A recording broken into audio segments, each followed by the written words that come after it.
Numbers coming in there now, 64% to 36%, and we're getting numbers out of Virginia, the Virginia Senate. Senator John W. Warner, who had no Democratic challenger, far out in front of his challenger Nancy Spanis, 84% of the vote. And so based on that right now, let's put up our numbers and look at our map now. We've just seen the Democrats hold on to 3 of their seats. The Republicans holding on to 3. We'll change this to a dark blue, this one to a dark blue, that one to a dark blue. You see the numbers change. And again, the Republicans have held on, as expected, to that another Republican seat. Now, some other numbers we want to go through right now. These races still far too close to call right now. The Georgia Senate, a very tight one. It continues to be tight. It was tight in the polls, tight in these numbers. We're seeing 50% for Max Cleland, the incumbent Democrat. Representative Saxby Chambliss right now with 48% in that race. Let's look at the Missouri Senate, another one that's been closely watched. Jean Carnahan, the incumbent senator. This election over the next 4 years, she, of course, took the seat that her husband won posthumously. Right now, 50% to Jim Tallent's 49%. The New Hampshire Senate, Republican John Sununu versus Democrat Gene Shaheen. The governor, 51% for Shaheen right now, 46 Sununu. Very tight there. Sununu, of course, beat Senator Bob Smith. The New Jersey Senate right now, Frank Lautenberg, Douglas Forster, no numbers there. Lautenberg, of course, a late entry, replacing Robert Torricelli in the New Jersey Senate race. Let's look at the North Carolina Senate one. This one is expected to be close, and the raw numbers indicating it is right now. Elizabeth Dole with 55%, Erskine Bowles at 44% right now. 12% of the vote is in. The Florida's governor's race, one that the whole country has watched. Jeb Bush right now at 59%, 40% for Bill McBride, 25% of the vote in the Florida governor's race. To the Maryland governor's race, another very tight one according to the polls leading us up to today. Kathleen Kennedy Townsend, lieutenant governor, versus Robert Ehrlich. No raw numbers coming in there, 0% of the vote being counted. Massachusetts governor race, Mitt Romney, the Republican, Shannon O'Brien, the Democrat, no numbers there. And the Pennsylvania governor's race, the Attorney General Mike Fisher, the Republican, versus former Philadelphia Mayor Ed Rendell, no numbers there. But again, we are getting some look now at the makeup of the U.S. Senate changing, Chris. We've got our map here. We'll fill them in as the projections are made in the various races and show you how things stack up as we continue the evening. Thanks, Lester. Can't wait. We're joined now by Republican Congressman Bob Barr, who will leave the House at the end of this term. Congressman Barr, it seems to me that now, since 1994, the Republicans have had this amazing winning streak in controlling the U.S. House of Representatives after half a century of not doing so. What is the one word that explains Republican dominance in congressional races? I think paying attention to local politics. We remember what Tip O'Neill said, and he didn't say it as a Democrat. He said it as a political leader, and that is all politics is local. Republicans are learning to pay attention to local politics in House races, and it's paying off. Let's try it with one word. Local. How about taxes? Isn't your party's great strength, and I'm going to ask you an open question. You're running against the Bush. The people are trying to run against the Bush tax cut. If the Democrats tried that, they would have been beaten. Since they did nothing, they'll probably get beaten. How do they win against a tax-cutting party like the Republicans? Right now, they don't. They have tried the old, the old straw dog of, these are just taxes for the wealthy. Those that are least able to pay get hurt. The politics of envy when it comes to taxes just don't seem to be working for the Democrats. It's going to be harder and harder.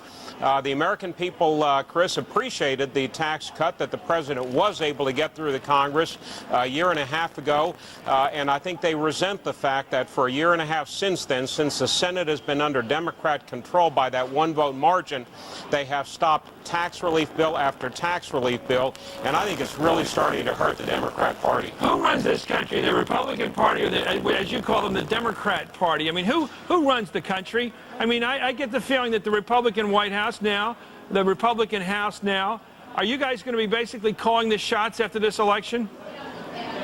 This is going to be another election in what I think for a generation, Chris, unless there's some monumental event like the election of another Ronald Reagan that can be a catalyst for real change, or a Bill Clinton that can be a catalyst for real significant fundamental change the other way. We're going to see election after election cycle that is extremely close.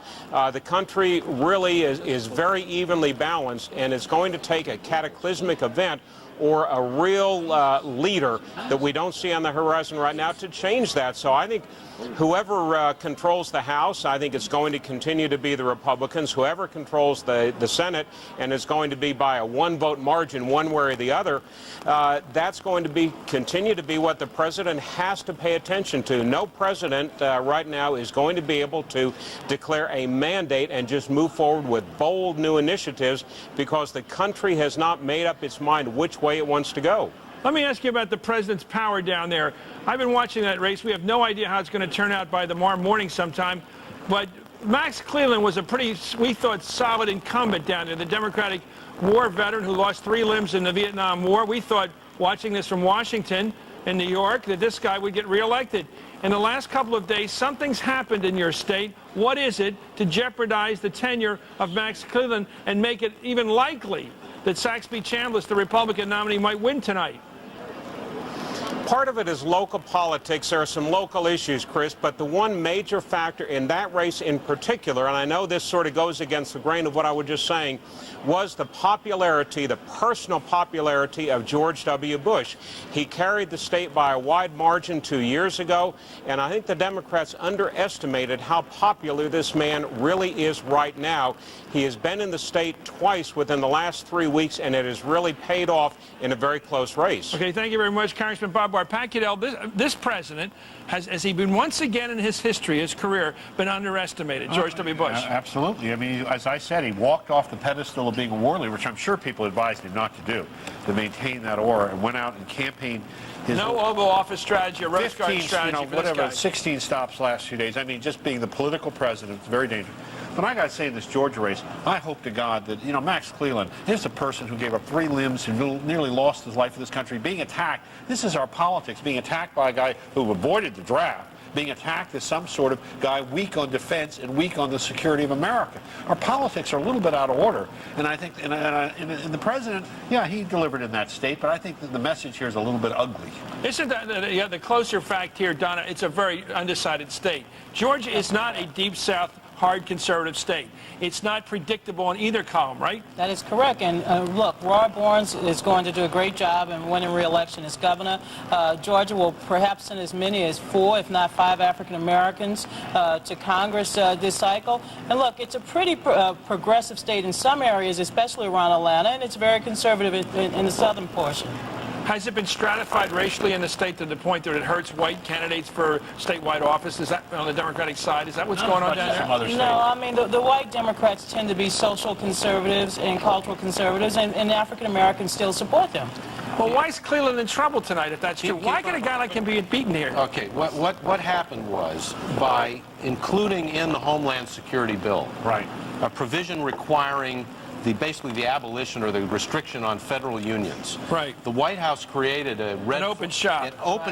And Right. any Democrat who stood with the unions was painted in this election, as Cleland was, as an enemy of Homeland Security. Yeah, I mean, and they did it ruthlessly in a lot of places. This fight's been going on since the 40s, this Taft-Hartley question. But it wasn't just that. After they attacked Cleland on that, then it opened up the whole question of, wait a minute, is Max Cleland really with us, or is he really with the unions? Is he really with the liberals? Let's look at his voting record, 80% with the Clinton types. They really then went after him as a great guy, but a guy who was voting with the northern liberals too much. Well, that's a great race. For people from the South watching right now, they got to wonder about the Democratic Party. Are they electing the local man war hero, or are they electing a friend and even agent of the national unions? There's one other factor, which is, even though Barnes, I think, is going to win the governor's race, the Republican candidate is very strong in rural areas, right? Purdue. Okay. Right. And he's bringing Georgia's going to be where the action is tonight, as well as Missouri, as well as North Carolina, as well as Texas. Up next, the polls are scheduled to close in Arkansas, where Senator Tim Hutchinson has been in danger of losing his seat. We'll get a live report from there, from Little Rock, on why those polls might stay open in Little Rock. You're watching Hardball's Decision 2002. up-to-the-minute results of all your local races, log on to MSNBC.com right now and stay with America's news channel, MSNBC, for complete continuing coverage of Decision 2002, hardball style.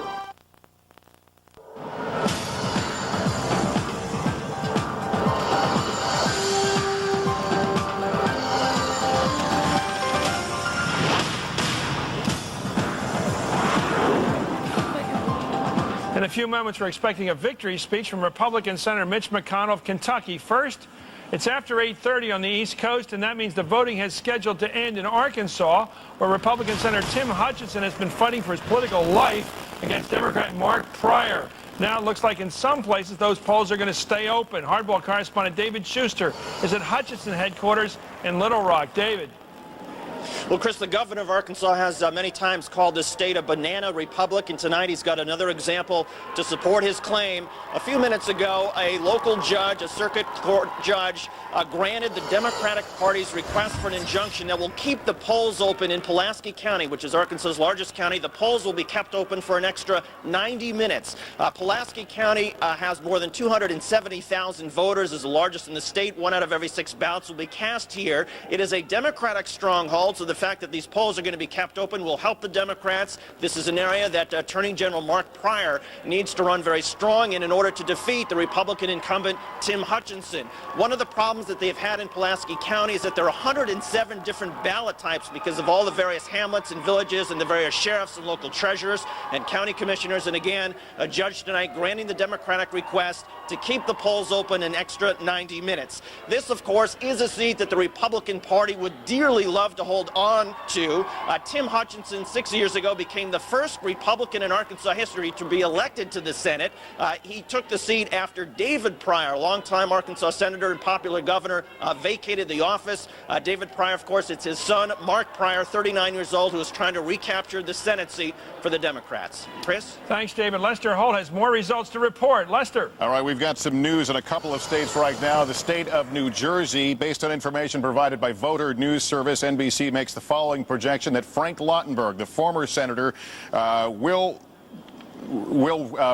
I guess regain or actually become the new senator of the state of New Jersey. Not sure quite how to word that. Doug Forrester, the Republican challenger. Lautenberg, of course, who came in late in the race to replace Robert Torricelli, who dropped out of the race. Again, Frank Lautenberg, the projected winner. We also are looking at the state of Oklahoma. Based on information provided by Voter News Service, NBC makes the following projection that incumbent Republican Senator James Inhofe will retain his seat. 51% of the vote right now. The raw numbers, 45% for David Walters. Let's look at some other races in which we already had projected winners. In the state of Delaware, Joseph Biden, the Democrat, the incumbent, he's the projected winner over Ray Clatworthy. No numbers coming in right now, no raw numbers there. Let's look at the state of Illinois. Where Senator Richard Durbin, the Democrat, is the projected winner over Jim Durkin. No numbers coming in there as well. 0% of the vote we're looking at. In the Massachusetts Senate race, the projected winner is John Kerry. Raw numbers have him now at 3,300 votes to 655 for Michael Cloud. In the Mississippi Senate, Republican Senator Thad Cochran, the projected winner there over Reform Party candidate Sean O'Hara. Now, based on all that, based on the fact we've seen 2 more seats, 1 Democrat, 1 Republican, staying in the party hands. Let's go to our balance of power board. We'll add 1 more Republican seat and 1 more Democratic seat here. I'll hit it again, and you can see the numbers changing. That's the balance of power. You'll watch it grow throughout the night here as we fill in the red and the blue. Keep in mind the gold seats right now are the ones that are far too close for us to call right now. Very tight races, and we've been watching the polls very carefully over the last several weeks. Now let's go through other races now, see if we have the raw numbers in. The Tennessee Senate race. This is Lamar Alexander, the Republican, 44%. Bob Clement, 55%. The Democrat with 7,100 votes. To the Arkansas Senate race now, where Senator Tim Hutchinson, the incumbent, facing Mark Pryor, the Democrat. No numbers there as of right now. The Georgia Senate race, it is another tight one according to the polls leading us to today. Saxe Chambliss, the Republican representative with 34,625 votes. Max Cleland, not far behind with almost 33,000 votes. The Missouri Senate race. Senator Jean Carnahan right now at 50%, 49%. Jim Talent, 50%. The Republican, just a few thousand votes separating the two of them, with 4% of the votes in right now. Here's what it looks like right now in the New Hampshire Senate race. Jeanne Shaheen, the governor, with 51% to John Sununu's 46%. Again, 600 votes separating them, with 3% of the vote in. And in North Carolina, Elizabeth Dole, the Republican, with 55% of the vote, almost 166,000 votes to roughly 135,000 for Erskine Bowles, the former Clinton chief of staff. Now let's look at some of the governor races here. This is the Florida governor's race. Jeb Bush with 59% to Bill McBride's 40%. The number in the right-hand corner of your screen, 25% of the vote in the Florida governor's race. And we go to the Maryland governor's race right now. Still no numbers in the Kennedy Townsend Robert Ehrlich Jr. race. Another tight one that we've been told, looking at the polls leading us into today. Here's what the Massachusetts governor race is shaping up to right now. 0% in. We don't know any numbers here. Mitt Romney, who ran the Salt Lake Olympics, another one we'll be keeping a close watch on tonight.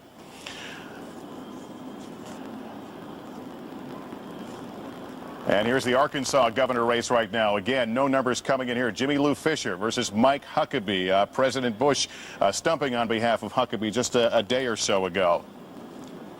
And that's what we have right now. Chris, let's go back to you. Thanks a lot, Lester. As Lester reported, NBC News is projecting that Frank Lautenberg will win the Senate seat in New Jersey. NBC News correspondent Pat Dawson is at Lautenberg headquarters in NJ. Pat, what's the feeling there of this victory already? This is only a couple-week-old campaign. Yeah, well, it's obviously a very, very good one for the Democrats. They were very, very fearful they could lose this seat late in the summer, although in the last several days they felt like Frank Lautenberg, the 78-year-old three-term U.S. Senator from New Jersey who retired just 2 years ago, 78-year-old Frank Lautenberg more or less rode to the rescue. The mood here has been pretty good all day, as we told you about a half hour ago, Chris. But certainly when the announcement came over, the networks were projecting Frank Lautenberg as the winner. This room obviously erupted in applause, and now people are feeling pretty relaxed, pretty confident. They like this. Obviously, the Democrats in New Jersey were very concerned they could lose what had been considered a safe seat. And I think probably when we look at the final results, Chris, if you look at how this breaks down, it will largely be the result of a huge gender gap. There were indications in some of those pre-election polls that Lautenberg was winning women in New Jersey. You know, this is very much a soccer mom state, very much a suburban state now in the way its electorate shapes up. And when we look at the final results, it is likely that we will see that Lautenberg did very, very well with women. Okay, thank you very much, Pat Dawson. By the way, he's at the Lautenberg headquarters. By the way, that's a national trend. Women are more and more tilting toward the Democratic Party. Men sticking with the Republican Party. Someday we're going to have elections by gender, perhaps. Anyway, let's go to Nora O'Donnell. Nora. Chris, thank you very much. We have more information right now on the mood of the country from our national poll of likely voters conducted in the 3 days leading up to today's elections. There is more pessimism out there about the direction, the way the country is heading, than in the last 3 national elections. This time around, voters are pretty evenly divided on where the country is headed. 46% say things are going in the right direction. 45% say things are seriously on the wrong track. And perhaps not too surprisingly, how do you feel depends on which party you belong to. Close to 2/3 of Democrats said things are on the wrong track, and those numbers are reversed among Republicans. 7 out of 10 say they are pleased with the direction of the country. What can we conclude from this? Well, we're looking at a status quo election with very little change likely in the makeup of Congress. The early predictions that Republicans will hold on to the House and that Democrats may hold on to the Senate, but we'll have to wait and see. Chris? Nora, you've been on the phone with Dole and Bowles headquarters in North Carolina. What are you hearing? Well, what I'm hearing, the polls are closed in North Carolina. The early word is that there has been very heavy turnout. In fact, those with the Bowles campaign think that it's presidential-style turnout. They say there have been very high turnout in the African-American community. The current numbers that we're getting from VNS show Elizabeth Dole ahead But from the national strategists that I'm talking into both parties, they are very bullish about Bowles, that Bowles may actually squeak this one by. This is the early readout from the campaigns, despite these numbers, by VNS. Now, the Dole folks say, listen, that's not true. Our get out the vote effort on the ground was much better than the Bowles campaign. The Bowles campaign spent a lot more money on television. This is a very key race. And the interesting thing that we're hearing right now, that despite those numbers, that people are very bullish on Bowles. They think it's going to be very, very close. The Dole people say, of course it's close. Even Senator Jesse Helms never won with more than 53% of the vote. Chris? Thanks, Nora. It seems to me, Donna, the Democrats have blown North Carolina all these years by running weak candidates against Jesse Helms. Now they've got a moderate against Liddy Dole. Isn't there a lot of moderate to conservative Democrats in that part of the country that now have a candidate in Erskine Bowles? Erskine Bowles has really run a really good campaign the last 10 days. He got Dan Blue, his primary challenger, on board. The African-American community came out to support him. I believe that trade became a very important issue for him in the last couple of weeks of the campaign, as well as privatization of Social Security. And he exploited the fact that Elizabeth Dole was out there talking about privatizing Social Security. And so this election is going to be Bowles tonight, you think? I think Bowles has the momentum going into the final round. I think you're right. Let's go to Mitch McConnell right now. Mitch McConnell, here he is, with his victory speech. A total of 9, 7 congressmen and 2 senators. Only 2 of them are Republicans. Today we have 7 out of 8 of our congressional delegation Republican. There's 1 Democrat left, and we may be getting him tonight.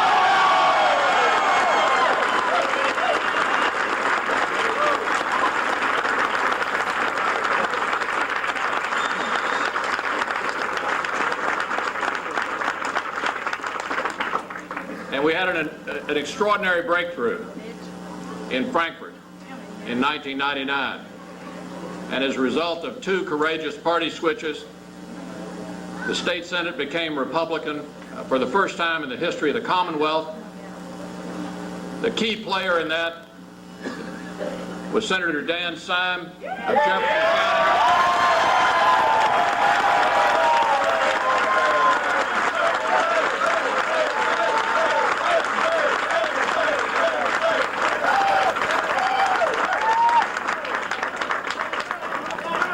He was, as you know, re-elected overwhelmingly tonight. Okay, that's Mitch McConnell. Howard, you had thought about what's happening in Kentucky right now tonight. Well, that's where I began my so-called career at the Louisville Courier-Journal. Right. And Louisville's on the fault line of American politics. The key thing there is not McConnell winning, although that's important to Republicans. It's the House race. And what we hear is that the Republican incumbent is probably going to hold off the Democratic challenger. And Northrop is the incumbent. That's a seat that the Democrats absolutely had to have if they were going to take the House of Representatives back. The actual returns show that Northrop is ahead. That's the first solid indication that we have so far tonight that the Republicans, as many are expecting, are probably going to hold the House. Patrick Goodell. I just want to go back to New Jersey for a second. The fact that we've just got Frank Lautenberg, and I think the Democrats ought to go back and see who else is still alive on the bench. But what we have done in some of these states. That's cruel. Well, it's cruel, but it's true. But look what we've created in this new sort of closer situation like baseball. What we've got here, though, is this won't be just this election. Next time, we did try it in California. There was an effort to get Bill Simon, the many-plagued candidate of the Republican Party, to drop out so that Dick Reardon, who would have beaten Gray Davis today on a write-in, could have run. The fact of the matter is the White House couldn't get it done. But we will have next time, now that we've opened the door to this sort of, the democratic process is manipulate what you can, we're going to have this time and time again next election. Can we talk about something, guys? I want to talk about something with Donna, because I know I caught your attention with this, being a woman, as you are. I want to ask you about why are women voting more and more Democratic? And you see this in Massachusetts with what's her name up there, Shannon O'Brien. If she wins, it's because the women. John Kerry won because the women against Bill Weld. Why are women voting overwhelmingly Democrat in a lot of these states? Because women trust Democrats on issues of the environment, on choice, in many states on guns, as well as the economy and health care. Those are very important issues for women. I've got you on the run now. Why are men voting more and more Republican? No question about it. Cultural issues, guns play a role, and keeping male voting Republican. Why, Pat? Is that it, Guns? Peggy, you excited? Why are most men voting Republican now? It's been going on for 20 years. Yeah. Chris Matthews has said the Republicans are the daddy party and the Democrats are the mommy party. You want to know something? The most sophisticated pollsters in America don't know the exact answer to the question, why do women tack this way and men tack this way? I'll tell you why, because men turn the lights out at night all over the house to try to save a nickel, and women never turn the lights out. And men lock the doors at night because they're caring about law and order. That's a fact. No, but also, Actually, it's there also, may be something to that. it is psychologically. I'll tell you, I was a pollster. It Okay. is psychologically different. It is the things that drive men in the sense of, they worry about international affairs more. The guys are big picture. I think it's different than that. Anyway, we'll come back. This is a 2 o'clock in the morning argument. Up next, updates from New Hampshire and the Coleman-Mondale race in Minnesota. We got evenly divided cast here. Plus, Catherine Harris is coming here. You're watching Hardball, Decision 2002.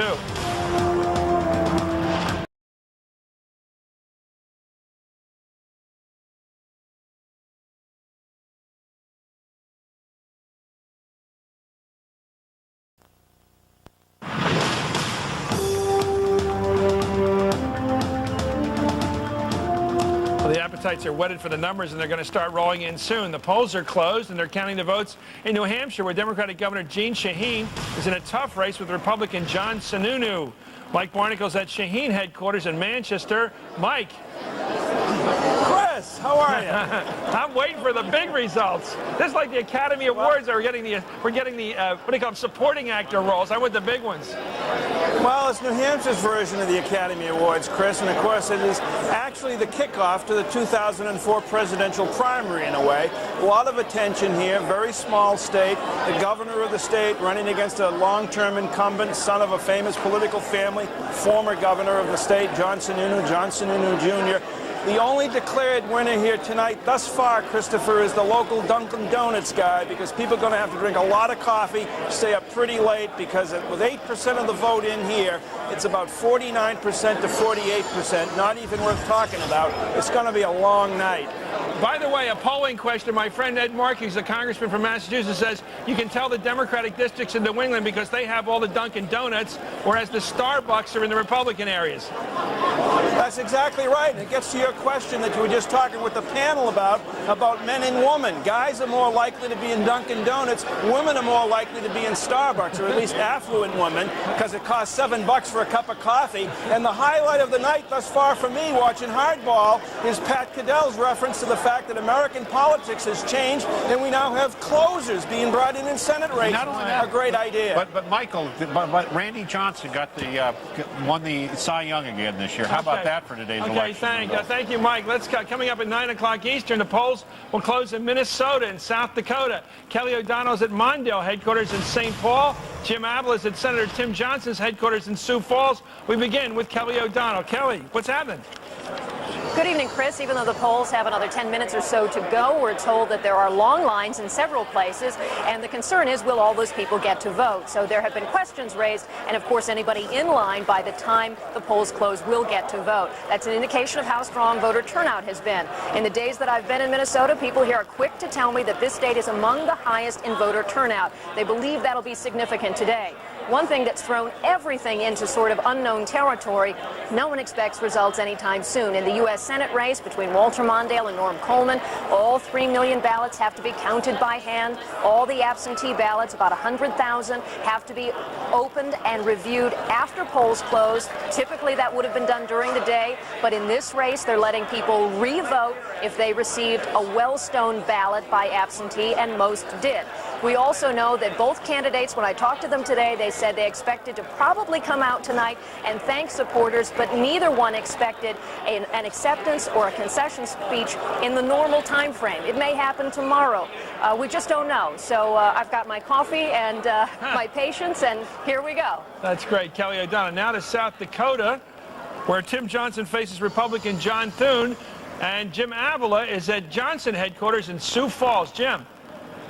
Well, Chris, here they're expecting in South Dakota a huge turnout of some 75%, partially because of the tight race, of course, here between Senator Tim Johnson and John Thune, the president's hand-picked candidate, but also because this is a national referendum in one of the nation's smallest states, South Dakota. One of the veteran politicians, the most well-known politician in South Dakota, George McGovern, was here a few moments ago. We talked to him about the dual image of what's going on here in South Dakota. I think this year there was an overtone in this election that came across as President Bush versus Majority Leader of the Senate, Senator Tom Daschle. We realize in South Dakota that if we lose the Senate seat of Tim Johnson and we don't pick up a seat elsewhere in the country, then the Majority Leader post disappears with it and would go over to the Republican leader. That's something that South Dakotans have thought about very seriously in this race, and it makes this race somewhat unique in South Dakota. Senator McGovern says the real issue in South Dakota for local voters is the drought, but they know that this is also a national referendum, and they have to go into the voting booth with both thoughts in mind. Chris? Thank you, Jim Avila, who's in Sioux Falls, South Dakota. We got a big news story. We've just heard at NBC News that President Bush, George W. Bush, has called his younger brother Jeb in Florida to congratulate him on what he called a big win. So even though there's no official projections from anywhere, including this network, it looks like the Bush family is doing a victory lap. Anyway, let's check in right now with Lester for the latest results nationwide. Lester. We'll be taking a look at that Florida race in just a moment, Chris, but I want to tell you right now with regard to the U.S. Senate, based on information provided by voter news service NBC, is projecting that in Maine, Republican Senator Susan Collins will retain her seat. There are the raw numbers right now, 66% for Senator Collins, 34% for Pingree. Let's quickly move to our balance of power right now. This is not a surprise, therefore we'll put right here, we'll change another seat to dark red, Republican seat. There's the balance of power now as we build up from those that weren't up for election tonight. 41 Democrats, 34 Republicans, 1 independent now. Now let's move to the New Hampshire governor's race. Based on information provided by Voter News Service, NBC News is projecting that in the state of New Hampshire, Craig Benson, a businessman, will win the governor's seat there. He is the Republican. That, of course, was a Democratic-held seat by Jean Shaheen, who is running for Senate again. Craig Benson, the projected winner for governor's race in New Hampshire. Now, here's the partial numbers we're getting in the Florida race right now. Still only about 25% of the precincts in. Right now, Jeb Bush leading with 774,000 votes, 525,000 for Bill McBride. Obviously a race that drew a lot of attention from the president, Bill Clinton, on behalf of McBride. Now, back to the Senate races. This is Georgia. This is a one that we are watching closely. 5% of the numbers in now. The precincts in. Saxby Chambliss, the congressman, with a little over 34,000 votes, 32, nearly 33,000 for Max Cleland. It is the barn burner that it was predicted to be. In Missouri, another close one leading up to today in the Senate. Missouri, Jim Talent, the Republican right now, leads Gene Carnahan 50% to 49%. Again, raw numbers you're looking at here. Only 4% of the precincts reporting in the state of Missouri. Let's look at New Hampshire Senate right now. We talked about Jean Shaheen giving up the governor's seat to run for Senate. Here's where it looks right now. Again, raw numbers. Shaheen with 4,800 votes. John Sununu, 4,300, roughly 3% of the precincts reporting there. North Carolina now, Republican Elizabeth Dole against Erskine Bowles. Dole right now with about 166,000 votes to 135 roughly for Erskine Bowles, 12% of the precincts reporting there. Here on the East Coast, we're about 6 minutes before 9 o'clock. I want to take you through the states that will be closing polls here at the 9 o'clock hour. Maine, Maryland, Massachusetts, I'm sorry, I'm looking at the wrong group there. Arizona, Colorado, Kansas, Louisiana, Michigan, Minnesota, Nebraska, New Mexico, New York, Rhode Island, South Dakota, Texas, Wisconsin, Wyoming. It'll be a big hour ahead. Again, we're about 5 minutes away from the 9 o'clock hour here on the East Coast. Chris, we should have a lot more results to report to you in the coming hour. Thanks, Lester. Katherine Harris was Florida's Secretary of State before she ran for U.S. Congress from Florida's 13th District. She joins us right now. Katherine, NBC hasn't made any projections about the Florida results. What are you hearing? Well, we hear that we're up pretty significantly, but it's not over till it's over, as we've seen happen before. But some of the other networks are already calling it for us. We're just waiting to see what happens, but we're conservatively optimistic. We've been walking door to door and holding town hall meetings, and we've been on the streets all day long with signs, with firefighters and paramedics. It's just been extraordinary. What's been your communication with the White House? Any? Oh, I just hung up with the president. And what was that? Can you share those magic words from the White House with us? Well, he was very encouraged and thought that if the trend looked like I was going to win, I was really humbled, really grateful for the call. Let me ask you about the Bush brothers tonight. From the beginning, you are very influential in Florida politics. You've been in the middle of that family relationship. Is this a race that the president thought his brother had to win? It was going to be tough, or were they perhaps overconfident until a month or so ago? Actually, everybody's just been tremendously supportive all the way along. I had wanted to run this race while I'm immensely supportive of the governor. And, of course, the president, I thought it was very important that I win that on my own, so I would always help them in any efforts. I didn't want them to come in. I didn't want it to appear any differently than it was. It was going to be won by the votes of the District 13 and their ideas. I'd represented this area in the Senate previously. Well, you've got a pretty solid Republican district to represent, and you'll probably be in there for life, probably, right? Well, actually, in the presidential election, the president won with 51.4%, and it shifted a great deal from the previous time. There were one very strong Republican county was cut out, and 2 Democrat counties were added, but I've just learned I won one of those Democrat counties with 55%. You're there forever. Anyway, Catherine Harris, I guess we'll have to wait and see it official from NBC, but I guess the president has declared you the winner. Anyway, thank you. Thank you, Catherine. Thank you so much for calling. And coming up next, projected winners in Georgia and North Carolina. You're watching Hardball's Decision 2002.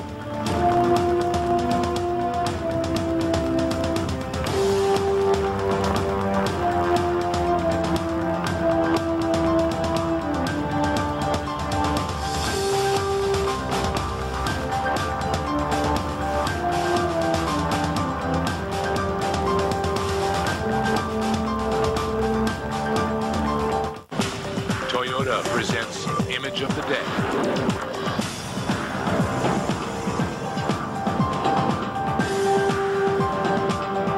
Toyota, get the feeling.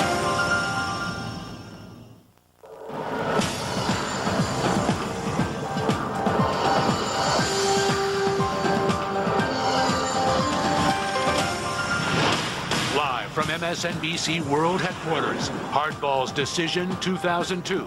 Here now is Chris Matthews. I'm Chris Matthews, and this is Hardball's Decision 2002 with more results coming in. Polls are now closed in Minnesota, South Dakota, Colorado, and Texas. We'll have early returns from those states as soon as they come in. Results continue to pour in from Georgia, where Democratic Senator Max Cleland is in an unexpected fight to hold his seat against a challenge from Republican Saxby Chambliss. MSNBC's Don Teague is at the headquarters of Georgia Democratic Senator Max Cleland. I've got to ask you, Don, what happened to this guy? Max Cleland looked like he was a solid incumbent. I never gave Saxby Chambliss a chance. He didn't impress me when he was on Hardball. What happened down there? Well, that's what everyone was saying just a few weeks ago, that this was going to be a cakewalk. They weren't looking at it as one of those close races nationally. You know, your guess is as good as mine what actually turned the voters, or may have turned the voters. Clearly, Chambliss has built a lot of momentum.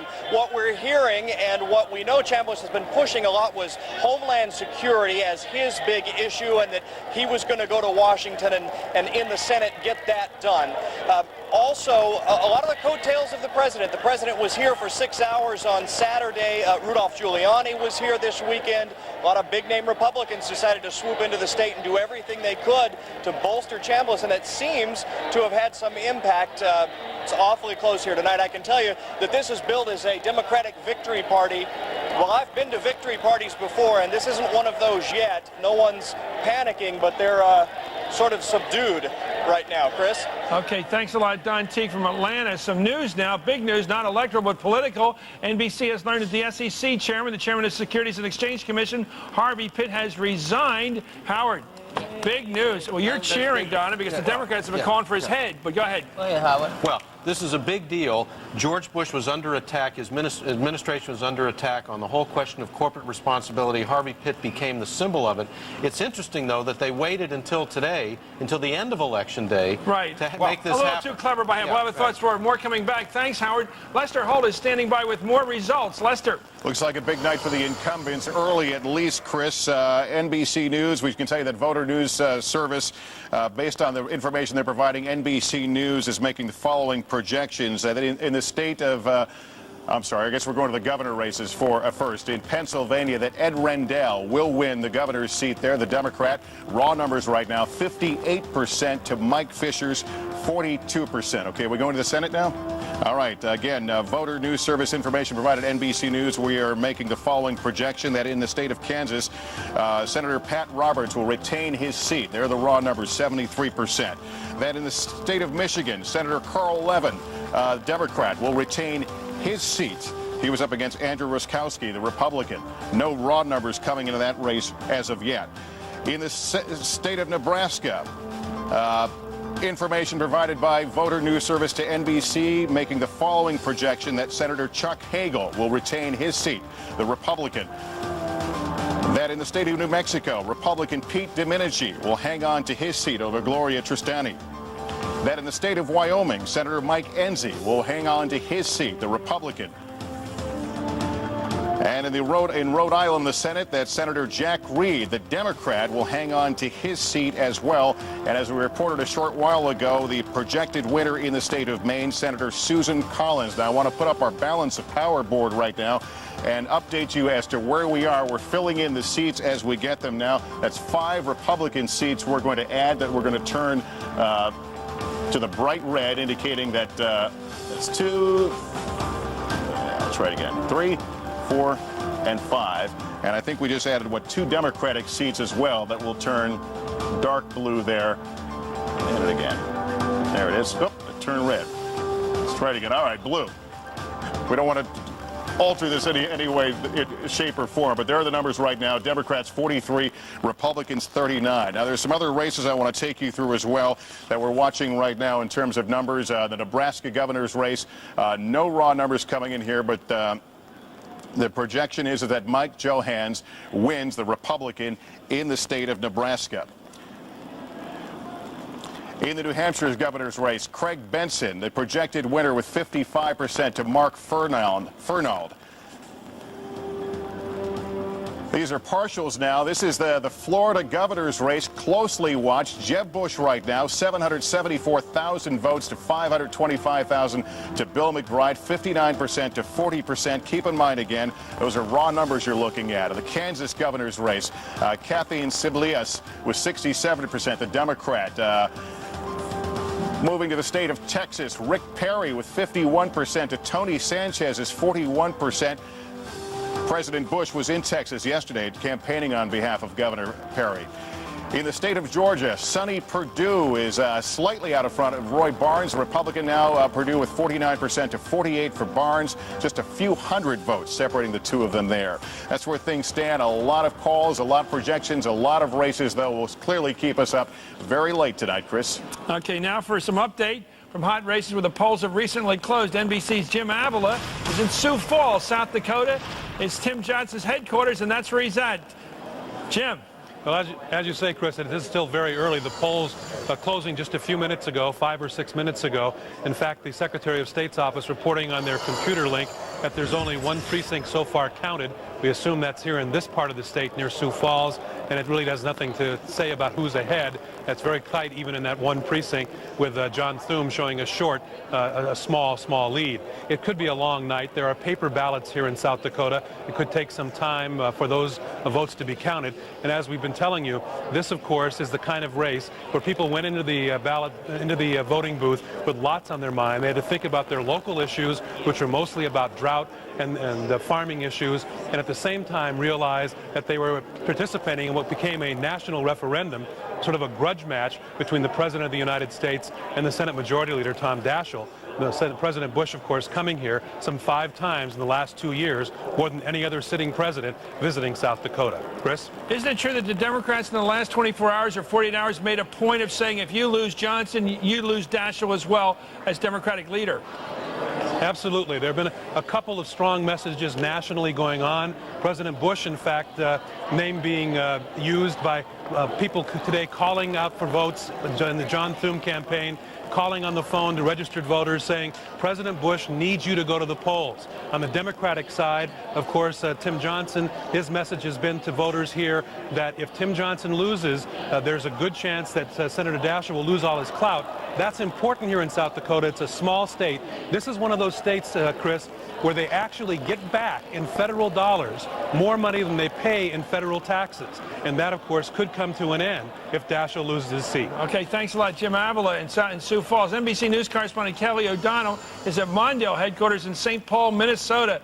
Kelly, how's it look out there now?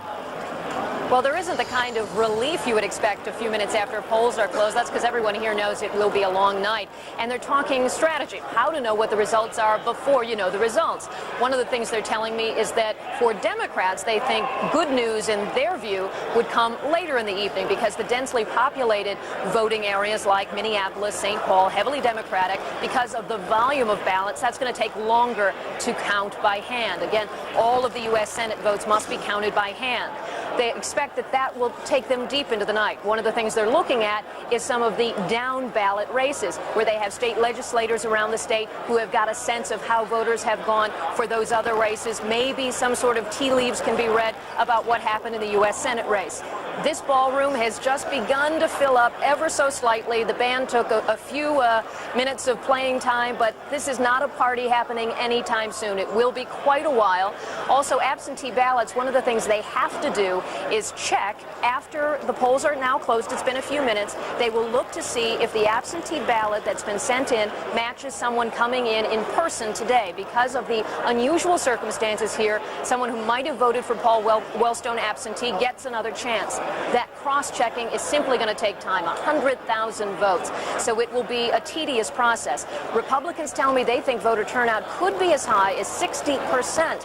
And that would mean a long night and certainly good for Minnesota to have that much involvement. They've said all week long they take pride in that here, but no one is expecting to have an answer before any reasonable hour tonight. Chris? Thank you, Kelly. Donna's going to be in St. Paul, Minnesota for what looks like a very long night.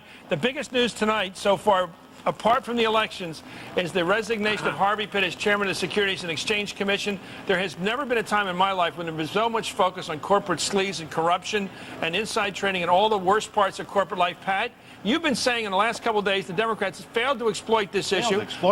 They walked away from what was an issue that would have blown the roof off of the country. Well, the president didn't walk away from his guy, just quit. Well, no, but they waited till election day and they got away with it. And you know why? Because the Democratic Party decided rather have the money. What they did is they passed that phony bill that did nothing about options and allowing people to write them off. The Democrats did what they had to do in order to cover their tracks until, in fact, they could be relieved to take the money that they take. Nobody in this campaign has campaigned on this issue, which is a thunderstruck issue. They just didn't want to concede that they had to get rid of the guy before Election Day. You see, that's what we're saying. But you know, my dad's a lifelong Republican, and he always says the one weakness in my party is it's too much in bed with big business. Donna Brazil, why didn't your party, the Democrats, exploit that? I think they did. I mean, if you look at it's the first time we've talked about it tonight. You look at the Senate race in Colorado, Tom Strickland, that race was about corporate responsibility. You look at certain other congressional races, that issue came up. So I do believe that the Democrats exploited for gain across the country. Well, you could point to two. The fact of the matter is the Democratic Party has not taken this issue and run with it because they can't. Not because they take too much money. When you're taking almost the amount of money the Republicans are taking for these crooks, how the hell are you going to campaign against them? The fact of the matter is, we hardly any Democrats campaign. It certainly wasn't a national issue. Donna, why do you say such a nice word such a nice phrase as corporate responsibility? How about why don't you just say corruption?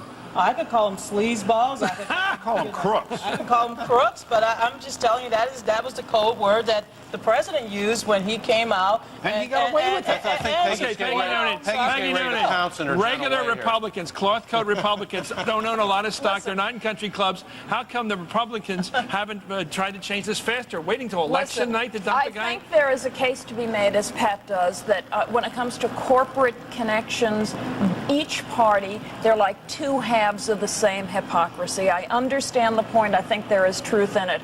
But I think you got to remember that when this whole thing started to blow up, this corporate stuff and malfeasance and all that stuff, A, it appeared to be a problem that started in the late 90s in the Clinton era, but B, some guys wound up with their hands tied behind their backs, taken into jail. It was the Republican White House that did that, Right. that put them in jail. You think there's been enough perp walks for this season? I don't think so. No, I think we ought to have more. It's true, though. The Bush put the fox in the hen house there with Pitt. It's true that Pitt completely bungled the appointment of somebody to take care of the accountancy board. They wanted to put a tough regulator in there. Pitt said, no, let's get William Webster. William Webster said, hey, I really shouldn't do this because I've got all these conflicts of interest, you know. He told Pitt about it. Pitt didn't tell the White House about it. That's why Pitt is out. Not because he was lax in regulation, because he didn't inform the White House that they had a problem. But let me just tell you, all the people who've lost their 401s have been raped while these officers walked off with hundreds of millions of dollars in their pockets out of the people's money. Nobody's campaigned on that issue with the kind of passion that would move this country, and it's out there to be moved. Give this man a candidate. Well, first Give of all, this man a Paul candidate. Wellstone, the late Paul Wellstone, did That's because campaign Paul on the was one of the issue. handful of people in that Senate who was for people and not for money. Guys, all of those guys were given $50 million to the Democratic Party and $52 million to the Republican Party. That's my point, Peggy. But why this is a Republican scandal? Honey? But why this is a Republican scandal It's already is late. beyond me. I don't think it works. Donna, I'm sorry. The fact of the matter is, You know, they're so sophisticated out there, they can't fool voters for the old, Republicans are really bad, rich people, and Dems are for the working guy. I don't think it's that easy. The Dems were handicapped by trying to be consistent, and that's probably one rule you should never follow in politics. Don't attempt to be but not the first week. The Democrats were handicapped by the Me Tooism of the Republican Party that came right after the Democrats and said, you're right, you know, we're going to get behind this corporate responsibility. We're going to sign the bill, and that's what happened. Well, I don't know who was Me-tooing We're going to continue this. I think it is the missing conversation of this campaign. Unfortunately, the votes are already being counted, guys. It's too late to argue this one. We'll be back with more hardball coverage of the election 2002. I want my pad to play.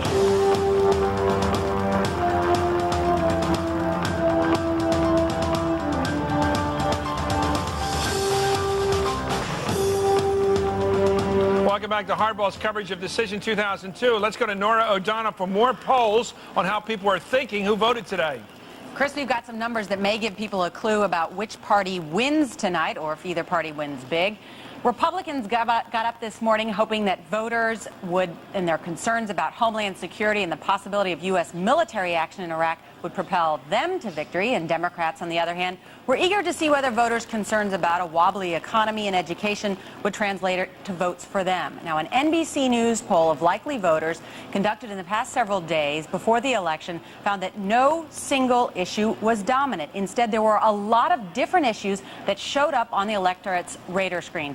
The economy topped the list of issues, although not by much, and issues that mattered most to likely voters in deciding how to vote in the U.S. House race today. And voters for whom the economy mattered the most were split in their House vote. As a motivating issue, terrorism ranked below the economy, along with most other issues. And voters who said that terrorism was the most important issue in deciding how to vote were, as expected, far more likely to vote Republican by a 4-to-1 margin. But since it motivated just 1 out of 7 voters, terrorism was not the breakout issue that Republicans hoped it would be. Now, since 1996, a persistent gender gap has shown up in the U.S. national elections, with men tending to vote about 5-4 in favor of Republican candidates and women tending to vote about 5-4 in favor of Democratic candidates. Now, based on our NBC News poll of voters nationwide, the 2000 election looks to be no different. The gender gap remains. Men favored the Republican House candidates by an 11-point margin, while women favored the Democratic candidates by a 9-point margin. Now, with the traditional constituencies of each party expected to vote largely along party lines today, independents once again loomed large as the swing voters. And according to our NBC News poll, independents don't seem to be inclined to move decisively toward either the Democrats or the Republicans. Bottom line, Chris, no dominant issue has surfaced in this election, split right down the middle. Chris? Thanks, Nora. You've been talking to people about the House races. How does it look for the Democrats to grab control of the House of Representatives tonight? Well, we haven't spent, as you know, we haven't been spending much time talking about the House races, but the key question, do the Democrats have a chance of taking back the House of Representatives? One of the key seats that they would have had to have won was in Louisville, Kentucky, the 3rd district there. Well, it looks like Congresswoman Ann Northup, the Republican, is going to win that seat. Democrats would have had to take in that seat. It's a bellwether district, and it looks like Ann Northup is going to win it. So the thinking now is, no, Democrats are not going to retake the House. In fact, Republicans will maintain their majority in the House of Representatives. Chris? No, I think it was all those appearances by Nan Northup on hardball that got her over the top. Anyway, for more on Harvey Pitt's resignation, NBC News correspondent David Gregory is at the White House. David, amazing timing here. Yeah, it really was, Chris. We just found out tonight, as we've already reported, that the chairman of the Securities and Exchange Commission, Harvey Pitt, has resigned. According to White House officials, he submitted a letter of resignation to the White House Office of Personnel. It was quickly accepted by the president. This does not come as any surprise, as Harvey Pitt has been frankly embarrassing this White House now for some time. The latest incident involving his choice to head up an accounting review board, William Webster, who, as it turned out, had some issues in his closet related to all of this, that he was heading U.S. Technologies, a company that had itself been audited for accounting irregularities. This information was not shared with the White House, particularly with White House Chief of Staff Andrew Card. That was something that had infuriated Card, certainly upset the president, and as a result, you have Harvey Pitt resigning now. This comes after months and months of calls from Democrats that Pitt should resign, going all the way back to in the wake of the corporate scandals that Harvey Pitt was chosen to head the SEC, given his background with the accounting industry as a lawyer in Washington, and he was opposed on that grounds. The White House always stood behind him, the president particularly standing behind him. Now, however, he stepped over a line, it appeared, and the president accepted that information. I'm being handed actually the letter right now, Chris, which I can read. This is from Harvey Pitt. It says, Dear Mr. President. It says, actually, my dear Mr. President, it is with deep regret that I have decided to tender my resignation to you as chairman and a member of the Securities and Exchange Commission, effective as soon as I can. Help your staff ensure a smooth transition of leadership. I am reading from the letter just handed to me, released by the White House, a resignation letter from Harvey Pitt. It goes on. Over the past 15 months, I have had the pleasure of serving as part of your administration. The issues confronting our capital markets are enormous, and I am pleased I was able to play a role in starting to restore investor confidence. Again, this is Harvey Pitt's resignation letter. Unfortunately, the turmoil surrounding my chairmanship and the agency makes it very difficult for the commissioners and dedicated SEC staffers to perform their critical assignments. Rather than be a burden to you or the agency, I feel it is in everyone's best interest if I step aside now to allow the agency to continue the important efforts we have started. It has been a sincere pleasure to serve under you. I know the country is in excellent hands, and you have my continuing admiration, respect, affection, and support. Sincerely, Harvey L. Pitt. There it is, Chris, the resignation letter from Harvey Pitt.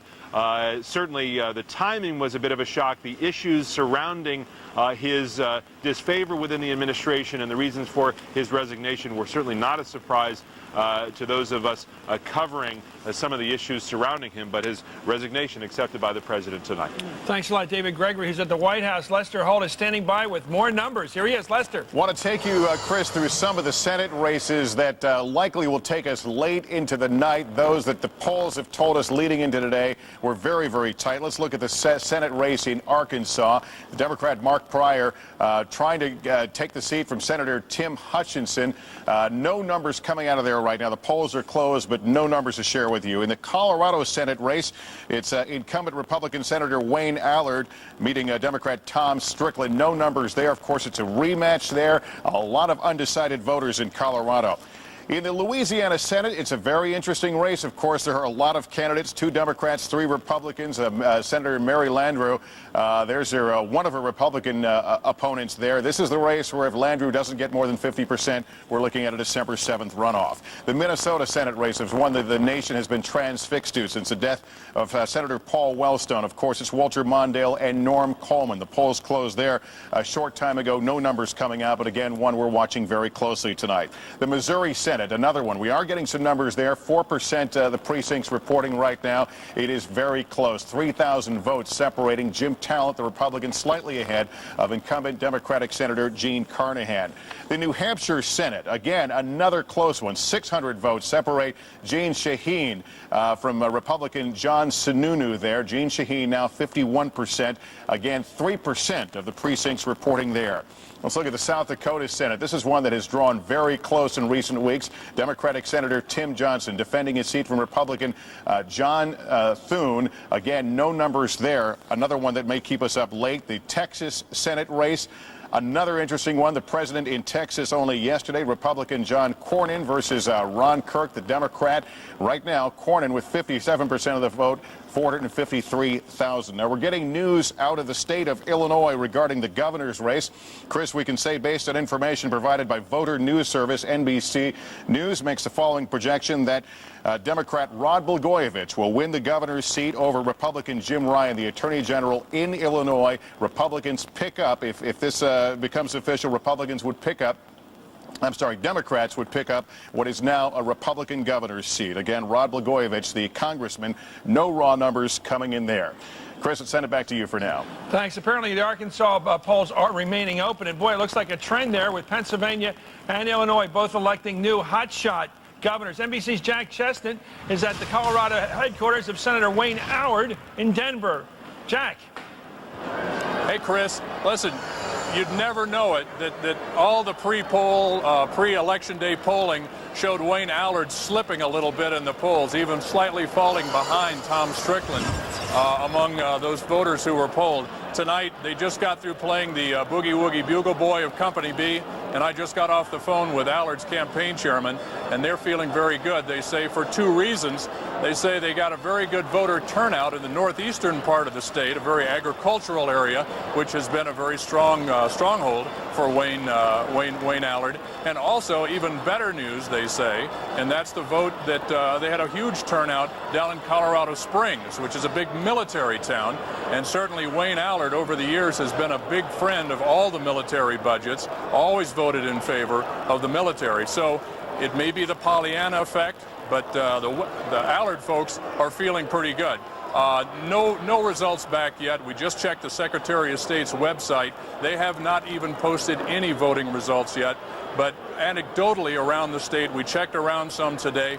Many precincts showing a very light turnout, and then just a few with what they called a pretty good piece of business. So it'll be a long time, hours to go before we know the results of this race officially from the Secretary of State's office here in Colorado. Chris. Thanks a lot. That's Jack Chestnut out in Denver. Let's talk about what we're going to do when we come back. We're going to have Christy Todd Whitman, who was governor of this state, New Jersey. We're going to have Rahm Emanuel, former Clinton aide, who's been apparently on his road to an easy election to the United States Congress. We're also going to look at some of the irregularities. That means crooked voting patterns around the country when we come back with more Hardballs coverage of election 2002.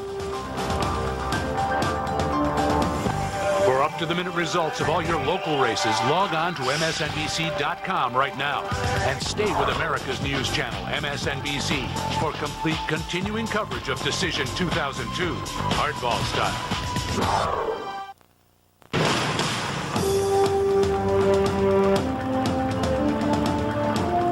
We're back right now. Sitting to my left here is the former governor of New Jersey, Christine Todd Whitman, who's now head of the Environmental Protection Agency, a member of President Bush's cabinet. What did you make of that surprise announcement we just announced here, reported here, that Harvey Pitt, the chairman of the SEC, has gone?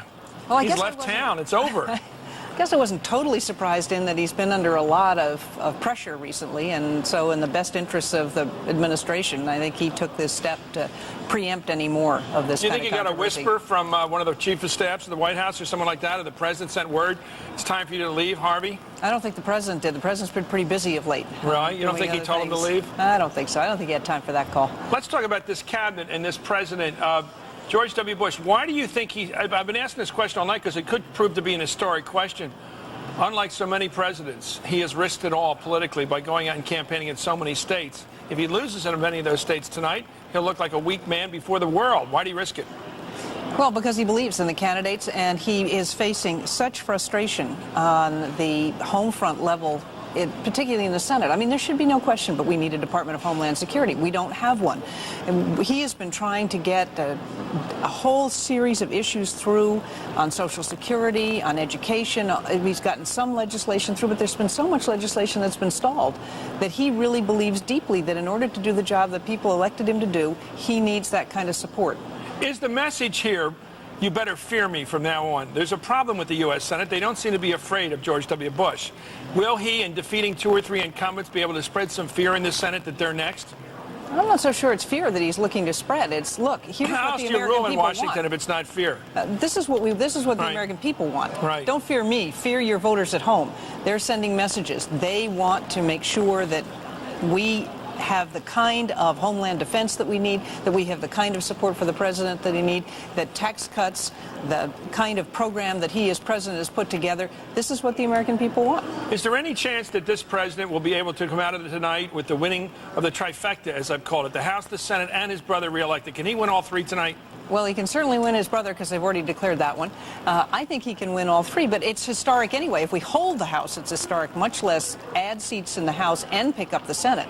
That would be something that's just been unheard of in the history of our political system. If the Democrats, or rather Republicans in your state of New Jersey, ever need a relief pitcher late in the game for the United States Senate, like a Lautenberg, are you ready to go in the game? It seems to be the new nature of politics. Well, I must say that even though I have great respect for the justices of our Supreme Court, that decision only showed that even very bright people can make really dumb decisions. Okay, thanks a lot. Christine Todd Whitman, head of the Environmental Protection Agency, former governor of the state we're very close to. In fact, we're in right now, New Jersey. Let's go to Jonathan Alter of Newsweek and also of MSNBC about voter cheating around the country. Jonathan.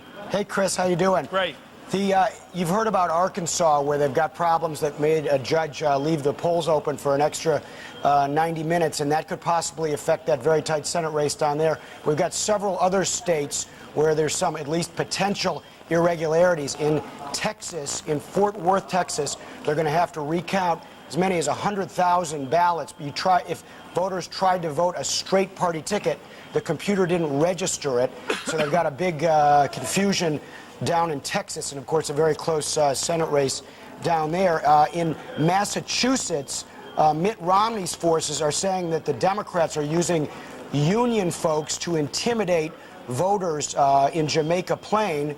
And on the other side of the scale, you've got the Democrats in Connecticut and Maryland who are saying that the Republicans are using off-duty police officers as poll watchers to intimidate Democratic voters. So the charges are flying. You've got lawsuits that are possible in several states, including Tennessee. In North Carolina, Chris, which is a very, very tight race there this evening, in Wake County, the touchscreen computer systems did not work there, did not register quite a number of votes. We don't know exactly how many.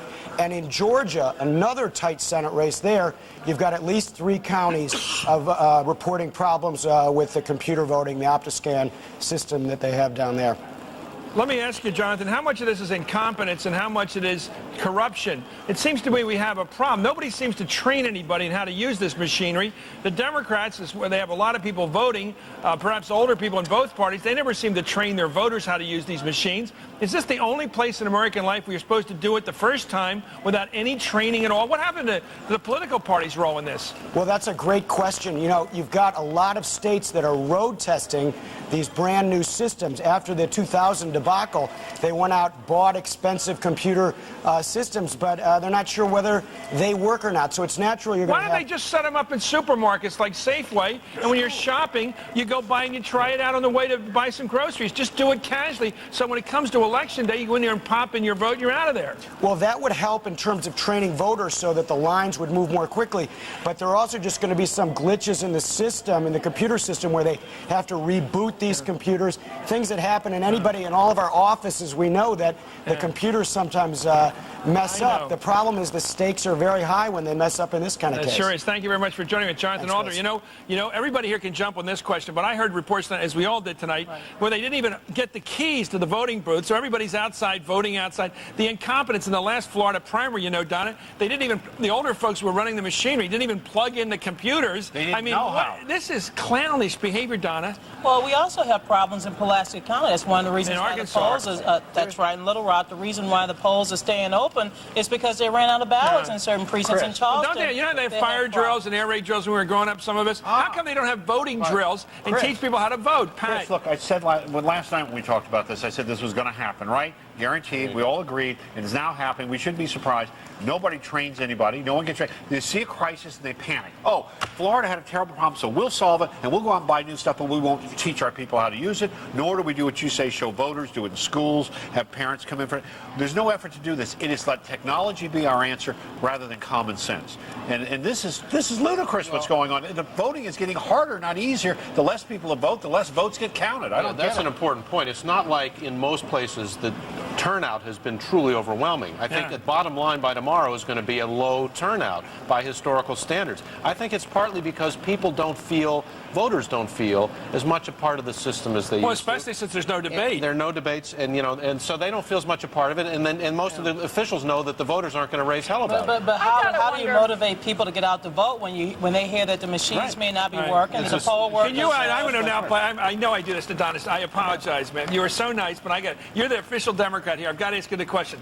Hillary Rodham Clinton, the senator from New York, Charles Schumer, the senator from New York, stood out among all the other politicians in the United States Senate and opposed a simple requirement that when you go to vote in a federal election, you have to have an ID of some kind. Why in the world is it wrong to ask people to have some basic form? You can't drive a car. You can't walk get on an airplane. You can't get in a hotel. Why don't they ask the Democrats to have some ID when they vote? I agree with both Senator Clinton and Senator Schumer that provision in the bill is going to have a discriminatory effect on certain communities. Explain that. Because in certain communities, they don't have IDs? In Florida, I was down in Florida 2 weeks ago when they started the early voting, and they say show 2 forms of ID. What 2 forms? You don't publicize. One form is all they ask for. No, 2 forms of ID now in Florida. Voter Chris, registration can I make another point about this? In the effort to be fair to everybody, the new reform law has put in something called provisional voting. Right. That means that all over the country, people are going to be allowed to vote, but their votes won't be counted until they get examined. That means the whole process that we're discussing now is going to be transferred lock, stock, and barrel to the courts. And you're not going to get any official results on election night in any close race. Voter will have so this is just the beginning of the deterioration of the idea of election. How much cheating goes on, Pat, in big cities right now? But you want to finish this conversation? Yeah. In big cities, how many people vote a couple times, 3 or 4 times? Depends on the city. It happens. Philadelphia. Well, Philly, it happens. St. Louis, Ask Ken Rendell. He just won. Illinois, it happens everywhere. But let's join in right now. One of the most interesting races in the country is the small state of New Hampshire. Jane Shaheen, the governor, is running for the United States Senate. Here she is speaking right now. And I congratulate the Republicans. I mean, they're going to have a big majority in the state Senate. They're going to have a big majority in the House. And, man, it kills me to say that. It really kills me because we have the right message, and unfortunately, we just didn't seem to be able to get it across this year. But I'm going to tell you something. They've got 2 years to prove that they can do what they said they were going to do.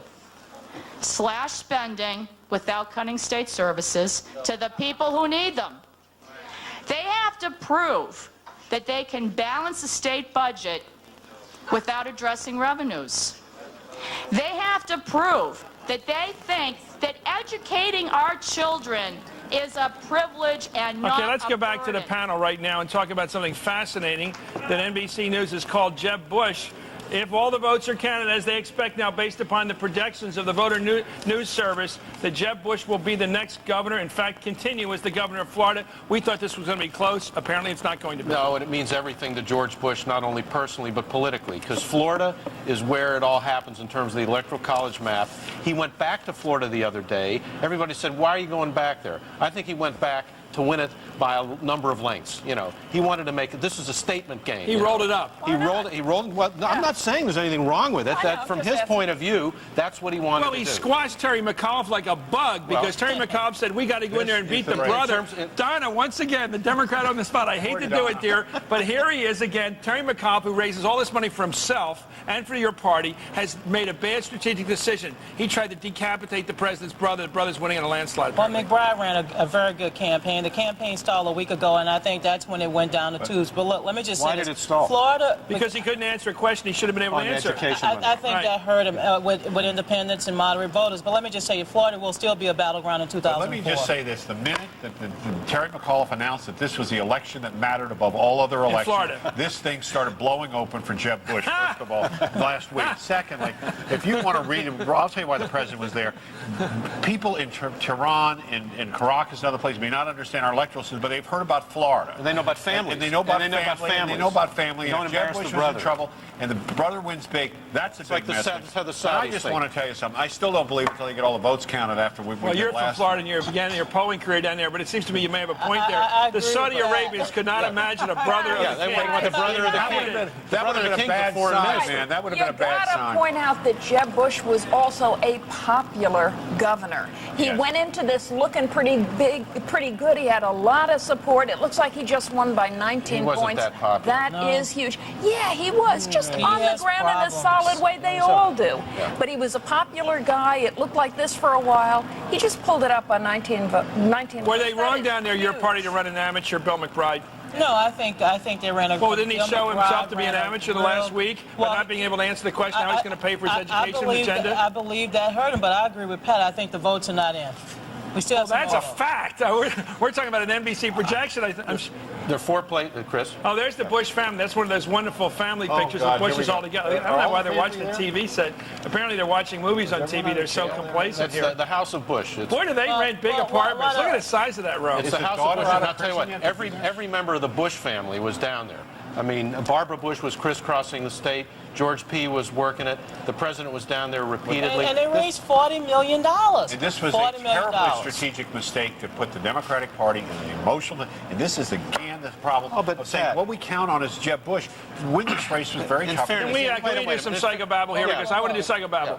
It's been said, and I want to test this against you, Peggy, that the Bush family, and you know them well, you've worked with them as a speechwriter, that Jeb is really the son of George Herbert Walker Bush, the former president, and that George W. is really the son of Barbara Bush, the tough cookie. Is that fair? It's been said. It's interesting. Jeb, as he gets older, looks more and more like his mom, and W looks more and more like his pop. I think all the Bushes are They look fairly alike. Who are they tough. following personality and character? Well, you know, W likes to say that he has his mother's mouth. And Jeb was the guy, which means it's a tough little mouth. Jeb was the guy who I think the family had early on, 10 years ago and 20 years ago, the Bush family thought someone here is going to go into politics and do pretty well. Someone's really going to rise, and it's going to be Jebby. It ain't Okay, gonna I be smell the W. headlines this week in the New York papers and the Florida papers. Hillary Clinton versus Jeb Bush in the year 2008. Donna, you're smiling. I know who you're for. Are you smiling at that prospect of taking on little brother? I'll congratulate Jeb Bush on his victory, but the Democrats are coming back in 2004. How about Hillary against Jeb in 2008? A good race? That's a good possibility. If she decides to do it, she'll beat him. Would you like her to run against Jeb Bush in 2008? I would love her to run in 2004. You think she might? Absolutely. You heard it here first. You're always for You the heard it female here candidate. first. What? This is probably the place to mention this story out of the Denver Post I love this morning. this. Go ahead. Not only do we area have of political not only has curiosity. Frank Lautenberg come back, not only has Walter Mondale come back, but could Gary Hart be far behind? No. I have here the new piece of paper from the Denver Post saying Gary Hart is seriously considering a new bid for the White House. What is that about? That's about redemption. That's about time passing. That's about national security. Since he got all these good notices for the Hart-Rudman report, he's perhaps mistakenly concluded. But Pat worked for him, so ask Pat. You open this door, and I tell you, have no idea who's going to be coming through here on this idea that you can have third and fourth times in life. Let me quote the great Gene McCarthy. Yeah. And he once said, it's easier to run for president than to stop. Anyway, we're going to back on that note with more hardball coverage of the 2002 midterm elections. Back with a moment. Coming up on MSNBC's coverage of Decision 2002, Senator John McCain, current House Minority Leader Dick Gephardt, and political heavy hitter Arnold Schwarzenegger. Decision 2002, hardball style, continues in a moment. Brought to you by Merrill Lynch Wealth Management, proud sponsor of Decision 2002.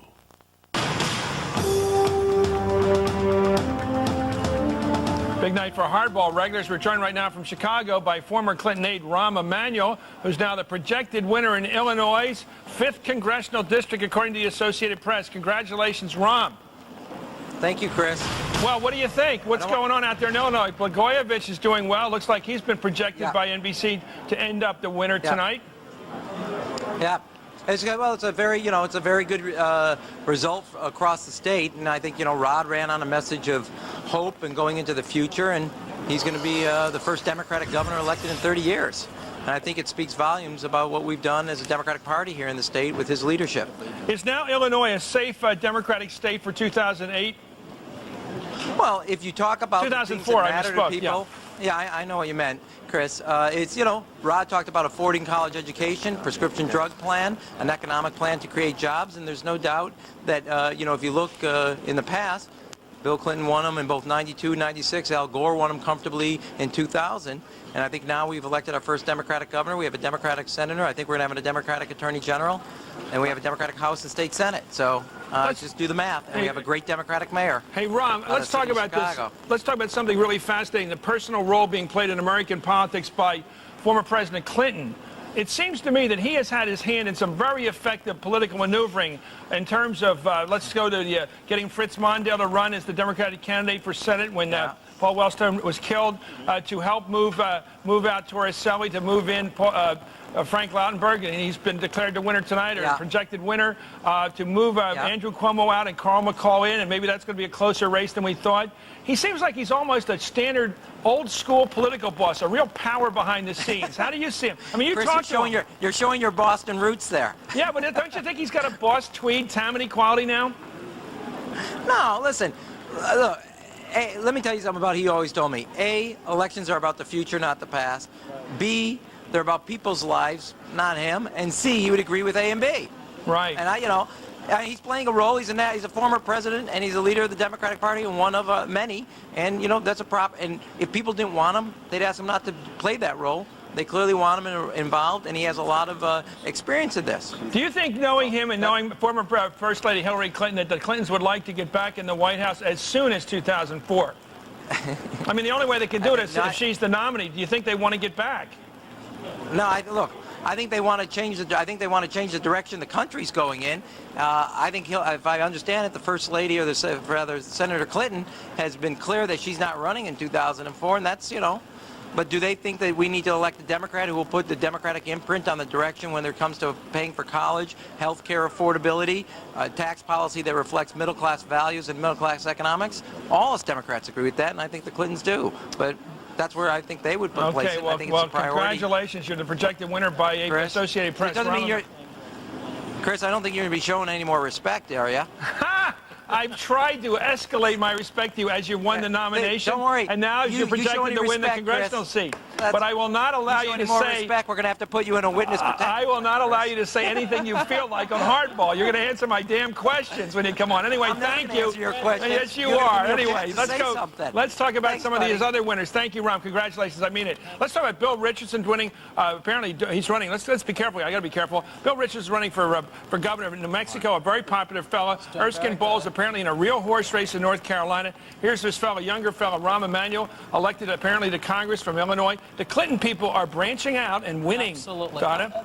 Look, I think the Clinton people are doing quite well, and as well as the people who supported Bill Clinton in 96 and 92. So I see tonight as a good night for Bill Clinton and Hillary Clinton.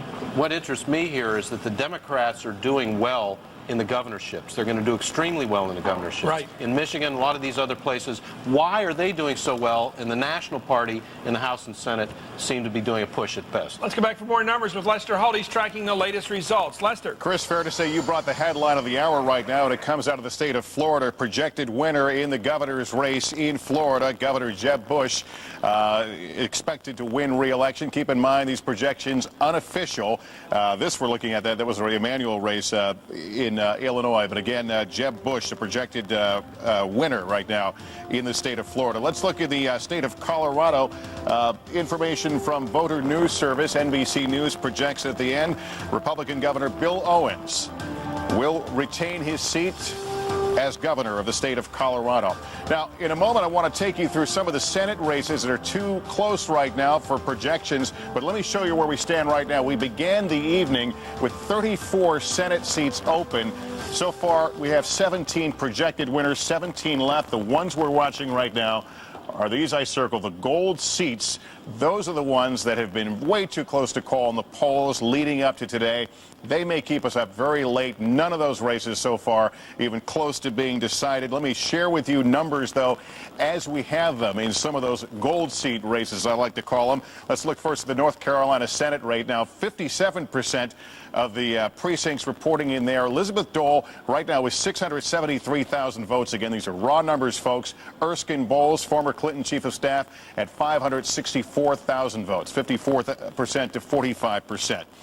The Georgia Senate race, this one, every time we check, remains extremely close. Looks like Saxby Chambliss, the congressman, now picking up a few more votes, 314,000 to 244,000 for the incumbent Democrat, Max Cleland.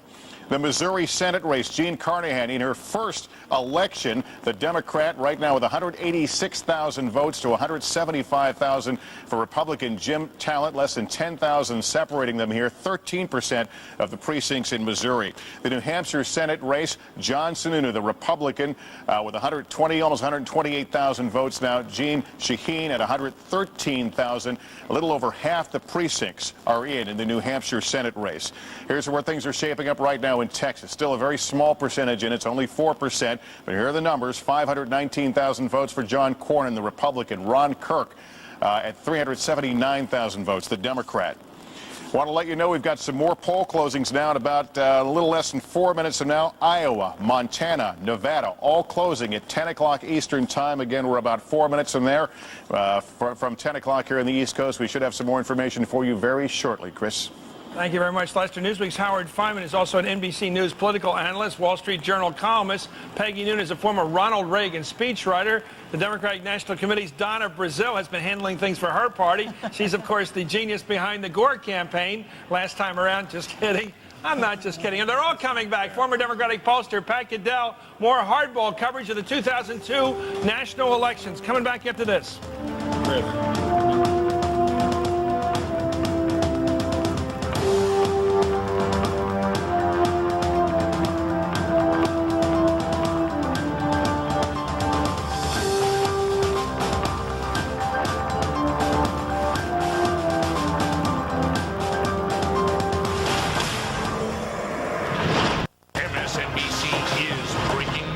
Let's begin with that breaking development. 24/7. Count on America's news channel, MSNBC.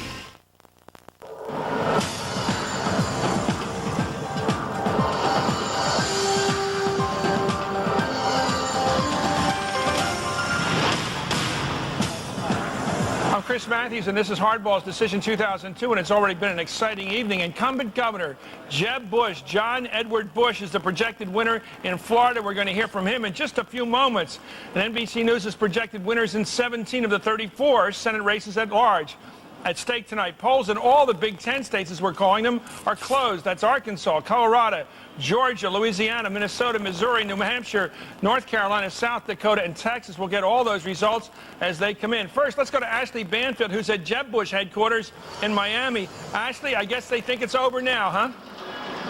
Yeah, at this point, this is definitely, this has been called by us, by many others, by this campaign as well. In fact, I got off the phone about some time ago, maybe about an hour ago, with the spokesperson for Jeb Bush, who said, we're just waiting for Bill McBride to call us at this point. We've actually had word that Jeb Bush is expected in about 2 or 3 minutes. The crowd cheering you're hearing is because they're watching returns on big screens that have been projecting Jeb Bush the winner with the kinds of numbers that we're reporting as well, Chris, with 72% reporting now, 57% of the vote going to Bush, 42% going to McBride. We should also mention that the president called his little brother Jeb a little earlier on tonight to congratulate him. We've got about 650 plus people in this ballroom, and actually there have been over 500 for quite some time now, so there's been a lot of excitement as this campaign has been building. I should also mention to you that Alex Cardenas, who is the Republican State Party chairman, came in a little while back and said this: we have had one good election. The system has worked. The people have voted. He expects that they've got about between 58 and 62% of Florida voters out in this election. That compares to the indecision 2000, which reached about 70%. Chris. You're right. It's much more clear tonight, it looks like. Let's go to Craig Crawford, who's in Tampa at the headquarters of the Democratic candidate Bill McBride. Craig, are they basically defeated over there? Is that how they look? Not as many cheers here, naturally. What you see in the room here at McBride headquarters is they're huddled around the television cameras looking for Democrats in other states who've won. That's the only cheering. Where they're just anybody they can find in any race, even if it's a congressional race they never heard of, they're cheering if the Democrats ahead.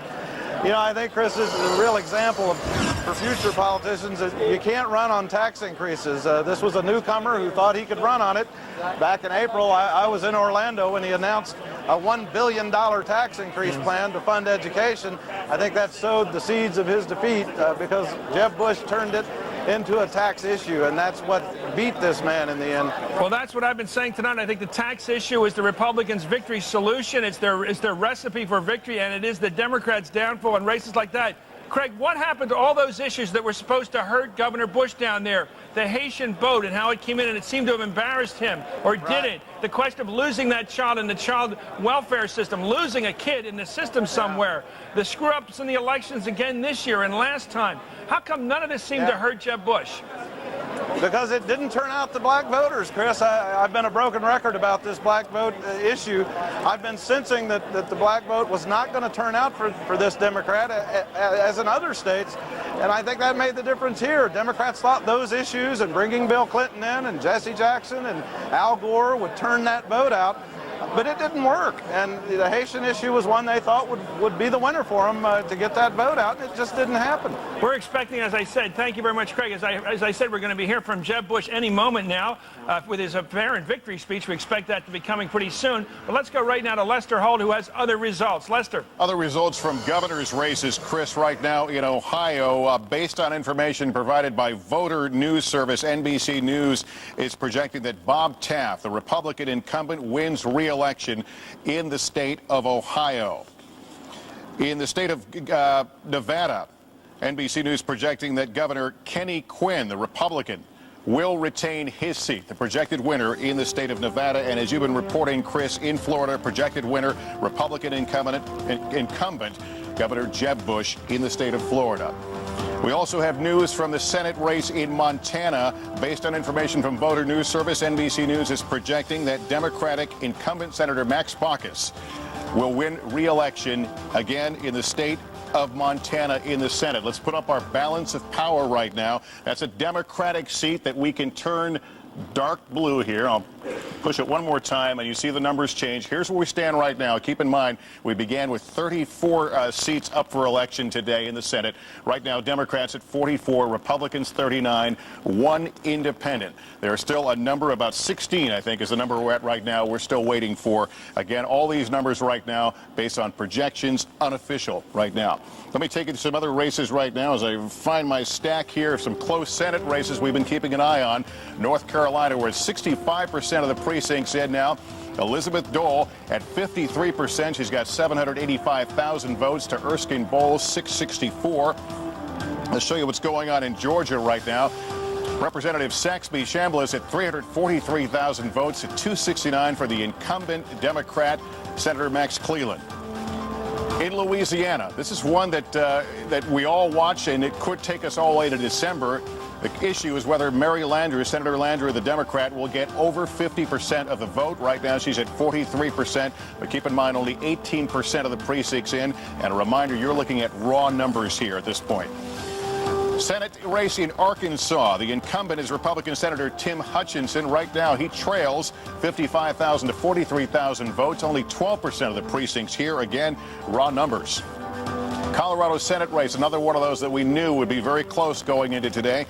Here's where it stands. Republican Wayne Allard at 174,000 votes. He, of course, is the incumbent. The Democrat Tom Strickland at 147,000 votes, 44% of the current vote. Let's move on to Minnesota. Walter Mondale, a 6-day campaign. These are the first numbers we're getting in right now, just very, very partial numbers. Norm Coleman, the Republican, right now leads 115 votes to 72. 115 to 72. That'll likely take us late into the night. The first numbers we're getting out of the state of Minnesota. In Missouri, in the Senate race there, Jean Carnahan, the Democrat incumbent, up for her first election, appointed to the seat 2 years ago. Slight lead over Jim Talon with 18% of the precincts in. 223,000 votes to 218. Let's take you to the state of New Hampshire. John Sununu, the Republican, 140,000 votes to Jean Shaheen's 126,000. More than half the precincts in, 56% in New Hampshire. The Senate race in South Dakota. Democrat Tim Johnson, the incumbent, with 25,000 votes. John Thune at 21,994. Only 4,000 votes or so separate the two there. In Texas, a Senate race. John Cornyn, the Republican, with 57%, 543,000 votes to Ron Kirk's 403. Keep in mind, these are very partial numbers, only 5% of the precincts in. We also have more word from the governor's race based on information provided by Voter News Service. NBC News is now projecting that Bill Richardson, the Democrat, wins the governor's seat in the state of New Mexico. Bill Richardson, Democrat, the projected winner in the state of New Mexico. And right now, Chris, that's where things stand. Things moving very quickly at this point in the evening. Let's talk about that. Thank you, Les. Let's talk to Howard about a very interesting development, which is the Clintons' role around the country. Not every race I mentioned, New Jersey, New York, Florida. Pardon me? Florida. In Florida. They also had an influence up there in that other race. I'll think of it in a minute. They're everywhere. Minnesota, of course. And then we got this guy, Bill Richardson, the president's former energy secretary, now the governor of New Mexico. Rahm Emanuel's a congressman from Illinois now, it looks like, in both cases. They're everywhere, the Clintons. They are not quitting this White House. They are trying to get it back, aren't they? And the Bushes are fighting to hold it. Yes, they are. And the Clintons take it personally, and the Clintons are the Democratic Party in many respects, the National Democratic Party. Bill Clinton and Hillary Clinton as a team raised more money than any other group in the Democratic Party. They made more campaign appearances. That's Bob Dole, by the way. We're looking at it at his wife's headquarters in North Carolina. They're claiming it looks like they've got a substantial lead down ready there. To make a statement. And on the other side, the Bush family incredibly involved in a detailed level. Let's go to Liddy Dole in North Carolina. Liddy Dole, Elizabeth Dole.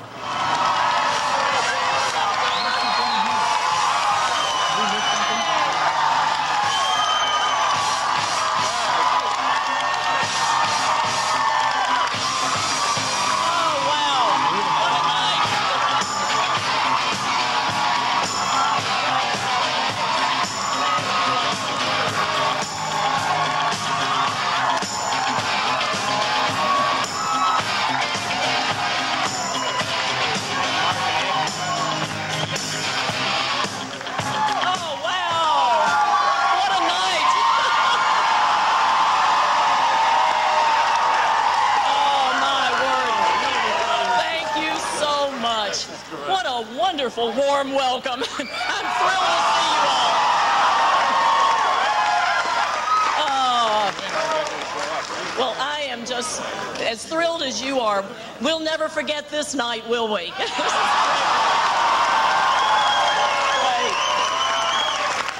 Thanks so much. And I want to tell you that just a few moments ago, I had a call from Erskine Bowles. And he was congratulating me on tonight's victory. He was very gracious, and he had a strong campaign, and certainly he cares about the people of North Carolina. And I want to ask those who voted for Erskine Bowles to please give me a chance, because I intend to be a senator for all of North Carolina.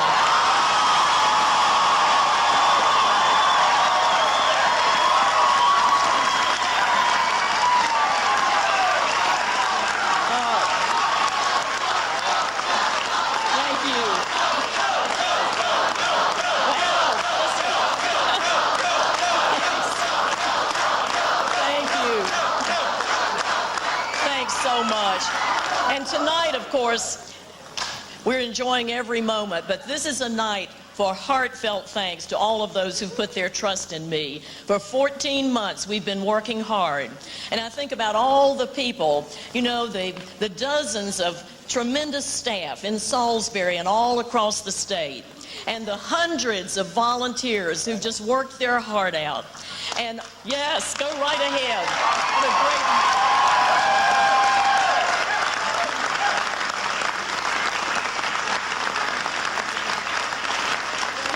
the thousands of contributors and supporters who've, you know, been to the rallies and they've urged their friends and neighbors to get out and vote. And to each and every one of you, I will never be able to thank you enough, because you're the ones who've made this possible tonight, this tremendous victory. And obviously, I'd like to thank each person individually, but we can't do that tonight. But I do want to mention a few people who must be thanked. First of all, my husband, Bob Dole.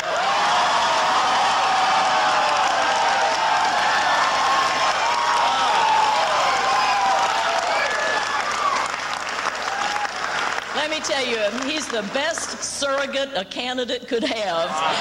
And he was hoping to get to all the 100 counties, and he got darn near close. He did real well. Also, he was on the phone calling all the 100 county coordinators and cheering people on, you know, so he's been a great, great surrogate. And then I want to thank my precious mother and my brother and sister-in-law, John and Bunny Hanford, my family. Yes. Because they have really been there for me, let me tell you. Tremendous source of support. And I think they put a lot of mileage on the cars, running up and down the highway to all the different events across North Carolina. I think some of you have heard me say that I saw this car in front of me on the highway one day, and they had the Dole bumper sticker, and I got real excited. I said, let's get up there beside them so we can wave at them and thank them. We got up there, and it was Bunny and John, my brother and sister-in-law. Oh, my. And then I want to thank Senator Jesse Helms.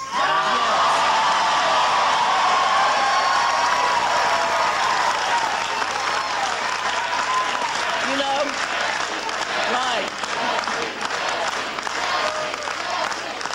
Senator Helms, I appreciate so much not only his support in the campaign, but the tremendous job that he has done for North Carolina and for this nation in the United States Senate.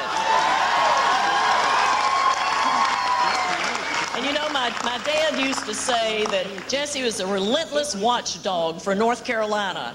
And I remember Bob Dole saying, you always know where Jesse is. You don't have to look under the table. That's a big victory. You know, NBC had just called that as well. It looks like we were cautious in that one. Erskine Bowles has just conceded. So that one's over, Howard. You know Liddy Dole, Elizabeth Dole, and so do you.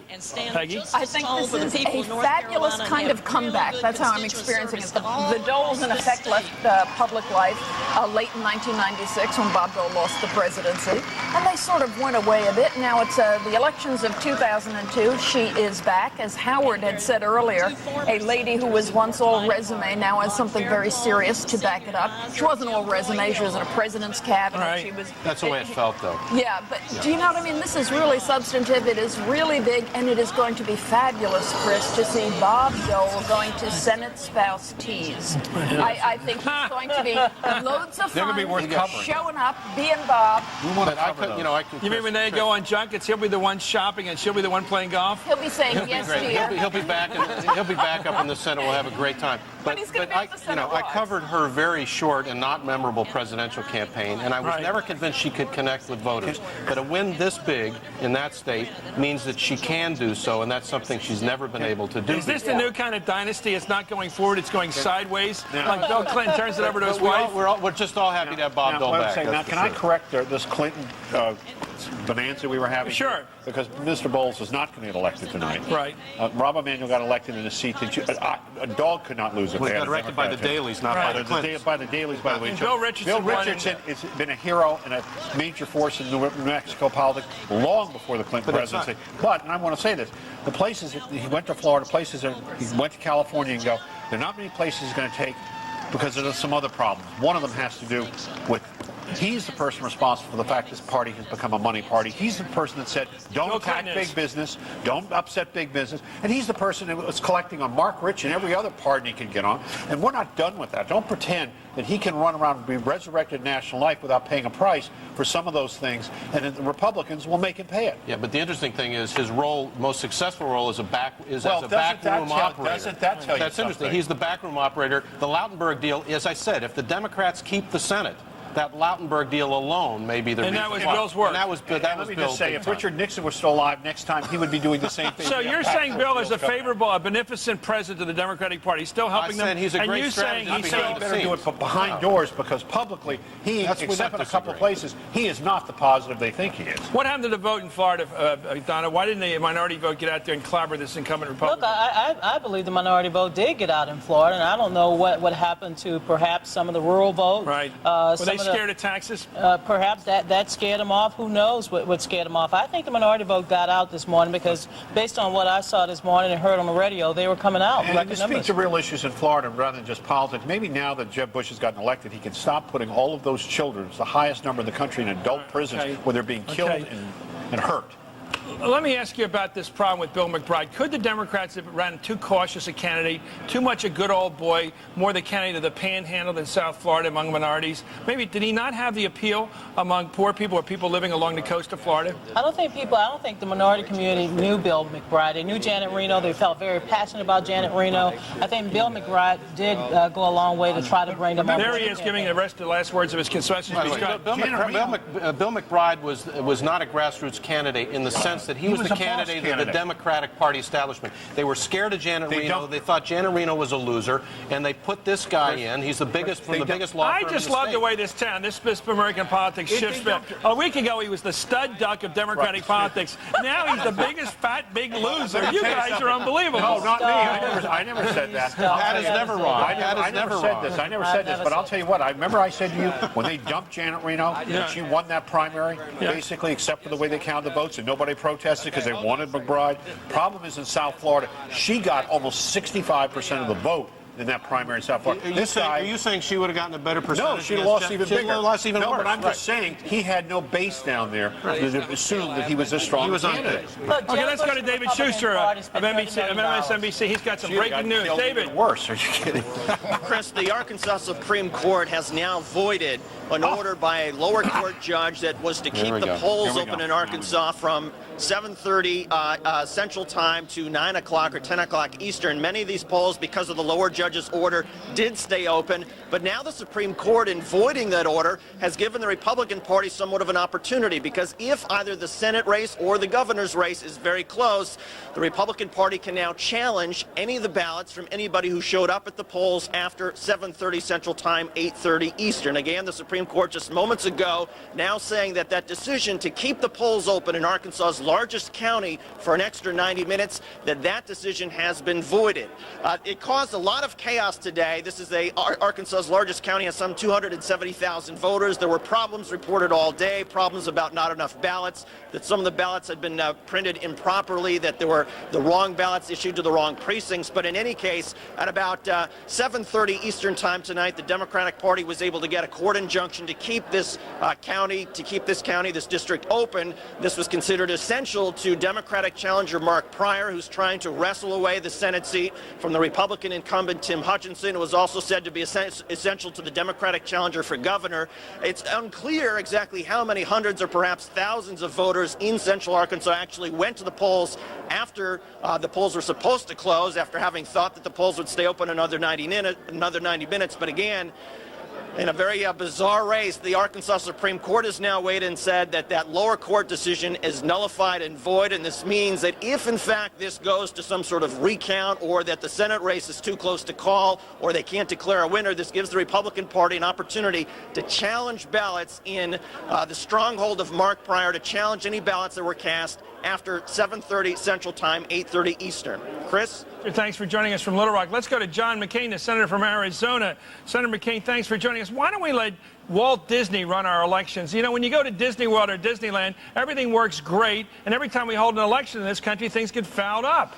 Because Walt Disney has a bottom line of profit and loss, and it apparently doesn't enter into any of the thinking or workings of the election people. But also, you got to remember, if you're the mayor or city council or even a governor, and you say, "Hey, I've got this limited budget.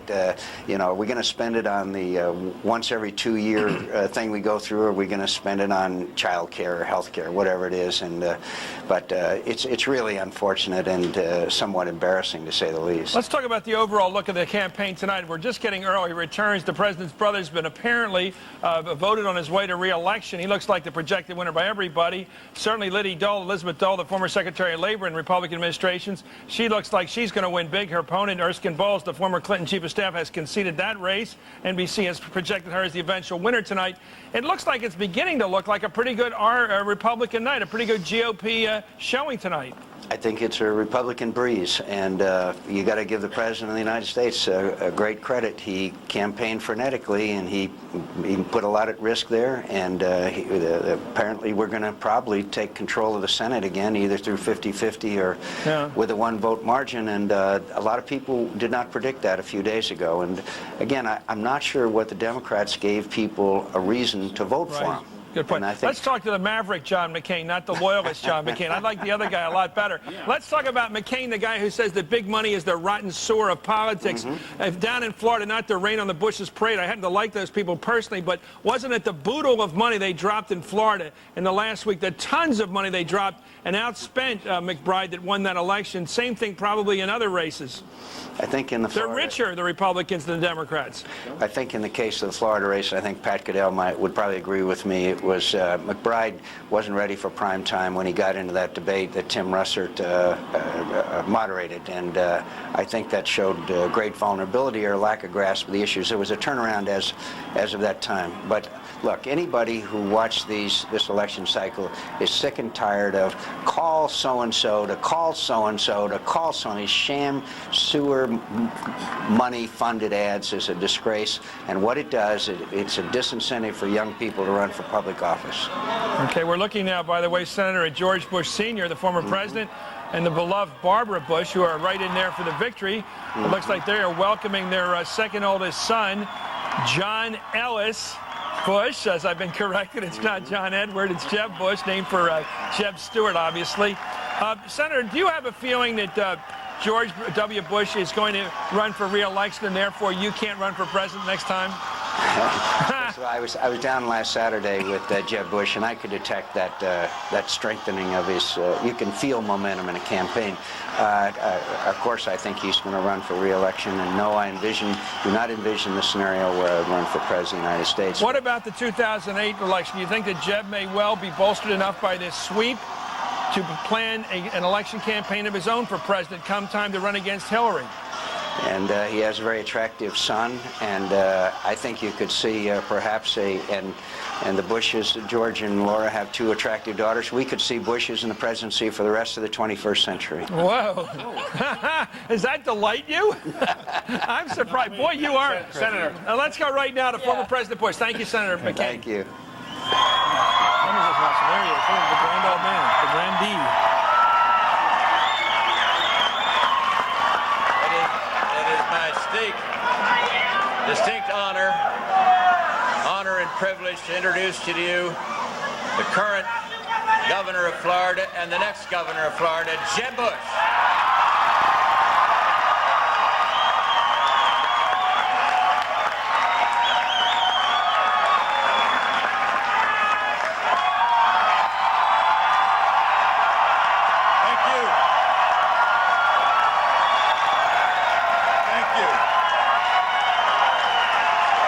Thank you very much. much.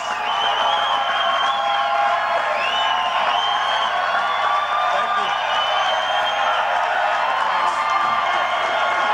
Thank you very much.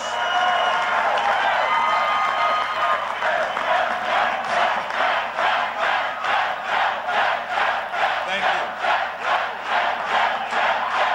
Thank you so much. Thank you very much. 15 minutes ago, Bill McBride called me and graciously conceded the election. And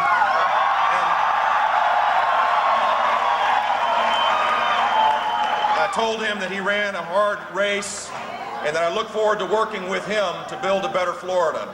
Now is the time to unite us as a state, and I appreciate Mr. McBride's contribution to the political process. First, before I start, I want to thank Almighty God for giving me a chance to serve.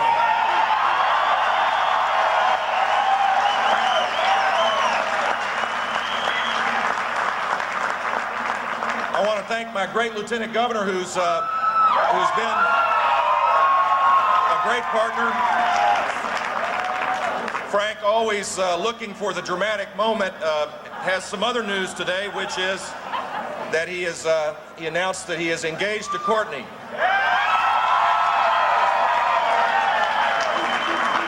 I want to thank my mother and dad for being my inspiration in life.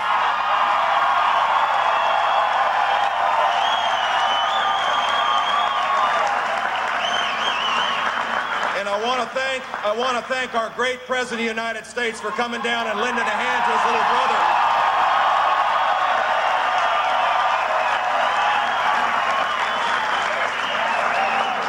I'm so lucky to have a great First Lady in my life, Columba. She's a great First Lady for the state of Florida.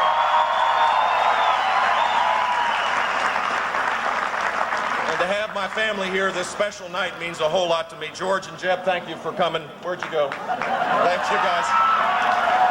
Thank you. I want to thank the thousands and thousands and thousands of volunteers that brought out a massive turnout to make sure that we were elected.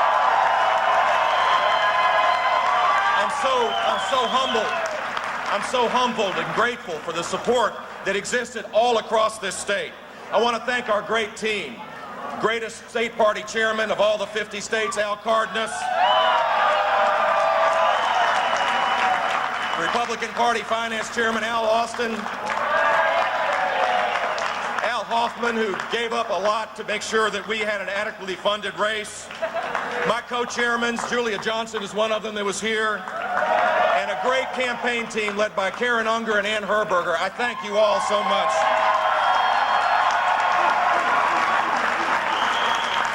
We have done a lot in the last 4 years. We have rising student achievement now. Our crime rate is the lowest it's been since 1972. Florida is on the right track as it relates to our economy, and we have a proud tradition of protecting our environment. But there's more. There's so much more that we need to do.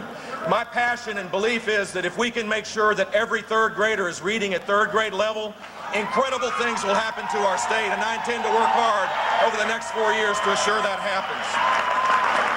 And that means more family literacy. That means a focused approach to make sure the research that we know exists is in the hands of all of our great classroom teachers. It means enhanced readiness programs, more mentors, more focus on assuring that children can read, and we will protect limited government and individual freedom in ways that you can't even imagine.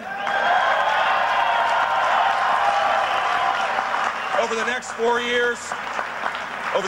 years, I will work hard to fight for Florida's jobs and diversify our economy to make sure that people can pursue their dreams and have the opportunity to do so in a way that will enhance their families.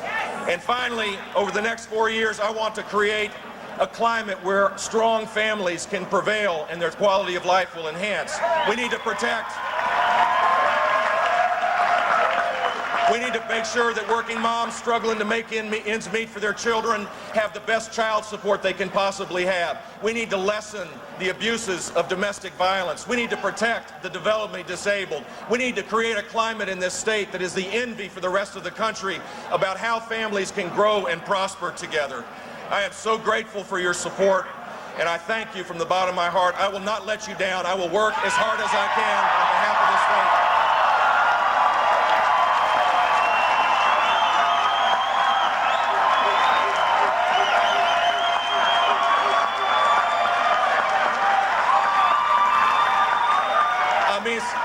mis amigos de habla español, estoy muy agradecido por el apoyo que siempre ha brindado a la familia de Bush. Thank you all very much. God bless you all. We're going right now to Jeanne Shaheen, the governor of New Hampshire. We're going to see what it looks to be, what is reported to be perhaps a concession speech from Jeanne Shaheen right now.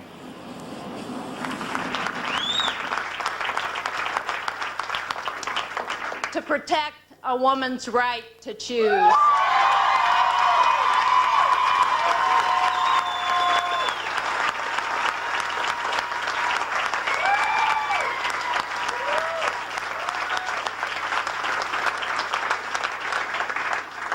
I am as committed as ever to the people of our great state and to the issues that are important to them and their families. I know you share that commitment. I've called John Sununu tonight and congratulated him on his victory. I wish him well in the days ahead. No. It's important for all of us that we succeed in the future by working together. I want to thank my family who have been with me every step of the way.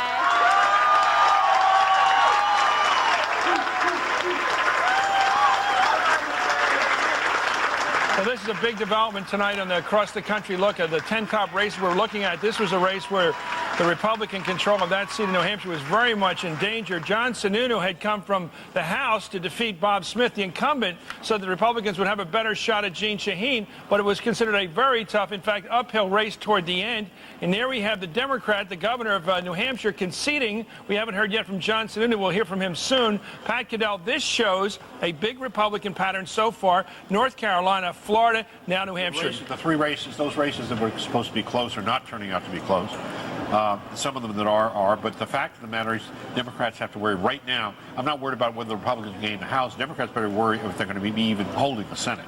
This looks in danger to me. Howard. What's happening here could be very historic because you have to go back to John F. Kennedy in 1962, after the Cuban Missile Crisis. After the Cuban Missile Crisis, to find a situation where a sitting president in the first midterm has his party gaining seats in both chambers, which could very well happen tonight. We were talking last night about the sort of little breeze for the Republicans. It's getting stronger by the minute because what's happening is places where the Democrats hope to have the possibility of a takeaway, like New Hampshire, like at a stretch North Carolina, are not happening, and the other states are still in play. So the margin is very, very tight, and the Republicans are going to win a couple of those probably that are left on the table, which means we could have at least a 50-50 situation with Dick Cheney sitting in the chair to break the tie. Once again, it's tax-sensitive New Hampshire. The most tax-hating. Tip O'Neill, my old boss, would say they didn't even like parks up there. They don't want any public facilities. They don't like taxes. Could this be the Republican message? You saw it in Florida. The tax issue came up with education. The tax issue is always hot there in New Hampshire. The biggest number that I've heard tonight, the most important number, was from Nora O'Donnell about the mood of the country. Among people who considered the economy to be the #1 issue, voting issue, they split 51-48 Democrat-Republican. If the Democrats couldn't win that issue among those voters, they don't have a shot. Could it be, Peggy, we're watching Jeb Bush being swamped there by sports. Could it be that the Democrats were tricked by George W. Bush by cutting taxes so dramatically, drawing out the Democrats as the tax party by getting them to oppose the tax cut? He's exposed them as the tax and spenders, and he's winning the races on a simple textbook, pocketbook issue, which is people don't want their money taken by the government. Could that be it? You know what? I think you're being more clever than you really have to be. Look, everybody knows that the Republican Party is the party that sort of, kind of gets your taxes down. The Democrats sort of, kind of have a tendency to raise them. A lot of Americans are already taxed at 25, 30, 35, 40, and 50%. They don't want more taxes. Why would they? If they know the Republicans are more likely not to raise their taxes and the Democrats are more likely to raise their taxes, why would they vote Democratic? I don't think it's about taxes. Well, it's about economic issues in general. It's about the economy, but the taxes have an implication I think there. the difference maker here, if there is one tonight, is the war in George Bush's performance as a leader and as commander-in-chief. That's what created a kind of bond that he has, not with all Americans, certainly not with dyed-in-the-wool Democrats, but with all Republicans virtually and independent voters. In an even race, when there's not a big difference between the two parties philosophically, they're going to, on the whole, go for the guy for the party But the they president trust. was a great leader of the country 2 weeks ago when his brother was in huge trouble in Florida. What changed in the last 2 weeks? What the changes tax his voting issue results? changed in the last 2 weeks. I think it's the vacuum in the economic issue. Chris, I don't think they could sell the tax issue. If this had to be campaigned over this tax, I think people are worried about it. It is the fact that there's a vacuum. The Democrats have no economic message. In that vacuum, by the way, in the vacuum, you give the vacuum, you leave the commander-in-chief, and you leave tax cuts, which you're getting in there, you're going to win. Okay, let's go to Lester Holt with more numbers. All right, Chris, thanks very much. First of all, let's talk about the governor's race in New York. NBC News is projecting the winner will be Governor George Pataki, the incumbent, winning re-election based upon, again, these projections, governor in New York. The Senate race, you called it here a short while ago, Chris, the Senate race in North Carolina. Now, keep in mind, this was one of those that was in the too close to call category, poll-wise, up until today. But Elizabeth Dole, the projected winner in North Carolina Senate race over Erskine Bowles. In the Tennessee Senate race, NBC News is projecting that Republican Lamar Alexander will win re-election. Right now, there's the raw numbers, 741,000 votes to 580,000 votes. And in New Hampshire, NBC News is now projecting that John Sununu, the Republican, defeats Jeanne Shaheen. Let me turn to our balance of power now on the board here. Let me get these all straight here. First of all, the Dole, apparent possible Dole victory, that's one of the gold races we've been watching here. The ones that, leading into today, the polls were telling us we didn't know where it was going. So that'll be the first gold seat we're changing, and we change it to red for Elizabeth Dole. Lamar Alexander, that was one that the polls indicated he might pick up. We'll turn that one. I'll try it one more time. That goes to red for Lamar Alexander. And then in the Senate race in New Hampshire, the projected winner, John Sununu. That was a Republican seat, and I believe that's going to be a gold seat, too. Is that correct? I want to confirm that. Let me confirm. Okay, that's good. Nope, not a gold seat. I want to get this right here, because what we're doing as we fill these in, we're watching the numbers change. To keep in mind, only a third of the Senate was up for re-election tonight. Right now, as it stands, Democrats 44, Republicans 41. That's about to change.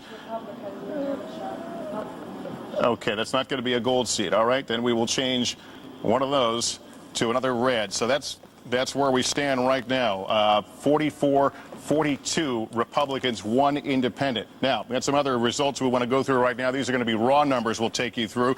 In the Missouri Senate race, again, very close, just like they thought it would be. 30% of the precincts in. Jim Talent right now with a slight edge, about, looks like about 20,000 votes or so.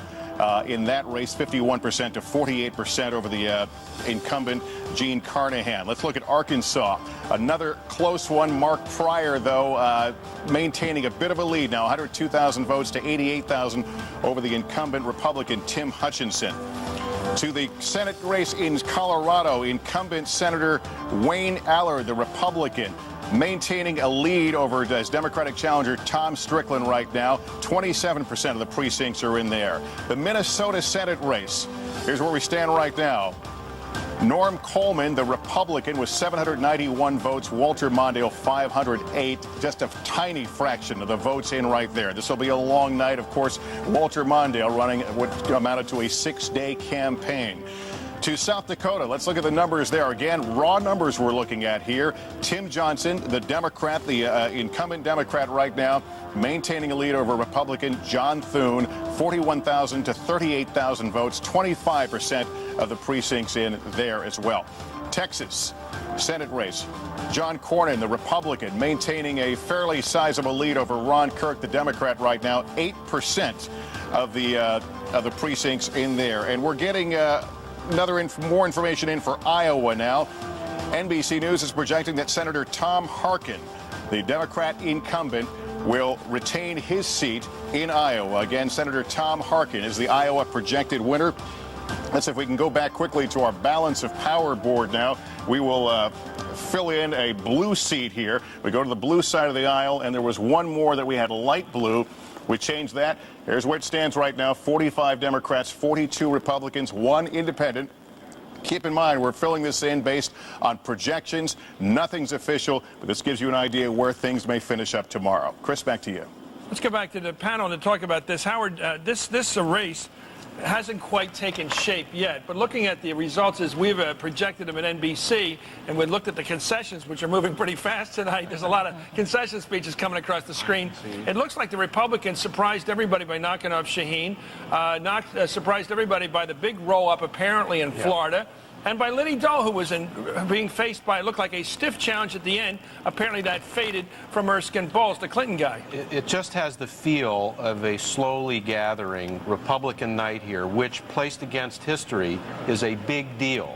It's very rare for a sitting president's party in the first election after that he's elected to do as well as the Republicans are doing. We don't know all the House results. We know a couple of House races that may be indicative.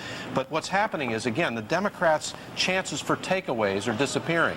They were never really ahead in New Hampshire, but everybody thought they had a chance in New Hampshire. That went by the boards. Colorado might go by the boards, etc. Let's go to this good guy. You know, we're watching this guy. I've always liked Frank Lautenberg. He's back. He served 3 terms in the United States Senate without a flaw, without a blemish. Didn't do anything wrong in that state.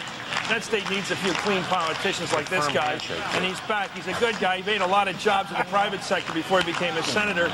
There he is back for you got to call it an encore, right? Yeah, and he also had his own money and he had his own ideas. And for a guy of 78, he's got a handshake like a vise. I know that, having just shaken hands with him recently. And he is one of the great relief pitchers, right? Eddie Constanti, or Jim Constanti, you got to get back there for this guy. The closers, you know. He knows how to win a ball game in the last innings. Poor Doug Forrester ran against Torricelli and beat him. What month did he beat him in? Unfortunately, he beat him too early. Unfortunately, you should never win a race 2 months before November election. 5th. In the suburbs of New Jersey. If he hadn't rolled it up, Torricelli would have stayed in the race and he would have beaten him. The suburbs of New Jersey, abortion is key. Abortion is key in the suburbs of New Jersey. Which way is it key? It's pro-choice. Right. And by the way, though, here he is, Frank Lautenberg, the new senator apparently from New Jersey. Josh's speech here. Boy, am I proud of him. The next speaker will be my grandson, Alexander. Oh, no, I'm sorry. Anyway, that's quite a crew we have here, isn't it? Look at them. There are 3 more who are home sleeping. They couldn't get here tonight. But these 5 that's good representation. My friends, thank you. Thank you all. Thank you for this wonderful one.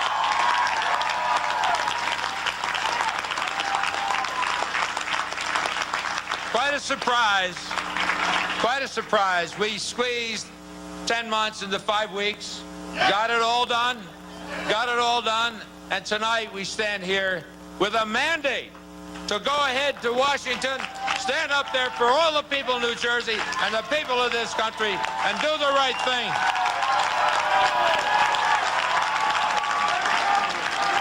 Okay, let's go and listen to NBC anchor Tom Brokaw talking to Jeb Bush.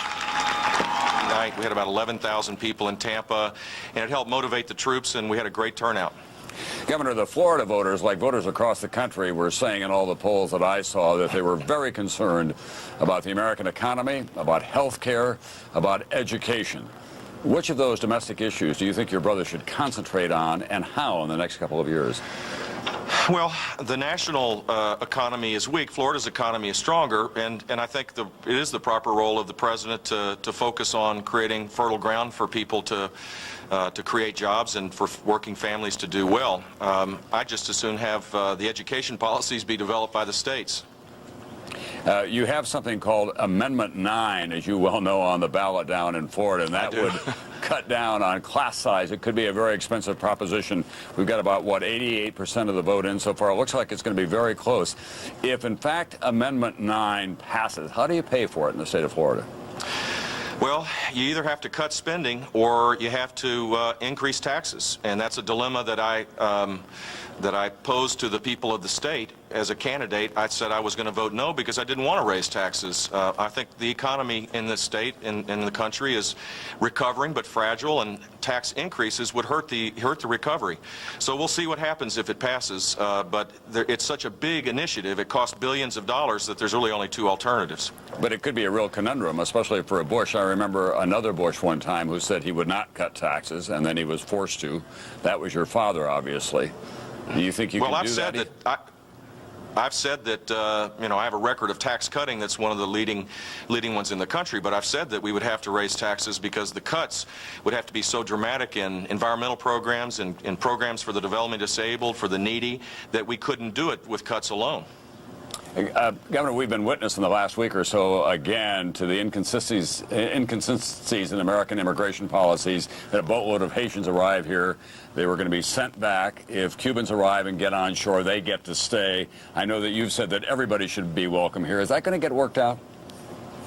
Well, what I've said is that Haitians should be treated as all other nationalities, and I think that's fair, and I believe it will get worked out. But we don't want to create a magnet for people to risk their lives and cross the Straits of Florida and endanger their lives and create huge costs to southern Florida. So there needs to be a proper balance. Finally, Governor, after all your brother did for you in the state of Florida, does he get to borrow your baseball glove whenever he wants to now? Yeah, he does. All right. He sure does. Thanks very much. Thank you very much. Thank you. Again, congratulations. Well, we've got another big announcement. That is that Lindsey Graham, the congressman from South Carolina, who's appeared on this program so many times on Hardball, has been elected, appears, according to the projections by NBC News, based on precincts now reporting that he's going to be the next senator from South Carolina. He's going to replace Strom Thurmond, who has been in the Senate, I think, forever. And so this is a big debate at 50, all the way back in the 50s. So Lindsey Graham's going to be the future of South Carolina, a hardball veteran. I guess we're glad, we can say we're glad that he won, because we like that he comes on this show so often. Anyway, we'll be right back with Pat Caddell and others in our panel, and lots more numbers. We're going to have John Kerry join us when we come back. Brought to you by Merrill Lynch Wealth Management, proud sponsor of Decision 2002.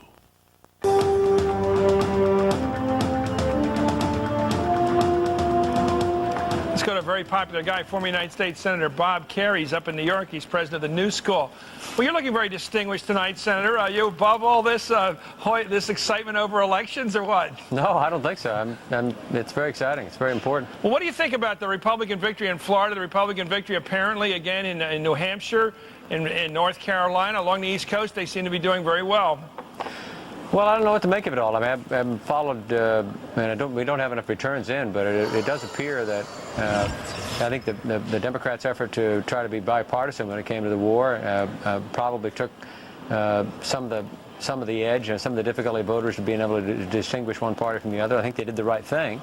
And I think it was odd listening to Republicans out basically saying, we're not for private accounts as well on Social Security, and we're for expansion of Medicare prescription drug benefit, and we're proud that we increased the power of the Department of Education, increased funding in education. So there was an effort on the part of the Republicans to blur the distinction between themselves and Democrats, and I think at the end of the day, it's going to be still very closely divided nation. You mentioned the potential, the question of a war with Iraq and how the Democrats voted on that Senate resolution. Do you think there might be, I know you're pretty much for the president's position based upon previous conversations, but do you think there's a danger of hubris?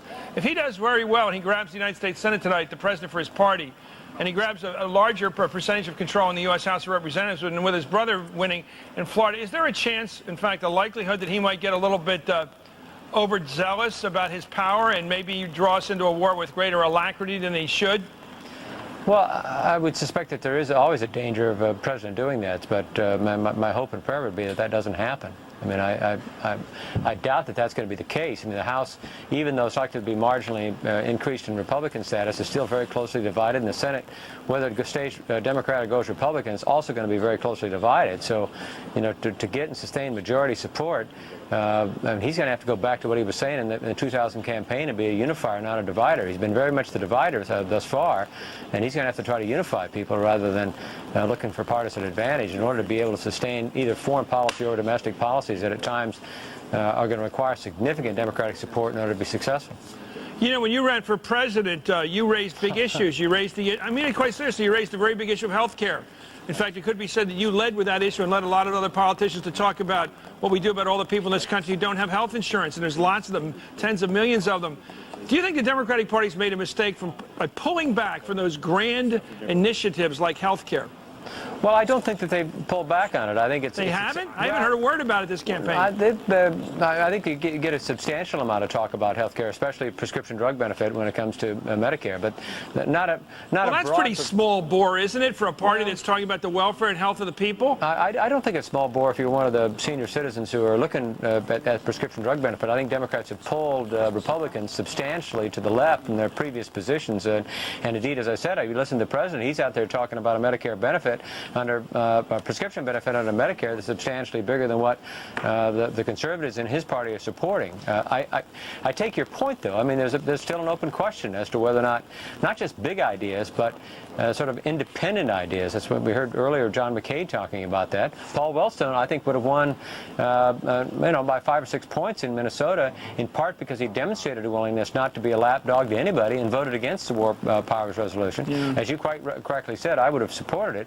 But that independent move, I think, is very much alive and well, and I think if you look across the parties and successful Republicans and successful Democrats, those who express those kind of independent views are likely to be more successful. Thank you very much, Senator Bob Kerrey, former senator from Nebraska, now president of the New School University up in New York. Now to Nora O'Donnell with the latest exit polls on voter attitudes today. Nora. Chris, we've been talking a lot in this about the last couple months about Iraq. Well, the war in Iraq dominated the president's agenda this fall. And most of those we polled voiced support for removing Saddam Hussein from power. A majority of likely voters surveyed by NBC News say the U.S. should use force to oust Saddam Hussein. However, support for military action is not without some reservations.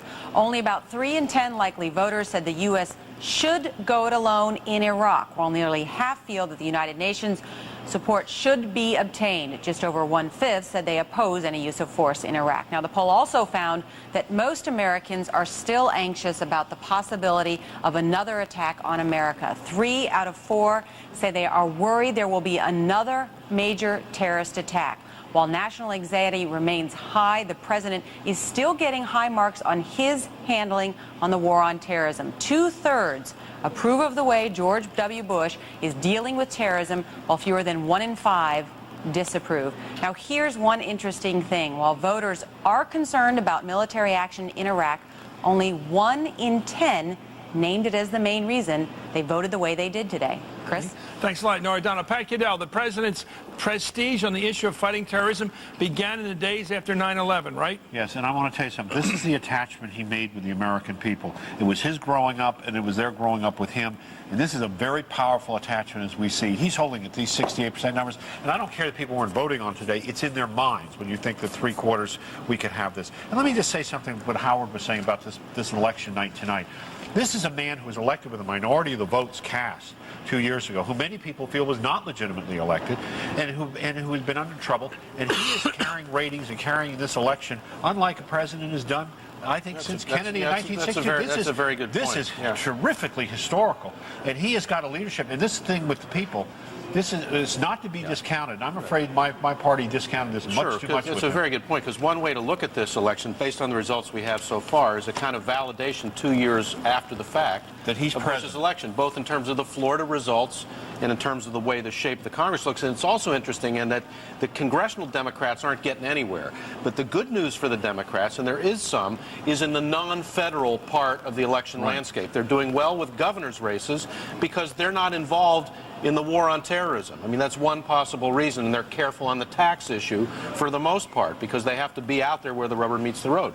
They've won Pennsylvania, they've won Illinois, they're going to win Michigan. The Democrats. Can I suggest something that we've skipped here? They've got good candidates. Donna, Eddie Rendell, the mayor of Philadelphia, brought back Philadelphia.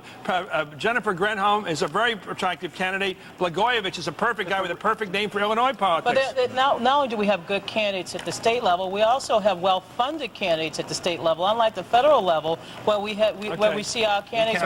Everybody, Pat, we're going to come back with those thoughts. We come back with our panel and with lots more numbers on Hardball's coverage of election 2002. Rudy Giuliani is coming up next on Hardball.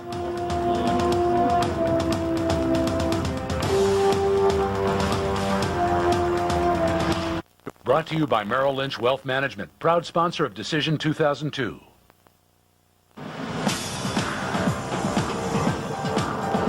Live from MSNBC World Headquarters. Hardball's Decision 2002. Here now is Chris Matthews. I'm Chris Matthews. Welcome back to Hardball's Decision 2002. I got to say, it's 11 o'clock here on the East Coast. I consider that halftime for what tonight looks like to be a fight. I'm going to be here in this seat, holding on to this chair until about 3 in the morning. It looks like last time around 2 years ago, on the 2000 election, I stayed in the same chair with a few stops for the bathroom, 12 straight hours. Anyway, on the East Coast, it's now 11 o'clock at night. Control of the United States Congress remains up for grabs. Still, NBC News has projected winners in 23 of the 34 Senate seats that were up for election today. And so far, the story has been good news for the Republicans. Jeb Bush is the projected winner in Florida's governor's race, and that looks like a big win. And the GOP has held 2 Senate seats that were in jeopardy. Elizabeth Dole is the projected winner in North Carolina, and John Sununu is the projected winner in New Hampshire. Those are 2 Big Ten battles, as we've been calling them, that the Republicans have held on to. Let's go now to Shaheen headquarters, where Jeanne Shaheen has recently conceded the election for the United States Senate seat from New Hampshire. Mike Bonical. There's a couple of messages coming out of here this evening, and they feed right into what you and Howard and the rest of the panel have been discussing. The first message is that the elites in this country, especially the elite media, have badly underestimated President Bush's popularity. The second message is to the Democrats specifically, to Mrs. Gephardt, Daschle, and McAuliffe, and the message from New Hampshire and Massachusetts is, you fellows have to get yourself a message. They have no message that's resonating here with independents and even among some Democrats. The third message is the battle between the Bush family and the Clintons out of power. The Clintons were very present here in New Hampshire, even more present in Massachusetts, where Mitt Romney, the Republican, beat the Democrat Shannon O'Brien, despite the fact that Hillary Clinton late last week appeared in the state and dropped the gender card into that election, and former President Bill Clinton appeared in that state yesterday with a tumultuous rally in New Bedford to rally the faithful, the Democrats. President Bush appeared here last Friday for Congressman John Sununu, who a week or 10 days ago, the consensus was he was in great difficulty. He won a pretty handy victory here this evening. The Republicans are really on the road to someplace. This is an historic night, the most contentious election, off-year election in about 50 years. And the message tonight, I think from New Hampshire, from Massachusetts, rolling across the country, is that this particular president is much more popular with people than the mainstream media gives him credit for being. Thanks a lot, Mike Barnacle up in New Hampshire. I have to say, Howard, that maybe this is the rebellious streak of the American people, that the 200-plus year of the American Revolution is not over yet. They love to prove the pundits wrong. They love to prove the elite wrong.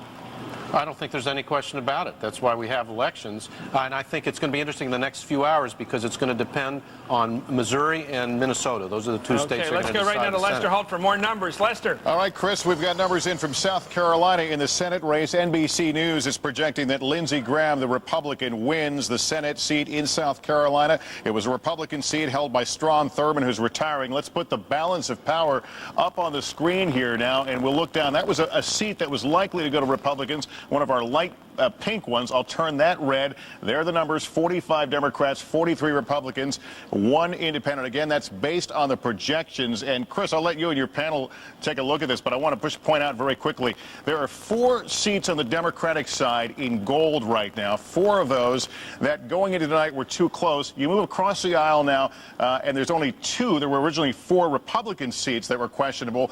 2 of those have gone to Republicans. There are 2 gold ones left. The other pink ones there are ones that the poll suggested would likely stay in Republican control. I'll let someone else do the math, but that's where we stand right now. We'll continue to fill this in as we get projections, and you can watch the balance of power change in the U.S. Senate. Let me walk you some other races right now. These are the ones that we had projected earlier. In Iowa, Tom Harkin, the Democrat, is the projected winner there over Greg Gansky, the Republican.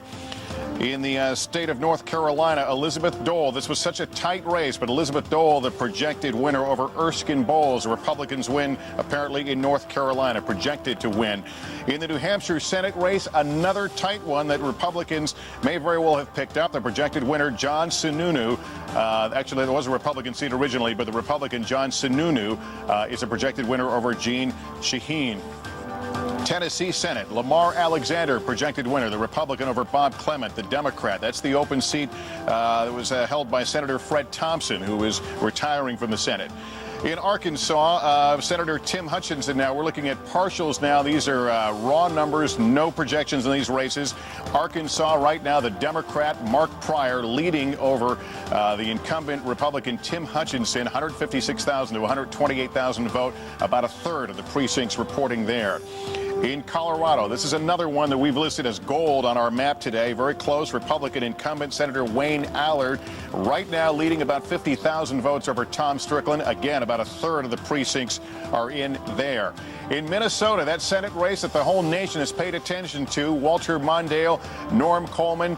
Right now, Norm Coleman leading Mondale by about, looks like about a little less than 500 votes. Keep in mind, 1% of the precincts in. We'll be watching this one for some time to come. The Missouri Senate race, Jim Talent, the Republican right now, maintaining about a 30,000 vote edge over Jean Carnahan, the Democratic incumbent. Jean Carnahan in her first election, 38% of the precincts in the Missouri Senate race. South Dakota Senate race, Tim Johnson, the Democrat, John Thune, the Republican right now. Johnson leading by about close to 2,000 votes, 34% of the precincts in there. We're also watching the Senate race in Texas, where it's John Cornyn leading Ron Kirk right now by a fairly wide margin, 8% though of the precincts in there. Keep in mind, these are raw numbers we're looking at right now, no projections in those races. Let's look at some of the Maryland, or some of the governor's races right now. In Maryland, 96% of the precincts in. Republican Robert Ehrlich Jr. right now maintaining a little less than a 100,000 vote lead over Kathleen Kennedy Townsend, the Democrat. California governor's race, no numbers in here. We'll keep a watch on that one, where the polls are now closed in California. I want to look at Michigan right now. In the governor's race there, Jennifer Granholm, the Democrat, now leading by, looks like about 100,000, fewer than 100,000 votes, with 28% of the precincts in the Michigan governor's race. And let's quickly look at Massachusetts in the governor's race there. Republican Mitt Romney is leading with 772,000 votes over 654 for Shannon O'Brien, the Democrat. 67% of the precincts in there. We're watching some of these governor's races very closely, and Chris will continue to watch the balance of power as it changes literally before our eyes here on the screenwriter. Chris? Thanks a lot, Lester. Let's go to Peggy Noonan. You write a lot about the Bushes. Okay. I'm going to make up for lost time here and give you a lot of time. You can do a mini essay here. Peggy, the Bushes, George W., always underestimated by the media elite. Mike Barnacle has a good point. Why is he always underestimated? Oh, I don't know. It's a consistent thing with him. I think the media elite look at him and they think he's an average American guy, and they don't think that's good news. They think it's bad news. He's not an intellectual, but worse than that, he doesn't make believe he's an intellectual. He's a charming guy, and in one-on-one politics, as you know, he is deeply effective. And the interesting thing about modern presidents is, unlike presidents of the past, they do a heck of a lot of one-on-one and 5-on-1 and 10-on-1. So look, he is traditionally underestimated, but I don't think that's the story here. I think the story here is that this guy, Bush, took a historic gamble. He did what we all wanted, those of us who worked for Ronald Reagan in 1986. What we wanted him to do was take his popularity and bring it into the country and change the congressional races, the Senate and the House. Reagan never did that. He didn't put himself on the line in '86. Bush just did it. If tonight had not ended happily for the Republicans, Bush would look very bad right now, and everybody would be beating the hell out of him. Bush did a big thing, and he won, and it's big news. And it's history because he did it. He picked up points for his party at a time when we are on the verge of war, if not in war, and in economic recession. That's big stuff. So we have to go. Thank you, Peggy. Let's go now to Texas. Thank you, Chris. I love sarcasm. Let's leave now. Let's go to Texas. We got some news here. John Cornyn, the Republican candidate for governor, has a statement to make. From the United States.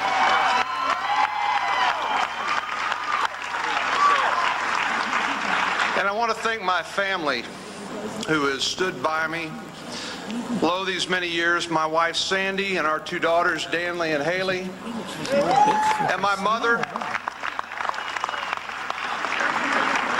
My mom is here. Is he conceding or winning? With us tonight, and you know, I could not have been elected tonight with your help, without their love and support.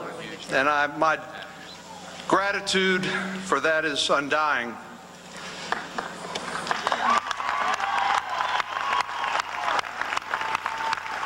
I also want to thank those of you here tonight and those of you who may be watching who have put their trust in me to help represent you, all Texans, in the United States Senate, regardless of race or gender or ethnicity or sex. I want to be a senator for all Texans.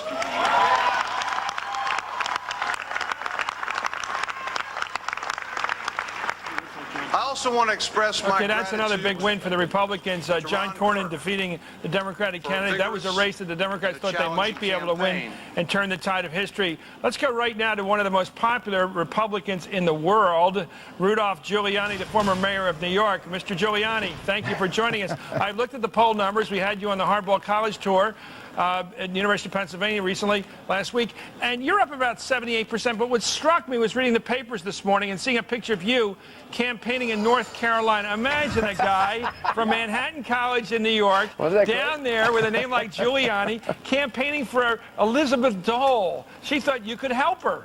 For Elizabeth Dole and Lindsey Graham, and it's been a great victory for the Republican Party tonight and for the president. I mean, this taking it to the voters was really quite a bold thing that President Bush did. Well, why is a Yankee like you so popular down in Dixie all of a sudden? I thought the Republican Party ended somewhere around the Mason-Dixon line in this last election. Republican Party is doing very well all over the country, and it's pretty historic what the president did over the last couple of weeks. You know, he really went to the people, and look at the result. I mean, it's really unbelievable. Well, let me ask you about the decision the president made, because it was a strategic decision. It's a gutsy decision. To risk his world reminds prestige. Me of Harry Truman. Why do you think he took that risk? I think he feels very strongly that he wants to get his program through. He wants to get his Department of Homeland Defense passed the way he can actually, make it successful. He wants to be able to have get some of his judges through, right? I mean, look at all the judges that have been obstructed and blocked. Right. So I think this was a necessary thing to do, but a lot of presidents may not have done it. He really went out there and he essentially went to the people, and he has been, I think, really victorious tonight, right? I mean, you think about it historically, just doesn't happen 2 years into a presidency where you gain seats in the House, which I think is going to happen, and probably get control of the Senate. Well, we're looking at the results so far that NBC has projected, at least as when all the votes are counted, in North Carolina for the Senate, in South Carolina for the Senate, in Florida, in New Hampshire. We're also getting reports of strong Republican performances in Massachusetts and in Georgia for the Senate and for the governorship up in Massachusetts. It looks to me like your party almost owns the East Coast. That's really amazing. I was with Mitt Romney. That was the last stop that I made on my tour last night, and we walked through the North End and had a terrific time, but that's a bigger win than I even thought would take place. I mean, that was a very impressive victory by him. You mentioned the issue of Homeland Security and the president's problem and not having enough Republicans in the Senate to jam that through, and facing the opposition of people like Tom Dasha, who are basically in bed with big labor, and labor wants those union jobs. They want those people organized and paying dues, and the Republicans have opposed that because they think it'll take away from the president's flexibility. Would you accept the department job running the Department of Homeland Security if President Bush came to you? I'm not looking for a job. No, but if he came to you, would you say yes? I think we went through this at the... no, we didn't, or I wouldn't be doing it now. At the University of Pennsylvania. I try to do fresh material with you, Mr. Mayor. You deserve it. No, the reality is I'm not looking for a job. I'm very happy where I am, and I did the tour that I did in 12 states, and because I believe in the president, and I think he deserves the opportunity to get his Department of Homeland Defense done the way he wants to do it. He deserves to get his judges through, and I think it really has been, an obstructionist period, and I think the American people responded to that. That's the places that I went. That's the thing that was really the most responsive. Mayor Giuliani, it's a long time since Barry Goldwater tried to cut New York off from the United States. Anyway, congratulations for your performance in the campaign. We're going to come back with more results, more analysis on hardballs, election 2002. Remember that? Remember Goldwater?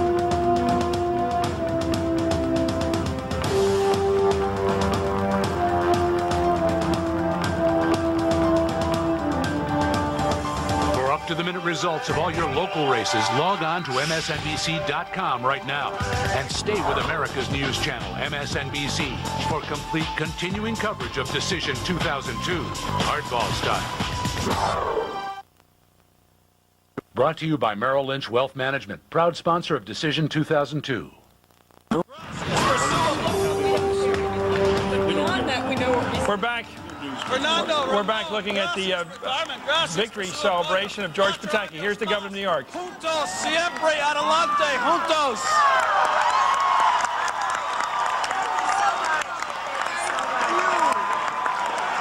And let me just, in all seriousness, gracias, mis amigas. Mary, molto grazie, Mary, molto grazie.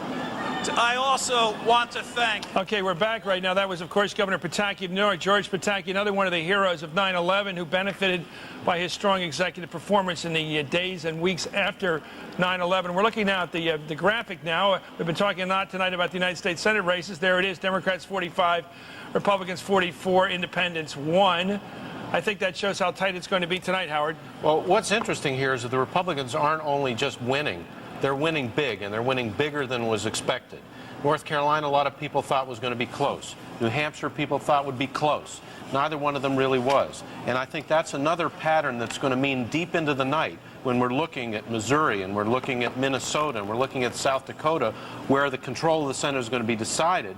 That kind of momentum for the Republicans that George Bush has established with his personal campaigning and his persona is probably going to carry the day for the Republicans. The thing is, he got deeply involved in all the mechanics of this. Why? Because he and Karl Rove believe... The president's political advisor. Yes, his political guy who wrote these position papers and the strategy, that Bush operates best on the offensive, when he has a positive agenda. That he's not a counterpuncher as a politician the way Bill Clinton was. Bill Clinton, ironically enough, benefited from the fact that the Republicans took control of the House in 94, came back in 96. Right. I asked Rove about that. He said, no, this candidate, this president, doesn't prosper that way. He prospers by moving forward with his own agenda. That's why they took the initiative they did. Peggy Noonan. Bill Clinton, 2 years into his presidency, at this point in his presidency, was losing control of the Congress. Had a really terrible time. To see Bush do this 2 years into his presidency is extraordinary. But I'll tell you, I agree with what Howard says, but to me, one of the signal races of the evening, really revealing, Mitt Romney, Republican, winning in a blowout in the state of Massachusetts in the gubernatorial contest. It was supposed to be, first of all, he was supposed to lose bad, then it was supposed to be really close. It's a blowout. I don't know what the latest numbers are, but his win is big. That tells us something about something going on, probably in the East Coast. Mitt Romney was clobbered by Ted Kennedy. Donna Brazil, your turn. Well, thank you so much. First of all, the night's still young. South Dakota hasn't come in. Colorado's not come in. Minnesota is still unknown. Arkansas looks good for the Democrats. Louisiana is, we don't know yet, but that's still a good state. And Missouri. So I don't think we should count our chickens yet. But the second thing is that Democrats are doing very well in these gubernatorial races, taking them from Republicans in Maine, Illinois, Michigan, Pennsylvania, and New Mexico. Let's go to Kathleen Kennedy Townsend, who's speaking right now in Maryland. I thank you. I thank you. I thank you. Thank you. Thank you. Thank you, too, Carolyn. Unfortunately, we fell short. But we stood up for our beliefs, for our future of justice and equal rights and opportunity for all. I congratulate Congressman Ehrlich on his victory tonight. No. He was a formidable opponent. He ran an effective campaign.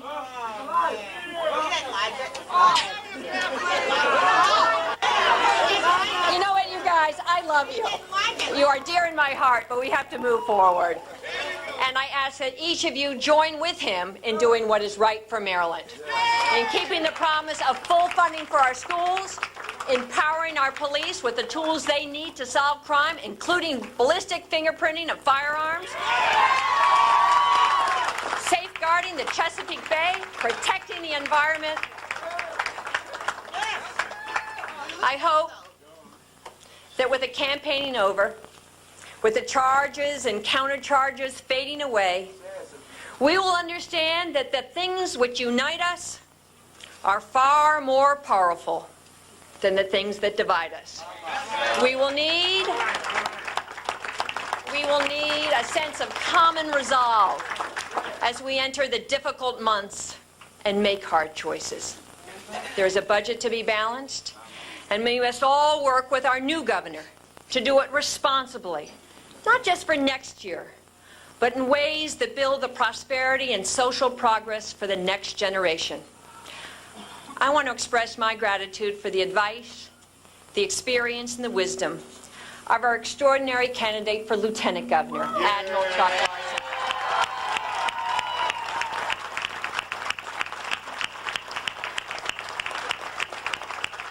We're back. That's Kathleen Kennedy Townsend losing the governor's race in Maryland, a state that always elects Democrats to the governorship, always elects U.S. senators from the Democratic Party. She did not run a very good race. Bob Ehrlich ran a very good race and upset. Boy, that's one of the big upsets. I think executive talent is winning. Pataki, Ehrlich, Eddie Rendell in Pennsylvania, and celebrity kids are not doing well this year.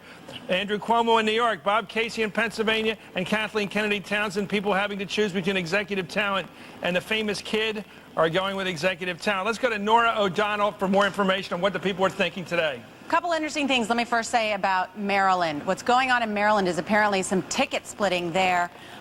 Voters going for the Republican Ehrlich in the governor's race, but in a very tight Senate race where Congresswoman Connie Morello, the most endangered, perhaps the most liberal Republican, she is behind the Democrat there. So it looks like there's some ticket splitting going on in Maryland. What's interesting about Kathleen Kennedy Townsend, a woman running for governor. This year, a record number of women running for governor. It's one of the few trend stories we've been able to pick out of this election. Well, I'm going to go through every race for you where there's a woman running for governor, tell you how they're doing tonight. Let's first talk about Arkansas.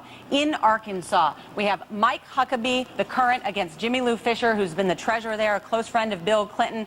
She had been running a very tight neck-and-neck race. Currently, there's just 40% of the vote in, but still a very tight race, but appears Huckabee is ahead there. In Maryland, we just heard it, Kathleen Kennedy Townsend, the first child of Robert F. Kennedy, has lost that seat, conceded to the Republican Bob Ehrlich. This is a big upset in this race. Massachusetts, Mitt Romney, the Republican, way ahead of Shannon O'Brien in a state that is usually Democratic, does not appear to be doing well in that state. In Arizona, we saw Janet Napolitano, who's the state attorney general, is ahead of Matt Salmon, a former congressman there. So that may be a win for women in Arizona. She has been ahead in the polls there the past several weeks. In Kansas, Kathleen Sebelius, who is the state insurance commissioner over Tim Schallenberger, who was not, Republicans think he may have been a little bit too conservative, so it looks good for women in Kansas if you're trying to see which women will be taking over governorships. Michigan, a very charismatic candidate there, Jennifer Granholm, appears to have won the race against Dick Posthumus there. Jennifer Granholm, many people say she is going to be the new star of the Democratic Party. She'd be on a national ticket, somebody who could run for president, except for the fact that she was born in Canada. And Hawaii, this was kind of fun. Two women running against each other because it's Hawaii. We don't have numbers in yet. But this in the past couple of weeks has been a very tight race. These two running neck and neck.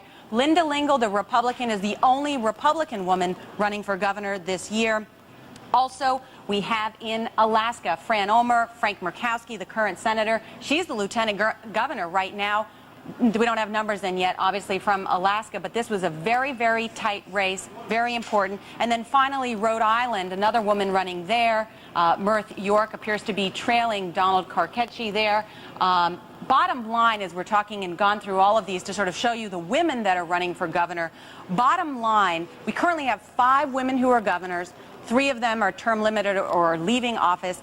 It appears right now that in Arizona, Kansas, Michigan, and Hawaii, so we'll get a +4. So we may just have one more in terms of, there'll be a record number this year, but it's not as many as people thought, Chris, that of women running in executive, being governors. Why is it important? Of course, I think everybody wants to know why we're talking about that, not just because women, but because 4 of the 5 past presidents were governors. Right. People are looking at this. This is where women can be in executive positions, can be considered as someone that can be on a national ticket. Yeah, it looks like the women are getting on the on-deck circle of baseball, presidential politics. Looks like you have to win a governorship to win the presidency, or at least have a shot at it. Senator Tom Daschle has told NBC News it looks like the Republicans might win the Senate race in that South Dakota race for the Senate. Let's go right now to Jim Avila. We don't have Jim Avila right yet, but I want to tell you, Pat, if the Democrats lose South Dakota, they've already lost a lot of Senate seats in the Senate. Let me tell you something. Then we should have, if they lose South Dakota, if they lose the Senate tonight and give the entire government to the Republicans, we might as well really start feasting here because I want to tell you something. Some disasters are going on. But you know, I just watched in Maryland. I'm very fond of the Kennedys. Very fond of Kathleen. This is another example of many others. And I'm not going to name names for this consultant disaster we have in politics. Let me clarify that, Pat. It looks like Dasher wasn't talking to Jim Avila about the race in South Dakota as much as the overall picture tonight. But I don't care. Losing the Senate. But the other thing is, 2 years ago, there was no Republican Party in northeastern United States. It didn't exist. Tonight, they win in New Hampshire, surprise. They win big, as far as I'm concerned, in Massachusetts, a state. They win in Maryland, a state they haven't elected anybody in God knows how long statewide. Yeah, but Pat, they run as moderates, and they're able to attract independents. That's why. I'm saying they didn't exist 2 years ago. This surge, when I said earlier tonight about Bush doing a gambling. Let me tell you, in politics, gambling always matters.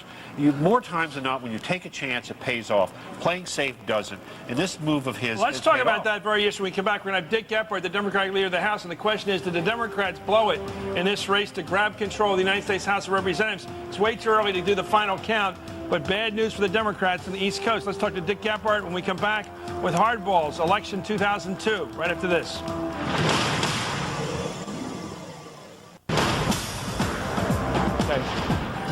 Well, Saxby Chambliss, who's the congressman running for the United States Senate today, has declared victory in his race with Max Cleland. A big defeat for the Democrats. The first time we have reported here the projected change of a seat in the United States Senate.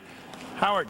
Well, that war hero lost 3 limbs in the Vietnam War and is beaten. Well, we discussed earlier, it was the national security issue that I think did it, because that opened up the whole question of whether Max Cleland was voting with the national Democrats or whether he was allied with the Georgia suburban Republicans on issues that he should have been representing. By holding up President Bush's version of Homeland Security, he cost himself a seat. He absolutely well, did. You know what? Margaret Noonan, and also his general Bush's popularity in Georgia as well. Christy Whitman made that point earlier, that Bush has important things he wants to get through the Senate, and that I think probably back home Max Cleland was considered one of the guys who were blocking those things. Homeland Security is one, judicial appointments another. You know, serious stuff is at stake here, and it's possible that in Georgia, fighting off George Bush and opposing him in Washington, that may not have played so well this year. Well, I just want to say, though, you know, it's pretty tragic in Georgia. You know, the guy for Georgia, who skipped the draft and then makes this issue national security, goes after Max Cleland, who left half his body in Vietnam for the country. I'm really outraged by this. This guy got away with murder this year. And it's one of the few Who's this guy? This Chambliss Saxby. And I just feel very badly. Chambliss. Saxby Chambliss. Whichever you like. It's a weird name, isn't it? Well, it was all I want to say is I'm a Southerner and I'm really embarrassed. It was by this very tonight. tough, and in a number of states, that was the Republican strategy, because the Democrats were maneuvered into a position of voting, quote, against Homeland Security because of the fact that the president's version of the bill included basically a ban on federal unions. And because the unions are so important to the Democratic Party, Democrats like Max Cleland had to choose which way to jump on that, and they went with the unions. Why would a that's guy from the deeps from Georgia, which I think is a right-to-work state, why would he back the unions? You ever seen campaign money? Well, it's because of who supports each party, and that's the point that the Republicans and Karl Rove and George Bush were making. You're an organized Democrat. I know that's an oxymoron, Donna, but how do you reconcile the loyalty of the Democratic Party to the labor movement with its attempt to hold seats in the South, where it's basically not pro-labor down there? Well, first of all, you know, Max Cleland embraced the president on taxes, embraced the president, I think, 75% of the time. It was outraged to see the president and others go down there to campaign against him. This is a shocker to me, because I think he's the kind of Democrat that can really bring voters from both parties together. The whole point of the Republican strategy on Homeland Security was to find something that the Democrats couldn't embrace the president on. I'm sorry they took out a They wanted to achieve separation, as they say on the football field. Especially given the fact that the Republican Party did not embrace Homeland Security until after the Democratic Party moved the ball, got it out of committee, and then the Republican Party came on board. Oh, guys, look, America needs Homeland Security. 9/11 happened in the state of Georgia. They would take our national security very seriously. Bush takes it seriously. It would be understandable. To pretend that Max Cleland doesn't is wrong. But if the president is a few votes in the Senate from getting a bill that will set up his Homeland Security department, then the president can legitimately argue, look, I need more Republicans to back me on this. I mean, that's serious. That's not just using. I hear in this debate, I hear simplicity. Of course it does. I hear consensus. President Bush has done well in Georgia tonight by influencing the vote. On behalf of Saxby-Chambliss, we all agree that Saxby-Chambliss would not be the expected next senator from Georgia were it not for George W. Bush. Do we agree on that? Let's go to Lester Holt. Lester. All right, Chris, we should point out NBC News has not made a projection in that Georgia race, nor in the Texas race, which is interesting. John Cornyn, the Republican, came out, claimed victory. Ron Kirk, the Democrat, says, hold on, this isn't over, and says he's going to wait till all the votes are counted. So let's just show you where it stands right now with 31% of the precincts reporting. Here are the raw numbers. John Cornyn, 56%, a little over 1 million votes. Ron Kirk, 804,000 votes, 43%. Now, NBC News is projecting in the state of Oregon that incumbent Republican Senator Gordon Smith wins in Oregon. Let's put up the balance of power. I think your graphic already showed it, but let's make it official. That's one of these pink-red seats that were leaning Republican. We'll change that. 45-45 right now is what it looks like as we watch the balance of power change. Keep in mind all this unofficial numbers right now. This is based on projections. What I want you to take a look at, though, is on this side of the screen. If you come over here, notice the gold seats. Let's simply put one right there. The gold seats on the Republican side, only 2 left. Those were ones that were very close. You come over on the Democratic side, there are 4 gold seats. Those are seats that were simply too close to call based on the polls leading into today. Those 4 seats still undecided. I'll let you do the math. Let me go over some other races that we've been watching throughout the evening here that remain very close and bring you the raw numbers. Let's start with Idaho, where, again, this is a projection. This has been projected that Larry Craig, the Republican, wins over Alan Blinken in the state of Idaho. Now let's move on to some other numbers I want to show you right now. In Arkansas, this is one that the Democrats campaigned very hard to beat the incumbent Tim Hutchinson. Right now, Mark Pryor leads by about 15,000 votes or so. That's 50% of the precincts in the Senate race in Arkansas. Let's take a look at Colorado now. This was supposed to go down to the wire as well. Wayne Allard holding a lead right now over Tom Strickland. 47% of the precincts are counted there. NBC News officially calling this one too close to call in Minnesota. Norm Coleman versus Walter Mondale. Right now, Norm Coleman, with just 7% of the precincts in, holds about a 4,000 vote lead. Keep in mind, they're doing this one by hand ballots. Remember, Walter Mondale was a last-minute change after the death of Senator Wellstone, so these were quickly printed up ballots by hand. It'll be a long count in the state of Minnesota and likely a very close vote. Here's Missouri right now with a little over half the precincts in. Republican Jim Talent, is leading Jean Carnahan, the Democratic incumbent. It's her first election. As you know, she was appointed to the seat 2 years ago after the death of her husband. Again, that's one that NBC News has determined is simply too close to call. Same applies for South Dakota, the Senate race. Too close to call. Tim Johnson, John Thune. Look how close they are. 43% of the precincts in. Tim Johnson holding on to about a 3,000 vote lead. So several of these races now too close to call.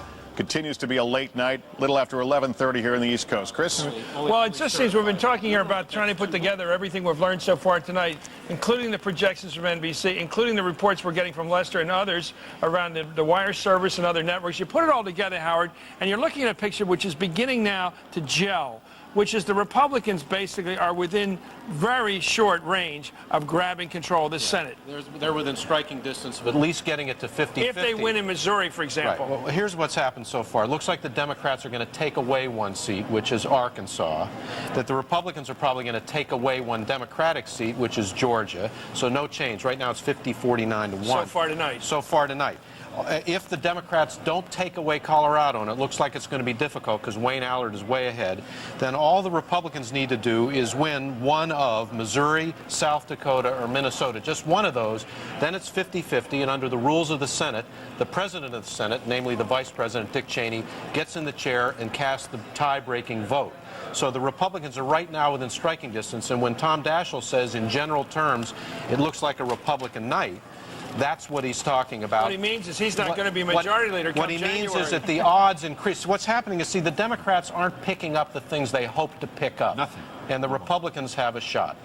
So this is more than a 2-knot breeze, Peggy Noonan, for the president's party. This looks like a pretty stiff breeze at the moment, and I think Dick Cheney may find out that he can't stay in an undisclosed location anymore because he's going to be sitting in a large chair in the middle of the U.S. Capitol casting decisive Donna, you're votes, getting perhaps. quiet. I'm sorry, Donna, you're getting quieter as the night goes on. No, I'm not getting quiet. I'm looking at the numbers, and it's still tight. It's still close. I wouldn't take the gavel from Mr. Daschle. Okay, yet. let's go to Jim Avila. He's with Tim Johnson at his headquarters in Sioux Falls, South Dakota, one of those 3 races we're looking at right now. Jim.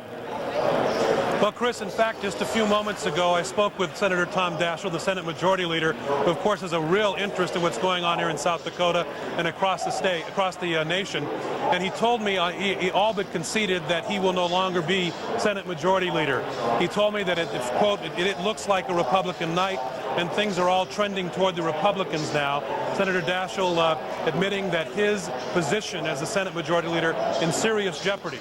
He told me, in fact, he was seriously concerned about several races. Missouri, number 1, he's very concerned about. He's also concerned about the race in Minnesota and the race right here in South Dakota.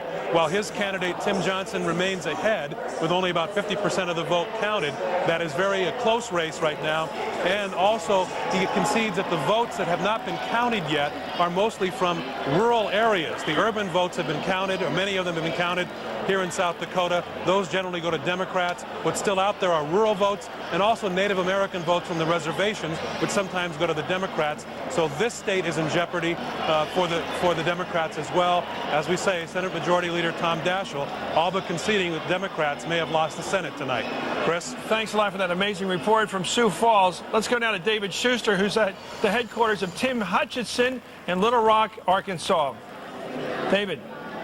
Well, Chris, officials with Tim Hutchinson say that the Republican incumbent is now preparing to call Attorney General Mark Pryor and concede this election, even though about half the precincts are still to report. Apparently, based on the results that have come in so far, Tim Hutchinson is not doing well in some of the districts that he needed to carry very strongly, including some of those in northwest Arkansas, where President Bush campaigned heavily for him, and Mr. Bush appearing there yesterday. But again, the Hutchinson campaign now preparing to concede this election to Mark Pryor. Mark Pryor, 39 years old. He'll be reoccupying a seat that had been occupied by his father, David Pryor, very popular senator here in Arkansas, former senator, former governor.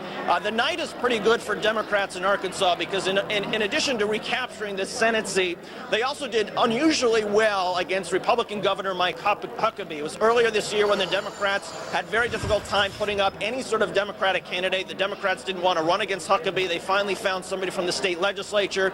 She actually ran a pretty strong campaign. The Democrats feel that they put Huckabee on the ropes, even though they're not going to be able to recapture the governor's seat. But again, the Hutchinson campaign now preparing to concede this election to Mark Pryor, 39 years old, the Attorney General of Arkansas, the Pryor family going back to Washington. Chris? Okay, thanks a lot, David Schuster in Little Rock. Looks like the Republicans have lost a seat in the Senate. We'll be back with more with our panel. This is shaping up as a battle over maybe 1 or 2 seats as to who's going to control the United States Senate. Back with more Hardballs coverage of election 2002 right after this.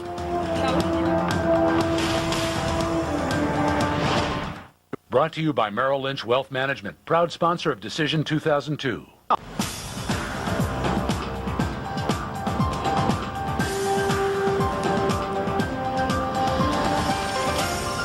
Let's go to a big winner up in New Hampshire. John Sununu, the congressman who's just been elected, apparently, to the United States Senate tonight. Congratulations, Congressman. Tell us what you think turned the election up there.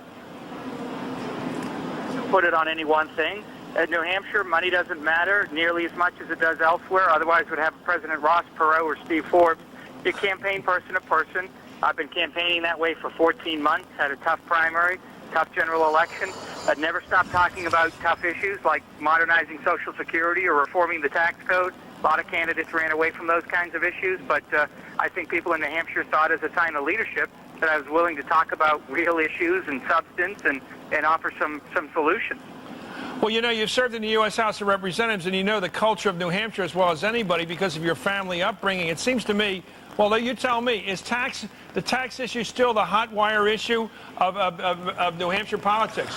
Well, partly, and I think if you're following polls, you saw toward the last week of the campaign, the economy and national security, those were the two top issues. Look, that's pretty good ground for Republicans to campaign on. And you're right, in New Hampshire, when you're talking about the economy, you have to talk about taxes. Are you surprised that we were looking at the exit polls today earlier, Congressman? It seems to me that the Democrats said, let's fight this campaign on the economy. We're sure to win. And then you ask the people who care most about the economy, and half them are Republican in their voting today. So it looks like the Democrats thought they had a big opportunity, and they didn't. Well, and I think if you had to point to something, they might have wanted to talk about the economy, but they didn't have any real plans or solutions. I mean, the president's been trying to make the tax cuts permanent. He's obviously been a strong fighter for free trade. He's put an energy policy on the table. Right. All of those things are important to the economy. And whether you agree or disagree on the particular pieces of legislation, at least he's got a plan and some ideas and some solutions. And I think in the end, the Republicans were able to go around and talk about those ideas. And at least they were able to put together a coherent plan and an approach to strengthening the economy. Let's talk about the role of President Bush. You know, when you looked at the map from 2000, it was this big swatch of red right across the country, across the South, and all this blue up north, except for this lone state, the granite state of New Hampshire, all by itself up there, voting for President Bush. Oh, yeah, and he had a real landslide, Chris, didn't he? I think he won by 1%. Well, let me ask you, if I were Karl Rove sitting in the White House, and I know Howard Feynman is sitting to my left, talks to him a lot, I guess, it seems to me you'd be the president saying, I better hold on to New Hampshire because I only won this thing by a couple votes, by one vote. Is New Hampshire still solid for Bush? I think it will be in 2004. That is a long way off, but for a lot of reasons, it'll be a very strong state in the president's re-election effort. And having the president campaign in a state, I don't know that it has a direct effect. What it does is it highlights the candidate in the earned media for a day, and if the candidate has a good message, if the candidate makes a convincing argument, if they're talking about the right issues, it's going to help.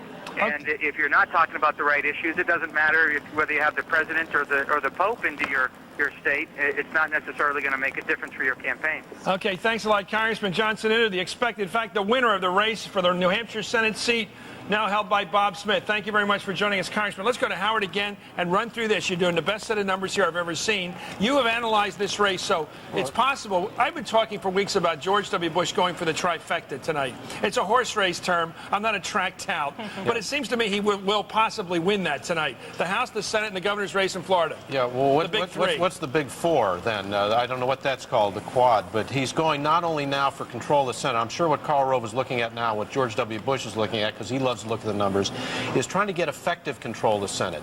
Now their eyes are going not just on 50-50 and 1 with Dick Cheney in the chair, which is always an uncertain situation, but maybe 52-48 or possibly even, in their wildest dreams, 53-47. What's the best they can do tonight, the Republicans? Well, the best they can do tonight is if the Democrats don't pull off Colorado, which that doesn't look like they're going to do, if the Republicans can win all three of Minnesota, South Dakota, and Missouri, then that gives them 52-48 and possibly, depending on what else happens, 53-47.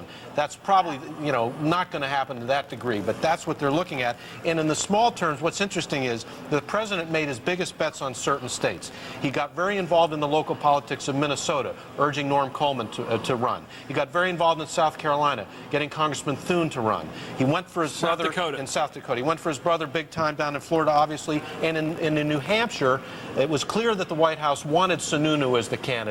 They didn't want Senator Bob Smith. They wanted him out of there. And very quietly but very effectively, they backed Sununu. So far, they've won the New Hampshire thing with Sununu. They've won Florida for Jeb Bigg. And now they're looking at Thune in South Dakota and Coleman in Minnesota. Well, you're talking about what they call the three amigos. That's Jim Town in Missouri. That's John Thune in South Dakota and Norm Coleman in Minnesota. Those are the three all big three of those guys could win the so-called three amigos. If they all win, the Republicans have how many seats in the Senate? They have 52-48. 52, pretty strong jump, isn't that, Peggy?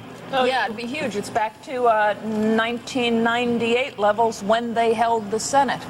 So they'd be returning to that. But I'll tell you, the implications of this are huge in many ways. And one is that Bush is going to, for the next year, maybe kind of get his program through the Congress. Another implication, I think, down the road is that this is the Republicans' chance. If they get wind up with the presidency, the Senate, and the House, well, they got a lot of power, but they got a lot of responsibility and a lot of accountability.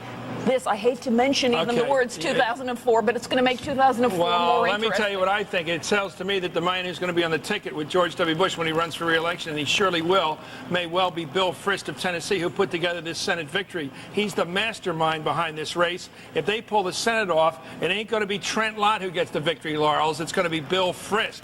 Donna. Well, I still believe that Democrats have a shot in South Dakota, Colorado, Minnesota, Missouri. And I mean, it's going to be a long night. We know because Minnesota, they'll be counting those ballots into the wee hours, as well as in South Dakota when those ballots come in from some of the rural areas. So I don't believe that Tom Daschle should concede. I don't think he did concede. But I still believe the Democrats have an opportunity to continue to retain control of the Senate. Patrick.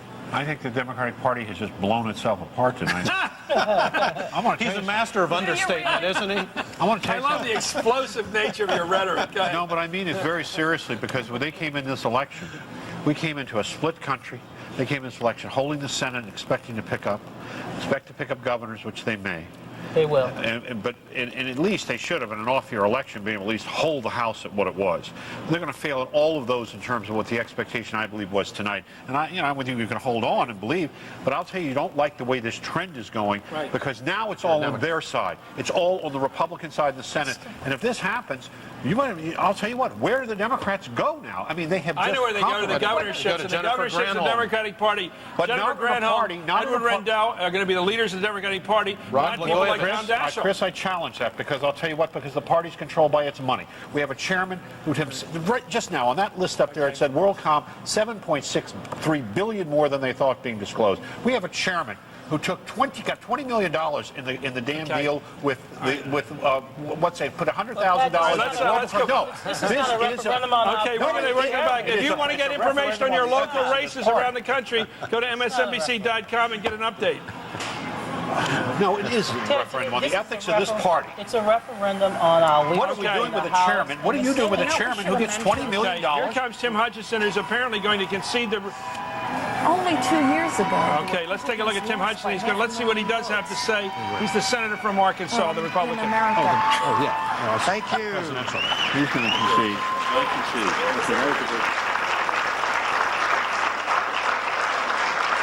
Tell you.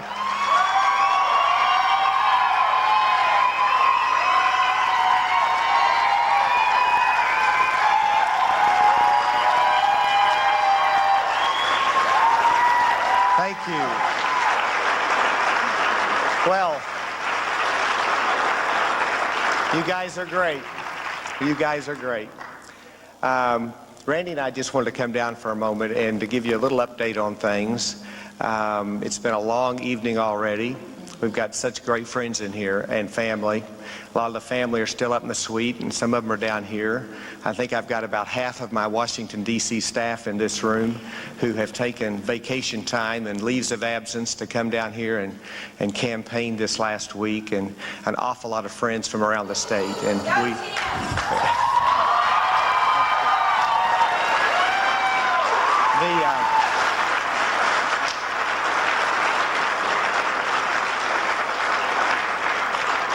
a couple of the networks have called the race against us on this, and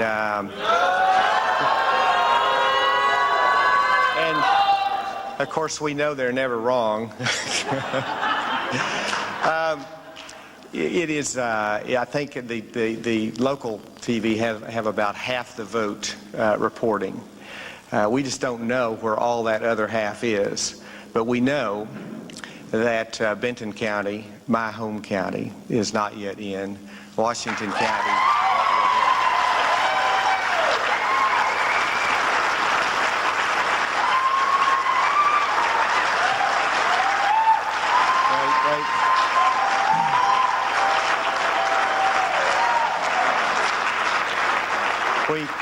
We think we're going to do pretty good up there. Baxter County is not yet in. They know when to close the polls up there in northwest Arkansas, but they're not sure how to get them all counted up there.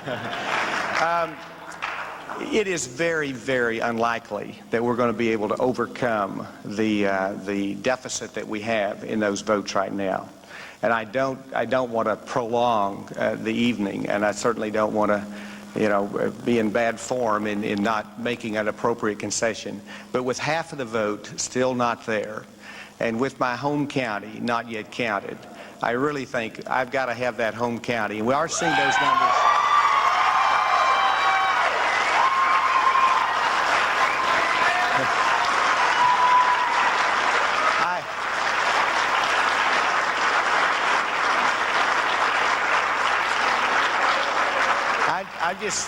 I'm just not sure how Benton County'd feel if we conceded before they had their say in this thing. So we'll give a few more minutes, and we'll come back down after a while. And listen, it's a long night, and if some of you need to leave, believe me, we understand that. Some of you've got children here or babysitters, but we're going to be around for a while, and we'll come back down a little bit later and hopefully have a little more news. Thank you very much.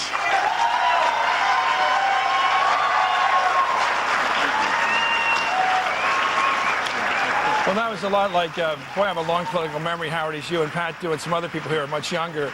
That reminds me very much of what Richard Nixon did back in '60 when it was very close. 60.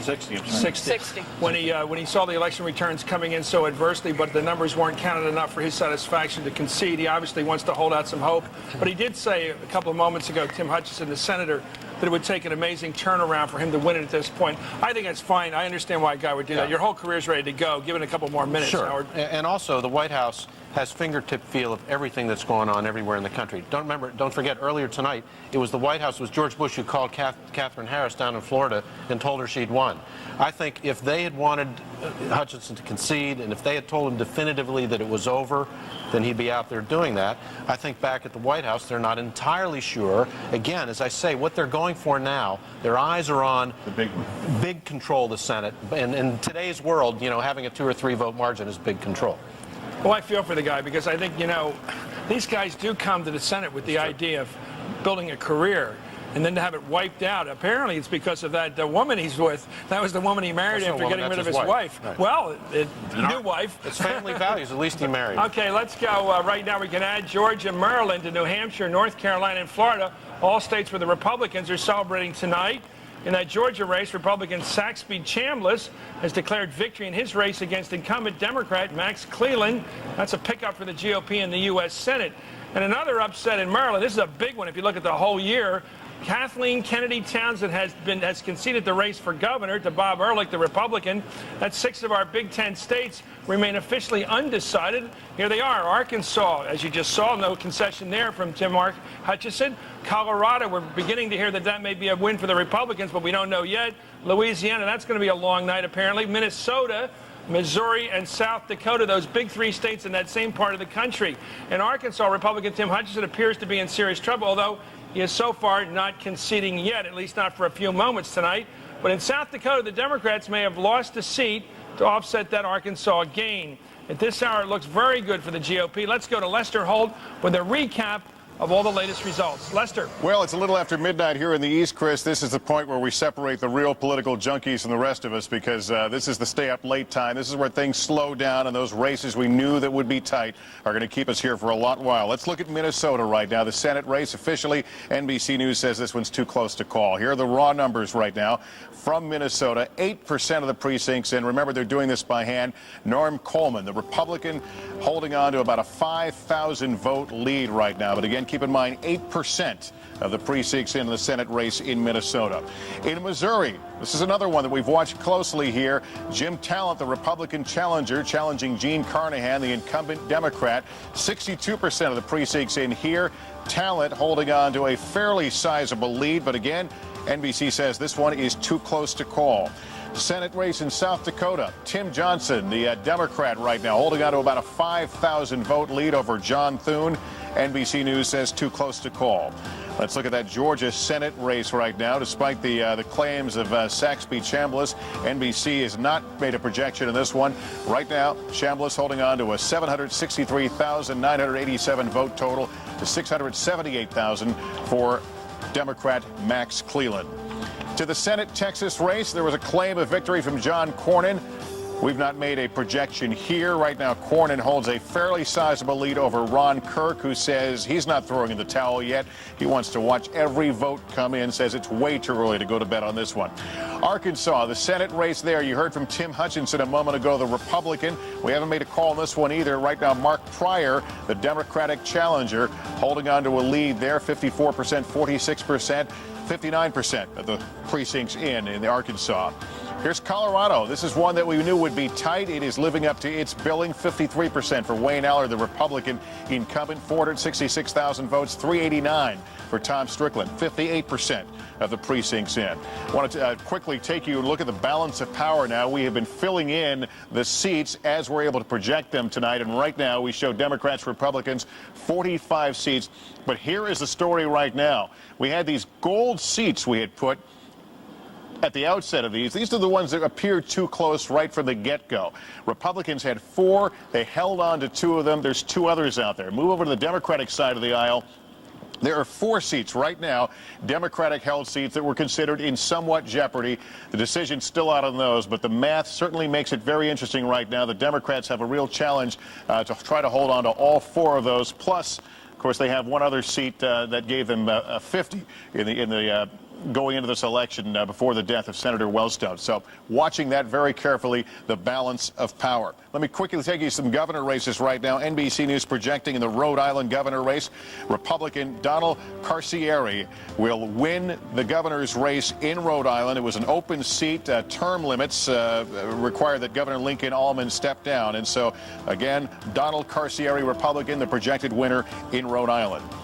In Alabama, this one is too close to call right now. The incumbent Democratic Governor Don Siegelman been dogged by ethics issues during this campaign. Republican Bob Riley, the challenger. You see it right there, 49%, 91% in. NBC News says this one's too close to call. In Maine, the governor's race also determined too close to call. John Baldacci, 120,000 votes. Peter Ciancetti, 100,000 votes, 54% in. And in Georgia, this one also is deemed too close to call. Democratic incumbent Governor Roy Barnes looking for a second term against is being challenged by Sonny Perdue, the Republican. Right now, Perdue holding on to a lead, 80% of the precincts in there. And we're prepared to make a call now in the South Carolina governor's race. NBC News is projecting that Republican Mark Sanford, former 3-term congressman, will defeat Democratic incumbent Governor Jim Hodges. Again, projecting that Mark Sanford will win in the governor's race in South Carolina. So, Chris, there's where we stand right now. There are a number of too close to call races, both in the U.S. Senate and in the governor's races. We'll continue to watch them. Thank you, Lester. Let's now go to David Schuster, who's in Little Rock, to talk about that interesting race for the United States Senate. Tim Hutchinson's speech, what did you make of it, David? Well, Chris, one of the things that Tim Hutchinson didn't say, he mentioned that he wanted to wait for the votes to come in from his home county, but what he didn't point out is that there simply aren't enough votes in his home county for him to make up the difference between what he's down with Mark Pryor. I mean, he would literally have to win 95% of every vote cast in his home county and perhaps then some in order to make up the distance with Mark Pryor. And you're talking about a part of the state where Mark Pryor, when he ran for Attorney General, captured about 45%. It was a little less than Republican, but the Pryor camp was convinced that they would win at worst, that they would do 35 to 40% of that part of the state. And the Hutchinson campaign knows that. They know that right now the numbers simply aren't there. It's a matter of respect for a part of the state that has traditionally gone Republican, that has traditionally been Hutchinson territory. You recall that Asa Hutchinson, his brother, held that part of the state when he was in Congress. But we're expecting the concession speech, the official concession speech, to come in just a couple of minutes after Tim Hutchinson makes that phone call to Mark Pryor. David, thanks for joining us. Thanks for that update on the Tim Hutchinson race. Looks like that one is going against Hutchinson. It looks like we have an announcement today right now. NBC News is projecting that when all the ballots are counted, that Howard is going to be reelected as United States Senator, the Republican in Colorado. That confirms your thesis right now that it comes down, Howard, to those 3 races, Minnesota, Missouri, and South Dakota. All the Republicans have to do is win one. Right, and right now the Republicans are ahead by 5 points in Missouri. That's what we know on the real count. He looks like the most likely win. That looks like the most likely win. South Dakota, Tom Daschle will fight tooth and nail to the last voter, and as he has for months and months. I was out there with Daschle. That's everything to him. I think the Dems have a chance of holding on to that. In Minnesota, where they are counting handwritten ballots, where they're counting by hand all the ballots, the paper ballots, we're not going to know until tomorrow probably what the results are in Minnesota. But right now, the Republicans are on the verge of having at least 50-51 control of the Senate. Margaret, it looks like the country has elected Tom Daschle minority leader. Well, it looks like that is so, and it looks like Daschle was telling us that an hour ago. Right. I got to tell you, one of the great stories over the next few days is going to be, what exactly was this all about? 2 years ago, the Democratic Party won America by 500,000 votes. Now we are experiencing, after a terrible terrorist attack and in the middle of a recession, now we are experiencing the Republicans come back like lions. Right. There are reasons for this. I don't think the only reason is the Bush bounce. I do not think it all comes down to Bush being a popular guy and going where he went. I think that almost leaches this day of its meaning. Bush's presence meant a lot, but issues reigned on the local level, and that's big stuff. Retort.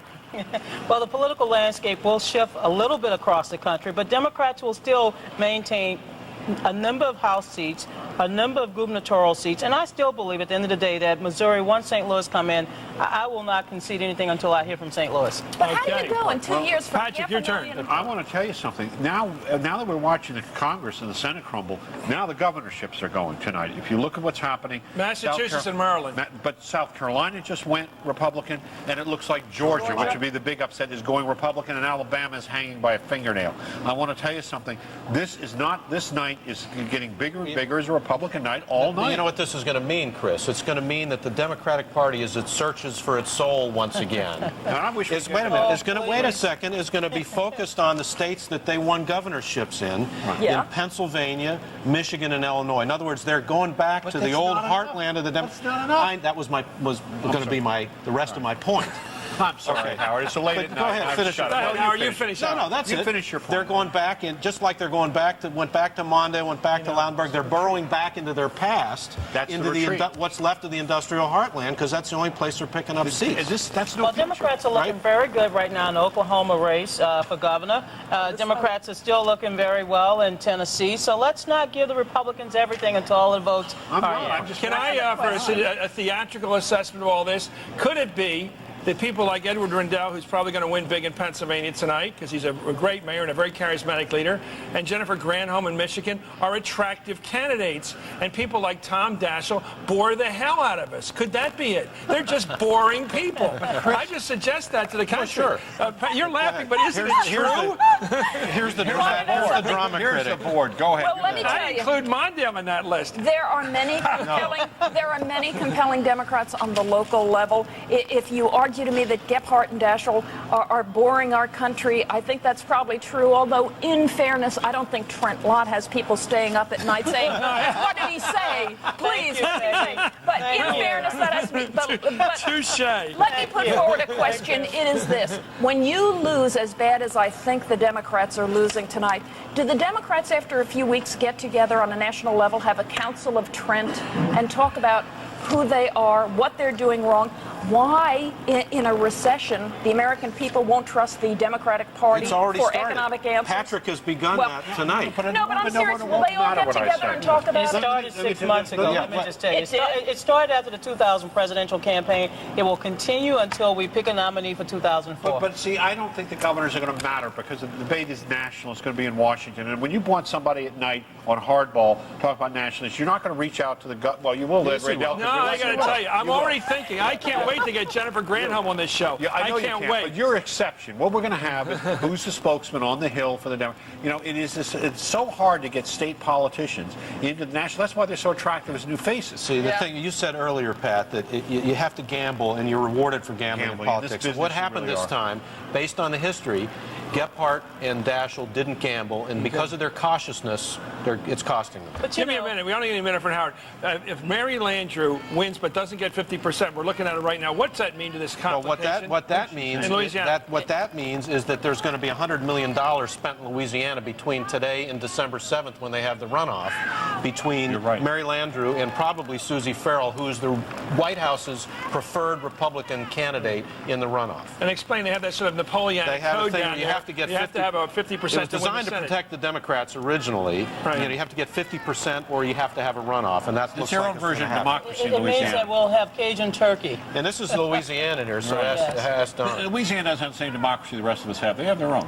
Will the Republicans there come together against this lady? No. Or are they going to be split? The Republicans were split. The governor supported Coetzee, and the president supported Terrell. They won't get together now? I'm sure they will. We're going to come back and get an update on that Colorado race, which looks like it's headed towards the Republicans, like so many other races tonight. We'll be right back with more on Election 2000 hardball style.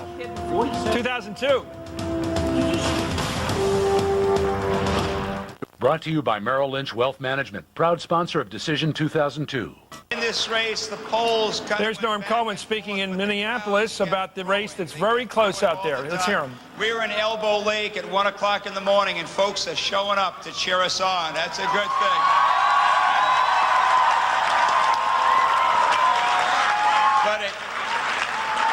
But it is going to be a long night. We're doing it, but this race really is being done the old-fashioned way. We did it the old-fashioned way. We worked for it. We worked for it.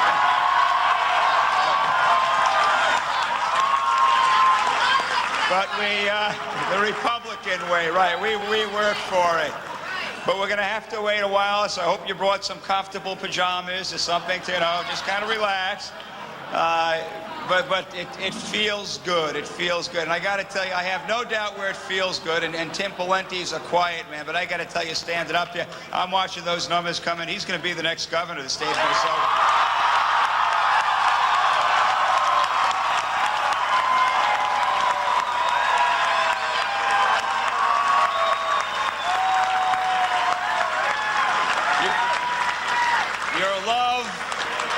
Your love, your passion, your energy, and your prayers have carried us so far. We have gone through a very difficult election. The great tragedy of the loss of our senator, Senator Wellstone, and his family, and the families of others, and we all mourn for that. We all mourn, and we miss Paul Wellstone. We do. And we were on bended knee. And okay. We were in prayer. Looks like Norm Coleman is optimistic, but he hasn't basically declared victory. Very much like Tim Hutchinson did not declare his own defeat. If you look at the numbers in the United States Senate, it's very interesting right now. That race is obviously close with a very good possibility that the Republican Norm Coleman can beat the veteran Walter Mondale. However, it really comes down, as Howard pointed out, to three races. If you look at what's happened tonight, Georgia has gone from a Democratic seat because of the defeat of Max Cleland to a Republican seat, it looks like now. Arkansas looks very much like a Democratic defeat about to happen because of personal factors involving the life of the incumbent. So it looks like the Republicans are going to lose a seat there, win a seat in Georgia, which basically takes it back to one seat. The Republicans need to pick up, they needed to pick up all this night. Howard, it looks like all they got to do, as you point out, is win Minnesota, South Dakota, or Missouri, and Missouri's the easiest shot. The thing here is now that there are no more Democratic seats, there are no more Republican seats vulnerable on the table. The only three left on the table are Democratic seats that are at risk. That's why the odds favor the Republicans picking up at least one of those three and thus getting that 50-50 tie, which would give them control of the Senate. I would give them an advantage right now. It looks to me like they got a very good shot of winning in Missouri, just that one state. Right. That would make it 50-50. And then, as I was saying earlier, then the Republicans, their eyes get big. They go for the other two. They go for Minnesota and South Dakota. And then they go for Louisiana if Mary Landrieu doesn't get the 50%. Then you're talking about $50 million spent in a month in Louisiana, which would make everybody in Louisiana very happy, right? Can I ask an historic question of our panel? When's the last time a sitting president had his party take over a House of Congress in a midterm election? Take over? Take over? Teddy Roosevelt? Teddy Roosevelt? that how far you have to go back 100 years? I think so. I only went back to Harry Truman for my numbers, so I really don't know. I don't think that was the case either. Donna, this is amazing for the Republican Party. If they do go on and win the Senate tonight in a midterm election when you're supposed to lose seats, they may end up with both houses of Congress backing the president. Not since the last century. Not since the century before. Well, again, I think the votes need to come in St. Louis for me to concede that state. I think the Democrats are still holding on to everything that I expected the Democrats to hold on to. And look, if we go into a runoff situation in Louisiana, I do believe that Mary Landrieu, with broad support in Orleans and Jefferson Parish in the southern part of the state, with John Breaux campaigning at her side, I think Mary will be able to pull it off. But that still doesn't keep you to Senate, though. Well, we gotta hold on to Missouri. You got to run the table right now to win this thing. No, we gotta hold on to Missouri, South Dakota, Minnesota. I agree with Howard's assessment. We got to hold on to those three seats. What makes this important historically is if you look at the history, every time it's the first election after a presidential election, the average is that the president's party loses an average of 22 seats and loses an average of 2 Senate seats. Bush is defying the numbers big time in the House. They may pick up a seat or two, we don't really know, and he looks like he's defying the odds on the Senate What side. you've been waiting for right now, I'll give you the chance. Patrick Caddell, tell me what the biggest indictment is against the Democrats for losing this one. No, let me just give you an example. Besides the corporate corruption, you take the environmental issue, which is very powerful in this country, and which gets, though, the same thing. Arianna Huffington's book about pigs in a trough here. It's about $190 million the energy companies, she points out, have given the Republicans in the last decade, right? In states like Texas, you have these laws on toxic waste. People really care. Suburban Republicans care about these issues. In California, they care about these issues. The Democrats, you've got a very right-wing, very extremist group in the White House and around the White House on this issue, on an issue that moves the middle. And the Democrats let this issue go. Why in this election? Because they take so much money from the polluters. You cannot get in bed with the people and give up your issues for money alone. Won't do it because they'll get more money and they believe in what they're doing, and that's the price we're paying here. But the problem is, Pat, you're wrong about the Democrats in the Senate because they defeated the Alaska. I'm talking about the campaign. The whole question of going into the Alaska wilderness, they defeated it. So I'm talking about the wilderness. I'm talking about is a camp. You asked me about campaign issues. Campaign issues extend nationally and locally, not just one place. Okay. And you never heard it. And every one of those groups spent millions of dollars to try to take the Democrats out, and some of them succeeded. Okay, let's go to Jack Chestnut, who's in Denver, Colorado, in the headquarters of Wayne Howard, apparently the re-elected senator from that state on the Republican ticket. Jack. Well, there was definitely a buzz that went through the room when we projected not too long ago that Wayne Allard had won re-election, and just within the last minute, the Associated Press has also reported that Senator Wayne Allard, Republican from Colorado, has been re-elected to the U.S. Senate. There's a lot of anticipation here, but I can tell you I just also got off the phone with the campaign officials for Tom Strickland, the Democratic challenger. They say without any hesitation they're not ready to throw in the towel yet. They say that there are a number of precincts in some of the big city counties which have not reported in yet, and they're standing by waiting to hear more of the unofficial vote to come in. So at the moment, nobody's claiming victory and nobody's conceding defeat in this race. Jack, this is the second time that Tom Strickland is going against Senator Howard. Isn't it easier to figure out how the votes are going to go throughout the evening if you've done it twice? Well, you'd think so. The folks with the Allard campaign felt very confident earlier in the evening, and they say that this is, again, what caused this big vote. They had a big voter turnout in the primarily Republican counties in the state, agricultural areas in the northeastern part of the state, and down in Colorado Springs, where Allard has a great deal of support. And they say that's what's doing it. Now, the Strickland folks, they're not ready to say it's over yet. In fact, they're predicting that this count will go on into the early morning hours. Okay, thanks a lot, Jack Chestnut, who's with the Howard campaign. It looks like the winning campaign in Colorado. I'm going to get back and start with you. I want to go back to Donna and talk about the Democratic Party coming out of this. And I'm not going to come at you. I'm going to give you all the time you want. The Democratic Party came into this race with high ambitions to knock off the president's brother in Florida. That was the declared purpose of Terry McAuliffe, the chairman of your party. Now, you're not going to do that tonight. You came in with the other ambition of taking over the House of Representatives, although you were not so much optimistic as hopeful about that race. We haven't gotten those returns tonight, but it seems like that's unlikely to happen. You came in with the idea you would clearly keep the United States Senate in your control. Failure on all three counts. Who's going to pay the price?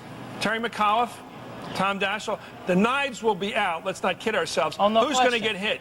Well, I don't know who's going to get hit because I don't know if the Democratic Party has had a big hit tonight because we seem to. I know, honey. Look, I understand what you have to say, and I admire your doing it. I admire your standing. No, first of all, I've been involved in campaigns where you have to go until 2, 3 in the morning before you can figure out who won the race. Look, Democrats are doing quite well at the state level. I still believe that at the congressional level, based on what I'm receiving right now, we're doing quite well. Just confirming information, NBC News is now projecting that Tim Hutchinson will lose that race in Arkansas, which means, as Howard has been saying all night, it's dead even right now. One vote separates the dead even in terms of the impacts tonight, in terms of losses by the two parties. It's now clear that there's one seat the Republicans have to win in these 3 tight races in the Midwest to take over the U.S. Senate. Back with more Hardball and its coverage of 2002 election.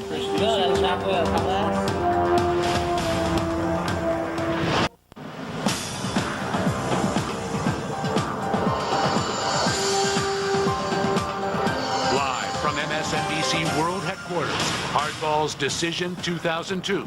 Here again is Chris Matthews. Well, it's 12:30 on the East Coast, and we're back with our coverage of the 2002 mid-presidential term elections. Let's go right now to MSNBC's Lester Holt for some more numbers.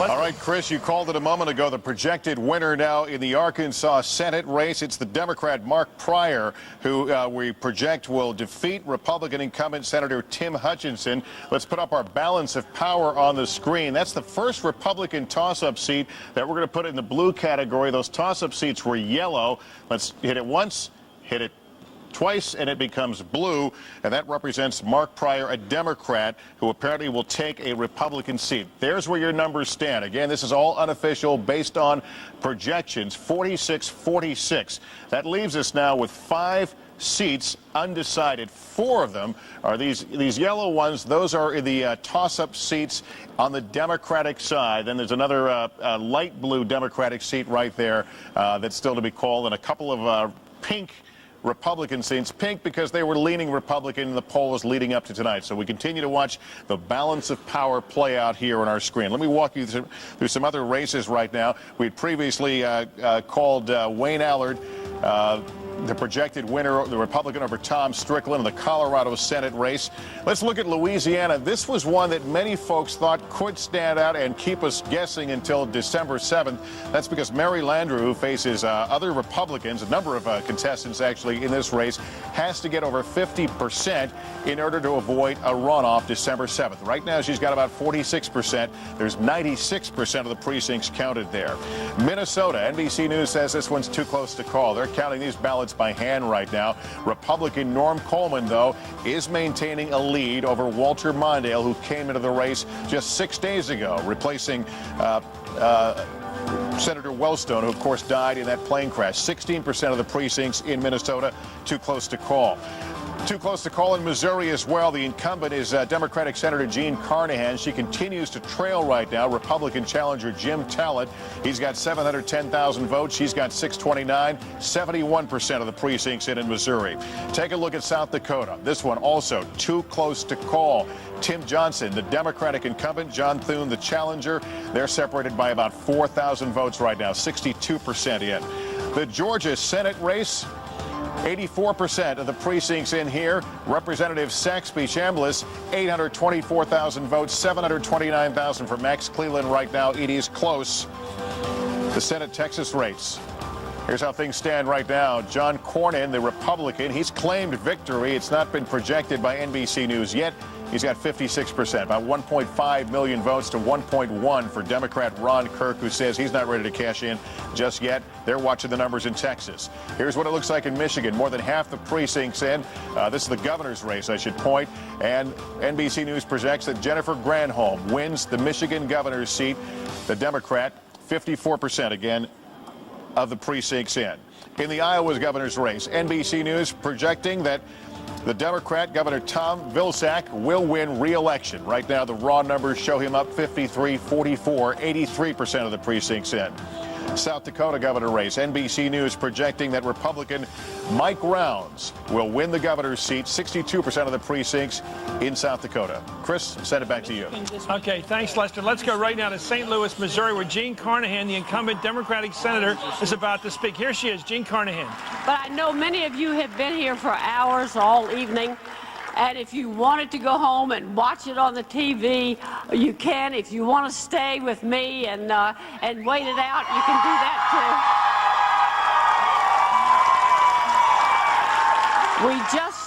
We just don't have all those totals in yet. We still don't have everything from St. Louis City, where we know we will do very well.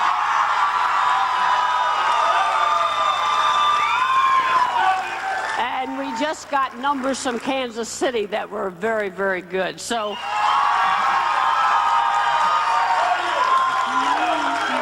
but we know this is going to be a thin and razor-thin margin. And we want you to stick around if you feel like it. You have worked so hard. I see people out here I know who have knocked on doors in the rain for days. You stood on street corners. You've done volunteer work. You've done phone banking. You have worked your heart out, and I thank you for it.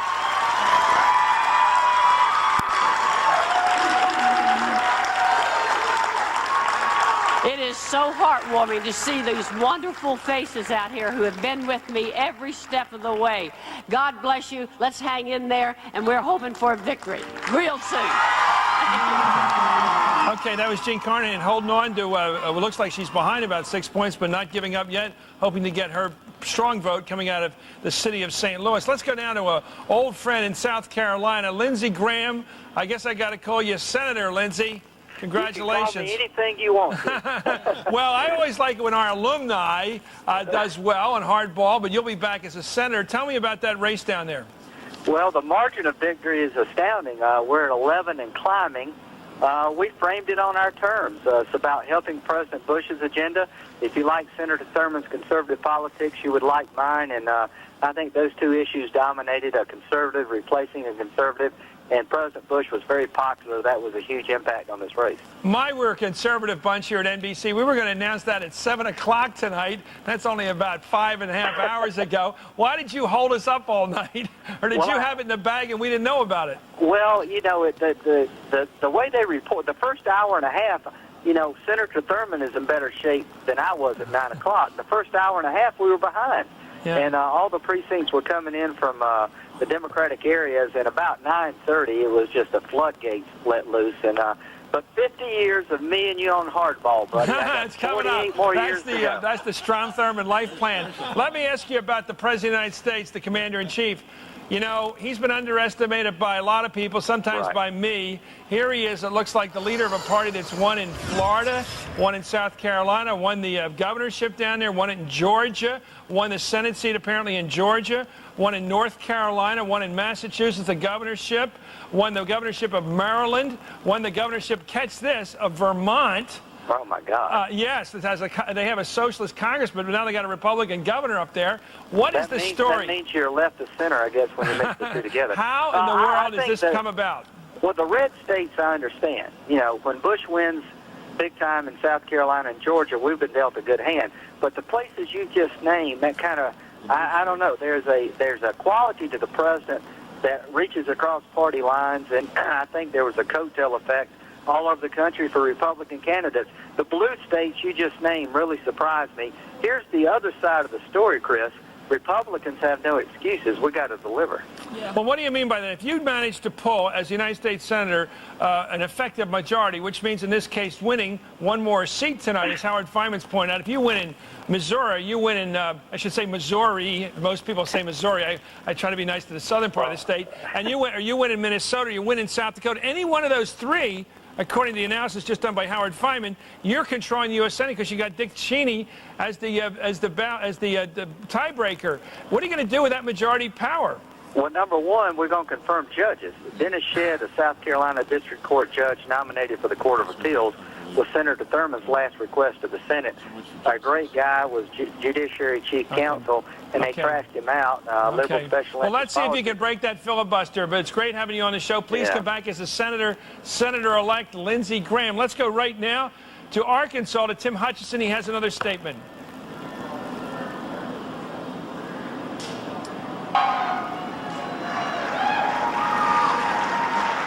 Thank you.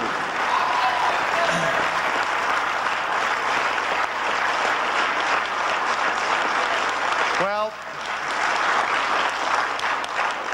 You are hardy souls to still be here at 20 till midnight, and thank you for staying. I placed a call.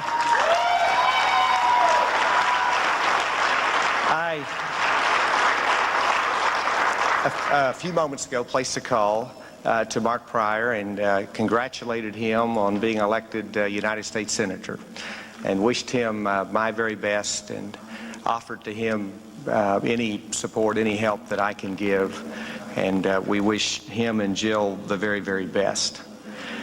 Ever since, y'all gonna stand up the whole time because I got a few things I got to say. I mean, it has been 18 years.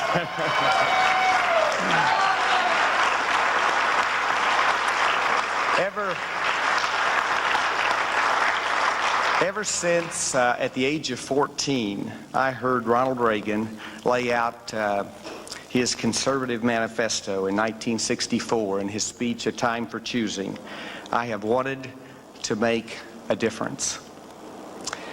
And ladies and gentlemen, we together have made a difference.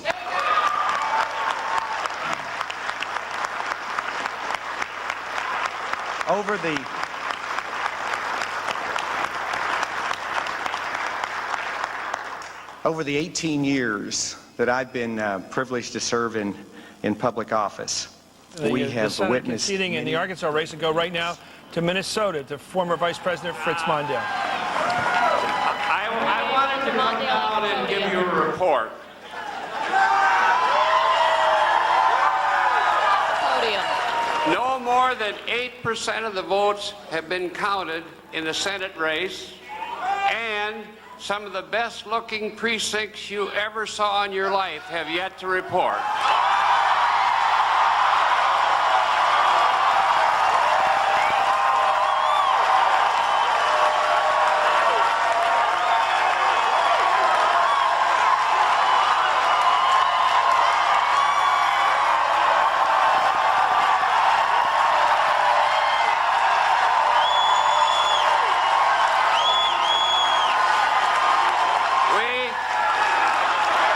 As you know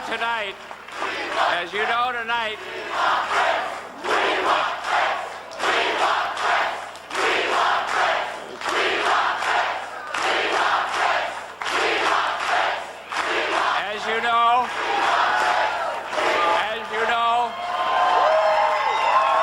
today in Minnesota, we may have broken all records in voter participation.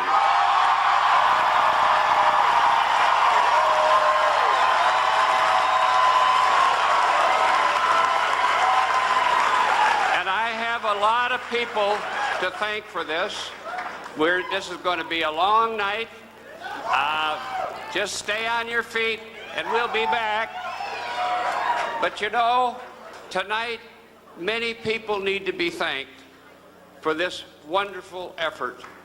First of all, I want to thank you. No candidate for statewide office has ever had better supporters than I do.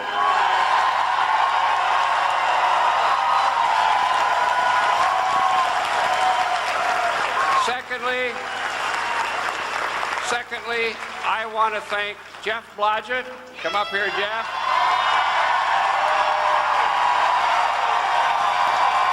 Chairman of the Wellstone campaign and one of the best persons I've ever worked with. And I want to thank all the supporters of Paul and Sheila Wellstone who have really, really been there every day in this campaign.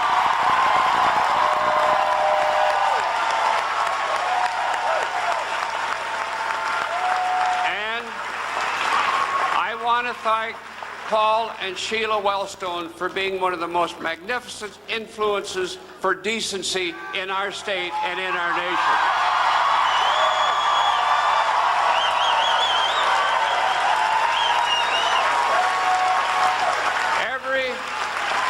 Every audience I spoke to, I could see Paul there. And now I want to also thank my family. I've got a wonderful family. My wife, get up here. My wife, Joan.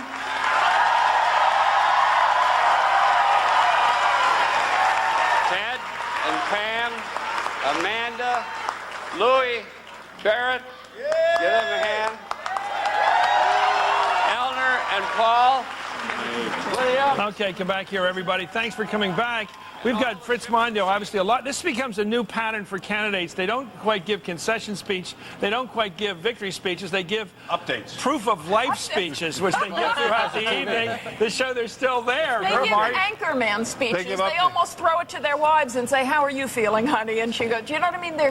They're being news reporters of what's going on. It's kind of interesting. Yes, it's another step in the complicatedness of politics. I just find it's probably a reassuring fact that they're aware that there's 200 or 300 people in their room staying up all night, and they're just trying to be nice to bring them up to date. And also, in a lot of these races, it goes on all night. I mean, this is hand counting of paper ballots all across Minnesota, so that's part of it. But didn't you detect in Walter Mondale some sense things weren't perfect tonight? Yeah. Well, it wasn't a victory statement. Yeah. Well, he's had practice. You are so cruel. We're going to come. That was the cruelest line of the night. We're going to go back and talk about Pat's new state of California, where it's shaping up as a very close race for California governor, where no one expected it to be close. We're also going to hear from the Speaker of the House, Dennis Hastert, from his home area of Illinois. Back with more of Hardball's coverage of election 2002. For up-to-the-minute results of all your local races, log on to MSNBC.com right now and stay with America's news channel, MSNBC, for complete continuing coverage of Decision 2002, Hardball style. Brought to you by Merrill Lynch Wealth Management, proud sponsor of Decision 2002. Well, we've been focusing tonight on the races for the United States Senate because that is very much a close election tonight. As we pointed out tonight, it looks like about one seat's going to decide this tonight. The Republicans have a very good chance of picking up control of the United States Senate tonight, thanks to the tie-breaking constitutional ability of the Vice President of the United States, Dick Cheney. Let's go now to the House of Representatives right now to Speaker of the House, Dennis Hastert, who joins us from Illinois. Speaker Hastert, thank you very much for joining. It looks like, boy, you're sitting in a nice place. It looks like your party's going to pick up some seats as well as hold the House. Well, Chris, I think we're going to hold, and it looks very well a possibility that we could pick up a few seats. In a sense, we're kind of defying history, so it's been a good night for us. What's your secret to success? Well, I think we work hard. We have good candidates. We've tried to nationalize each one of these races around the country, not nationalize, individualize every one of these races around the country, and we've done some good things that people can talk about. Well, let me ask you about, maybe it's a thesis of mine, but I always try to figure out why have the Republicans, after 50 years of not controlling the House of Representatives, enjoyed now a 10-year run of controlling it. And I go back in my own analysis to Newt Gingrich and cutting taxes, that cutting taxes is the big Republican power play. Well, you know, I think people generally want to see less government, and they want a little bit more money in their own pocket. And they understand their responsibility of paying taxes, but you know, there's a little bit back. It makes a lot of difference. And of course, we just passed the largest tax cut in American history about a year and a half ago, and I think that resonates as well. Let me ask you about the role of the President of the United States in this campaign. He's campaigned, I noticed, like everyone else, he'd go into a state, and instead of going to a Senate candidate or a gubernatorial candidate, he'd go right up to a House candidate. That is distinctive, I think, for this campaign. Why do you think that happened? It clearly paid results. Well, the President and the White House have worked with us in hand in glove. And they know the issues. They understand that keeping the House is important. That's where we've been able to help move his agenda. And we've had a great working relation, and I think that's why. How much did money at the last minute? Been very helpful. You've got Tom Davis running your campaign committee. How much did big money at the end matter? At the end made a lot of difference. It was getting the right candidates and make sure that they were funded early on. And we've been working on this pretty diligently. Yeah, the money at the end is just marginal. When you think about the country tonight and what it did in terms of the House races, we haven't had time to focus on it with all our attention on the United States Senate. Where do you see the exciting upsets, the exciting results in the country as you look out across it as Speaker right now? Well, you know, we've had great candidates, and you know, I've been out on the road solid for the last almost 3 weeks, and you kind of adopt those candidates like your own children. Right. And it really hurts you when you see one of those candidates you think they have a lot of promise lose, but we're also picking up and we're winning some of those. So almost in every seat that has any ghost of a chance of winning, we had a good candidate and we worked hard. Well, it's great having you here. Congratulations, Mr. Speaker, for holding the House once again for the Republicans. And thanks for joining us from your district out in Illinois. Let's go to Dan Lothian right now for an update on the race that may be closer than expected in California. Dan Lothian is at Governor Gray Davis's headquarters in California. Dan, what is going on in that race out there? Well, you know, only about 22% reported so far, but it is much closer, I think, than most people expected. Going into today, the governor sounded very confident. In fact, after he voted, he said, I'm pretty much confident that I'm going to win a second term. He pointed out to the polls saying that they had roughly a 12 or so point lead, but it does appear much closer than expected, although it is still early in the evening. As you know, the governor collected about $68 million, an unprecedented amount of money in this sort of race, spent about $50 million in television ads, mostly negative ads, and Simon made light of all this money that the governor was able to raise and said this is a time to change. He blamed the governor for everything from the power crisis to the state's poor economy. And then the governor, on the other hand, was saying Simon is this person who has no experience and you should stick with a program that has been working. But we will see how the voters have spoken tonight. Certainly at this point, though, it seems like it's pretty close. Have you got an indication of where those votes are coming from? It's 46-46 to the numbers we're looking at right now with a pretty hefty amount of returns in. Doesn't that still look possible that Bill Simon could pull the upset of the night by defeating the governor of California? You know, I guess anything is possible. The one thing that Simon kept pointing out is that he wanted people to get out and vote. And his sense was that if he could get more folks to show up to the polls, and if he could get some of those undecided voters, then perhaps he could pull this off. I mean, he was confident of that. The governor, on the other hand, was confident that he had the lead and he could pull this off. So I guess anything is possible at this point, but it's still early in the night. Do you have an indication right now that the Democratic governor failed or succeeded in getting out the Democratic base? Or did he overlook that and simply raise the money, spend the money on television ads? Well, I think that what happened is, if you listen to the pollsters, is that whatever message that the governor was trying to put out there through his television ads, which were mostly negative, it really fell on perhaps some deaf ears out there, or on people who were not happy with the way that the campaign was run. I mean, this was really a campaign that many pollsters said was really about apathy. The voters were looking at two candidates. They weren't really very excited about either one of them, but the governor felt that he had been able to at least get his word out there and attract their attention. Okay, thank you very much, Dan Lothian. Let's go to Pat Caddell, who's with me, a California expert. It seems like you have to choose between two boring candidates. You try the one you haven't tried. Well, let me tell you something. It's not just it's not just that. It's two candidates who are very disliked. Both of them have negative ratings well above 50%. Okay, tell us in the country what was wrong with Gray Davis as a governor. What's wrong with him? The problem with Gray Davis, the state has a $25 billion deficit that suddenly got. It's got an energy crisis that's had people's rates go up on their electricity by 30% that they'll be paying for many years. And people also believe that the $60 million that he raised in campaign funds, that he turned the governorship into a cash and carry business. Now, Simon, on the other hand, is considered basically be kind of fool, who is conceded by Republicans as, including some of your friends, Stu Spencer, I think, described it as the single dumbest Republican campaign in history, and has been out there ever since Reardon lost. Now, the polls have shown Davis ahead in double digits all week, except for one thing, the turnout. And what tonight is happening is we have 35 million people in California. People dislike both of them. A lot of liberal Democrats are frustrated with Davis because they think he's favored business, whatever. The problem tonight is, with 25% of the vote in, there are less than 2 million votes cast, with 20-some million people registered in the state. There are less than 2 million votes been cast at 25%. Everybody said if Simon was to have a chance, it would depend on atrocious turnout. This may be the lowest turnout in the history of history. It sounds like nobody had a really good reason to go out and vote. They didn't like either one of them, but the Republicans win in such an environment, as you all know, and everybody here knows that. When nobody cares, Republicans vote. Anyway, three tight races: Minnesota, Missouri, and South Dakota. We're going to cover them all because they're going to decide tonight who controls the United States Senate and whether George W. Bush is the big winner in the trifecta. Back with more hardball coverage of the election 2002. Requires a victorious Senate candidate to get 50%. Kenley, explain this to us. Well, Chris, you have to get 50% of the votes cast, and 50% plus one, and Mary Landrieu was unable to do that. There were a lot of factors that went into this. The weather was one, but there were she had 8 opponents. 5 of them were relatively unknown and did not really campaign. 3 major Republican candidates, and one of the Republican candidates, the election commissioner here, Susan Terrell, was the one who came out on top.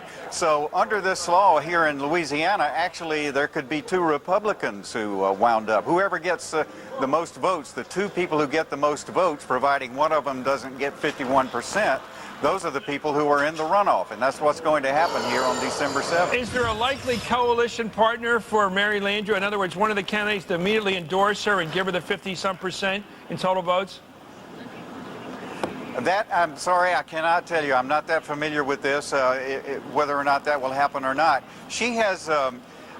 some circles here are concerned that she lost some of the African-American vote because she has supported the president so strongly. She has about a 74% voting record with the president. She's been strong on Iraq and also cutting taxes. So there's some question about how much support she might get from African Americans in this runoff. Well, that support may come back after they've spanked her, apparently. We'll be more with, thanks for Kenley Jones' report. Thank you, sir, for giving us that report from Louisiana. Let's go right now to United States Senator Wayne Howard, who's out in Colorado in a very tight race out there. Senator Howard, how does that race look to you right now at 1 o'clock Eastern time? Well, Chris, it's good to be talking to you again. The AP in Colorado, as well as Channel 9 News, have both declared me a victor, and so that's good news for our side. You can hear a lot of celebration in the background. That's what that's all about. What did you do to turn the corner in the last couple of days? Those polls were very dangerous looking for you. Well, those polls were very irregular. Our internal polls are very steady, holding us persistently at a 5 to 6 point lead. And I put a lot of confidence on my internal pollsters, and I think that they proved that they were worth every cent that we were paying them as we moved through this campaign, because they have called this campaign right on the right as to where we would end up, and they did a great job. How many percentage points would you allot to the president in terms of your victory? He seems to have added to victories for Republicans beginning across the East Coast, and Massachusetts governor, Maryland governor, Vermont governor, the races for the United States Senate in both Carolinas and in Georgia. In every case, there seems to be a Bush premium in the vote. Do you think you benefited from that? Well, I benefited from the president when he came and visited for Colorado. The people in Colorado like the president. I think he likes Colorado, and I look forward to working with him. I think he's worked harder than any other president that I can think of in recent history who really got out and fought to maintain his majority in both the House and the Senate races. You know, back a number of years ago, Colorado seemed to move to the political left. You had Gary Hart, you had Tim Wirth. It seemed like the state liked the habit of electing Democrats to the United States Senate. Has it shifted back because a lot of Californians have moved to Colorado because they thought California was too left and too hippie and too culturally repugnant for them?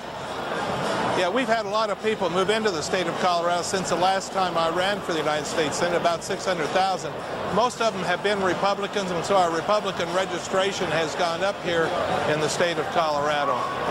I think one of the biggest factors to my winning here is that the Republican Party in the past has not worked that hard or been that effective the weekend before election date, and actually the Democrats really outdid them in turning out the vote. This time we had a 96-hour turnout program, and it worked beautifully, and it really has helped the Republican candidates all up and down the ballot in this election. There's a news report, last question, there's a news report out tonight that former United States Senator from Colorado, Gary Hart, is thinking about running for the presidency of the United States in 2004. What do you make of that, his prospects in your home state? Well, I don't think the Republicans are going to have to worry about that. I think the Democrat Party will take care of him before he becomes a candidate for president. Okay, you're so cruel. Thank you, Senator Wayne Howard of Colorado. Congratulations on your apparent success tonight. Let's go now to Lester Holt, who's got more numbers. Lester. Chris, for those who missed it in the Senate race in Texas, NBC News projecting that John Cornyn, the Republican, wins that seat. It's the one that Phil Gramm, who retired, left open. Again, John Cornyn, the projected winner, the Republican, in the Senate Texas race. I want to quickly put up the balance of power that we've been tracking throughout the evening. If you're just joining us here, red Republicans, blue Democrats, we've been filling it in. Remember, only a third of the seats were actually up tonight. Let me show you what's going to keep us up tonight. Here's why you're glued to your TV screen right now. Those 3 seats on the Democratic side of the aisle. The reason we put them gold is because in the weeks leading up to today, those races seemed too tight in the polling to really to declare someone leaning one way or the other. In other words, it's toss-up states right now.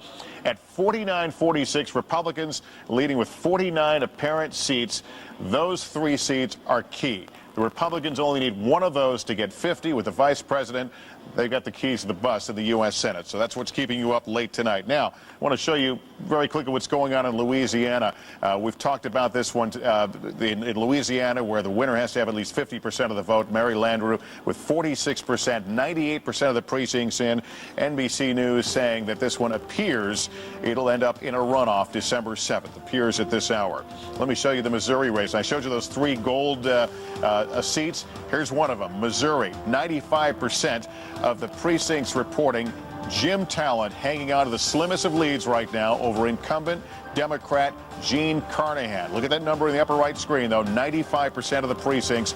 We're getting down near the end here. Jim Talent slightly ahead. Again, those are raw numbers. Another one of those gold seats I showed you, Minnesota. Norm Coleman, the Republican, with 178,387 votes. Walter Mondale, the Democrat, 153,000 votes. Only 30% of the precincts in here. This is the race where they're counting by hand. Had to change those ballots at the last minute to accommodate Walter Mondale. And another one of those gold seats, the state of South Dakota. Look at this one. John Thune, Republican. Democrat Tim Johnson. About 1,000 votes separate these two men. 76% of the precincts reporting in South Dakota. This one goes down to the wire. In the governor's races, Idaho, NBC News projecting, boy, it's a late night, that incumbent Republican Governor Dirk Kempthorne will win over Jerry Brady, the Democrat.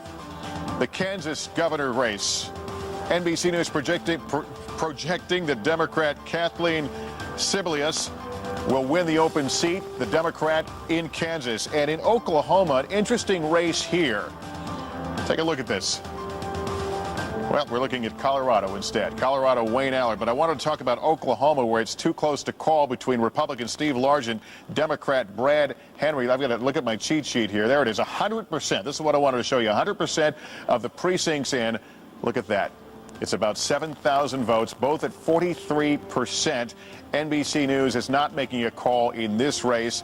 You see the numbers, how close it is, and no call to be made in that race. So, Chris, that's where it stands right now. Those are the latest numbers in the governor and Senate races. Lester, that's a lot of information. Let's go right now to one of those 3 races we're looking at who will decide who controls the United States Senate. Jim Abeles in Sioux Falls, South Dakota. Jim, can you interpret those numbers? They look awful close out there. And in fact, if you look at the hard numbers that we're seeing right now, these are hard numbers from the Secretary of State. For the first time tonight, John Thune has taken the lead with about 80% of the votes counted in the state. He has about a 3,000 vote lead. He's been behind all night long. Now, the way things work here in South Dakota is, in the western part of the state, they're an hour behind because it's mountain time west of the river in the middle of the state. So those votes are counted last. In the west, it's mostly rural, and most of those votes usually go to the Republicans. That's why the lead by Johnson has been shrinking and now has evaporated. Now, does that mean that this is lost? Not necessarily. Here's why. There are Indian reservations in the West as well. We don't know if those votes have been counted yet, that those are Democratic strongholds, so there is still a chance that Tim Johnson would escape with a win here tonight, but it is trending right now toward the Republican Jim Thune, of course, that he is President Bush's hand-picked candidate, and would go right along with what's been happening in the rest of the evening here in South Dakota. A complete sweep here in South Dakota tonight for the Republicans. The only race still in jeopardy here is this Senate race, still in question. And right now, the Republican, for the first time tonight, has the lead. Chris. Jim Avila, hold on there. Howard Fineman of Newsweek, an MSNBC analyst, wants to ask you a question. Just a quick question. I know that the Democrats were hoping that the drought situation and the problems of the ranchers and farmers West River would give them some added strength in the West, but you're saying that it's not working out that way. Well, what happened is on Sunday and then during the week previous, President Bush came into South Dakota and granted some drought relief here in the West as well. And that certainly addressed some of those issues. Okay, thanks a lot, Jim Avila, who's in Sioux Falls, South Dakota. Again, those three races are going to be decisive. What I find interesting is Thune's ahead by 3,000 votes with a quarter of the vote yet to be counted in the western part of the state. But you're right about the drought and the Indian thing. I heard from Ken Bodie, the long-time NBC correspondent, that they're putting a lot of money into that effort to try to win the Indian vote. By the way. What? Who's a South Dakota native, by the way. There you have it. Anyway, more with expertise like this man who knows where everybody's from, Howard Fineman. More with election 2002 hardball style. When we come back, it's 1:30 in the morning and we're still working.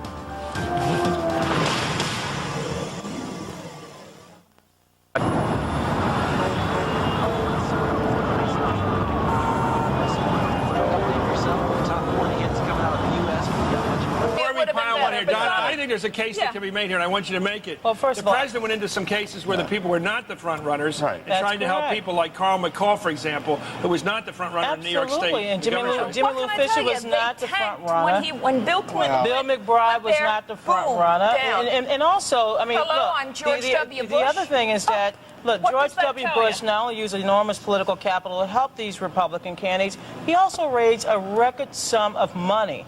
And let me tell you, money works and money rules in Let me tell you, Bill Clinton knows all about money, and he knows all about But this president outraised the former president for the one. You got it hands down. This president it means very good. something. I want to tell It you something means as you Clinton showed debase and they tanked. Bill Clinton's record in his name.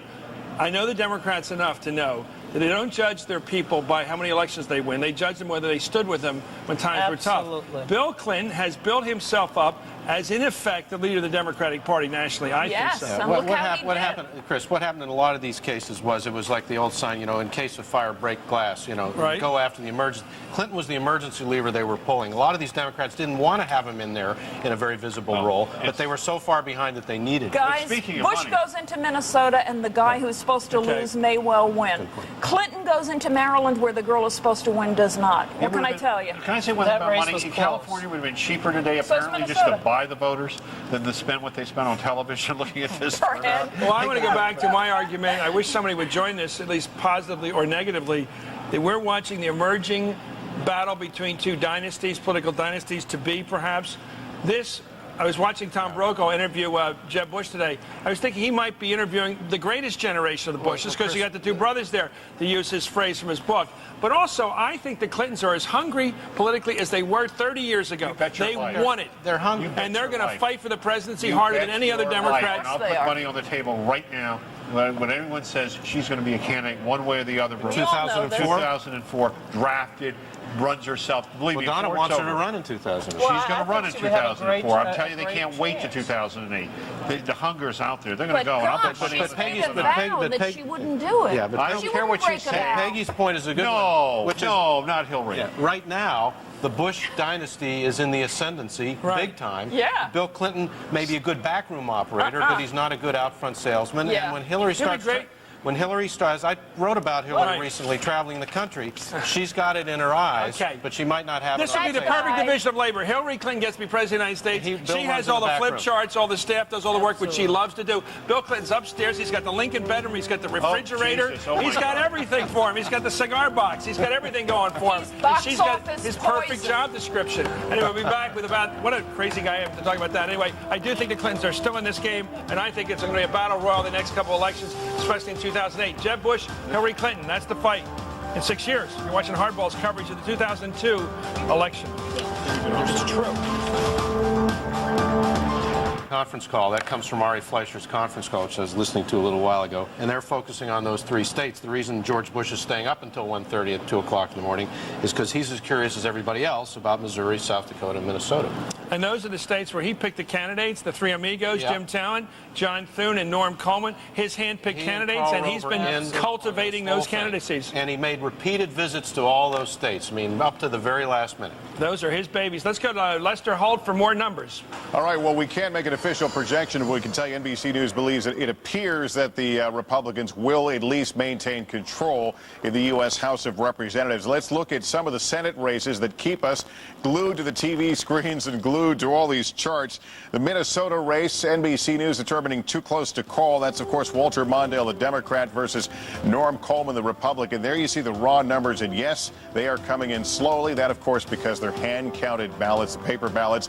36% of the precincts in. Coleman maintaining what it's about a, let's see, 213 to 192 right now. 51 to 46% lead over Walter Mondale. Let's look at South Dakota right now. This has been another race that we knew that would keep us here late. It's lived up to its billing. John Thune, the Republican, with 139,000 votes. Tim Johnson right behind, 136. The Democrat, 80% of the precincts in South Dakota right now. The Missouri Senate race, they're up to 96% in, and Jim Talent maintains his lead over Democratic incumbent Gene Carnahan, 909,000 votes to 881,000 votes. Again, you're looking at raw numbers here. Let's take a look at some governor's races now, shall we? This is in the state of Georgia, where the projected winner is Sonny Perdue, with 51% of the vote right now, 93% of the votes of the precincts reporting.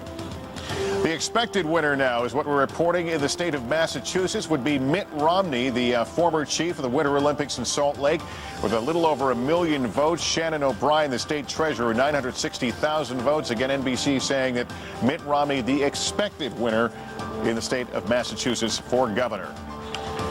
Arizona governor Janet Napolitano, 46%. The Democrat Matt Salmon, 45%. 88% of the precincts. I probably could have pronounced that better if it was 3 hours earlier.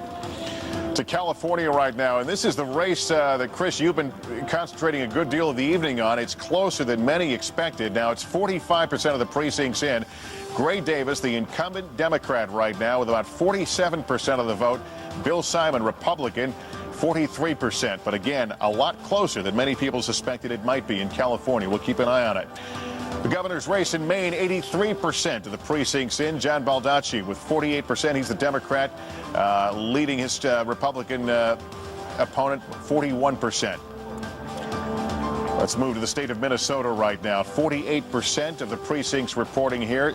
Tim Pawlenty with 45% of the vote, leading his opponent, Roger Moe, on the Democratic side.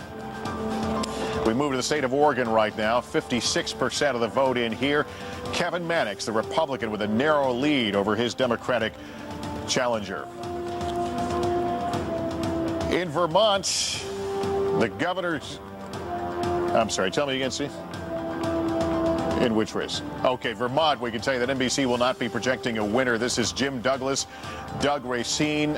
Jim Douglas, Republican, 45%. Doug Racine, 42%. NBC News will not be naming a winner in that one tonight, or projecting a winner, I should say. Let's look at the Wisconsin governor's race. They've got 92% in there. Right now, Democrat Jim Doyle leads Scott McCallum, 45% to 42%. The Wyoming governor's race, 88% in. Dave Freudenthal, 52%. He's the Democrat over Eli Bebout, 46% of the Republican side. And that's what we're looking at right now, Chris. Those are the latest of the governor's races. Okay, Lester, thanks for doing that. You know, it's interesting that the White House has put out a statement, and you very kindly allowed the president's unusually up late tonight. He is notorious for getting to bed with a book, and then Laura around 9:30 at night, when the rest of us deep thinkers have to imagine the future of the Republic. But it is interesting. He's up now. He's hoping to get this big one tonight. He wants the trifecta. One of the themes of the night has been, once again, the underestimation of George Bush and his pulling power and his attention to detail. He and Rove scoped out every last detail of this. And don't think that Bush isn't interested in the details.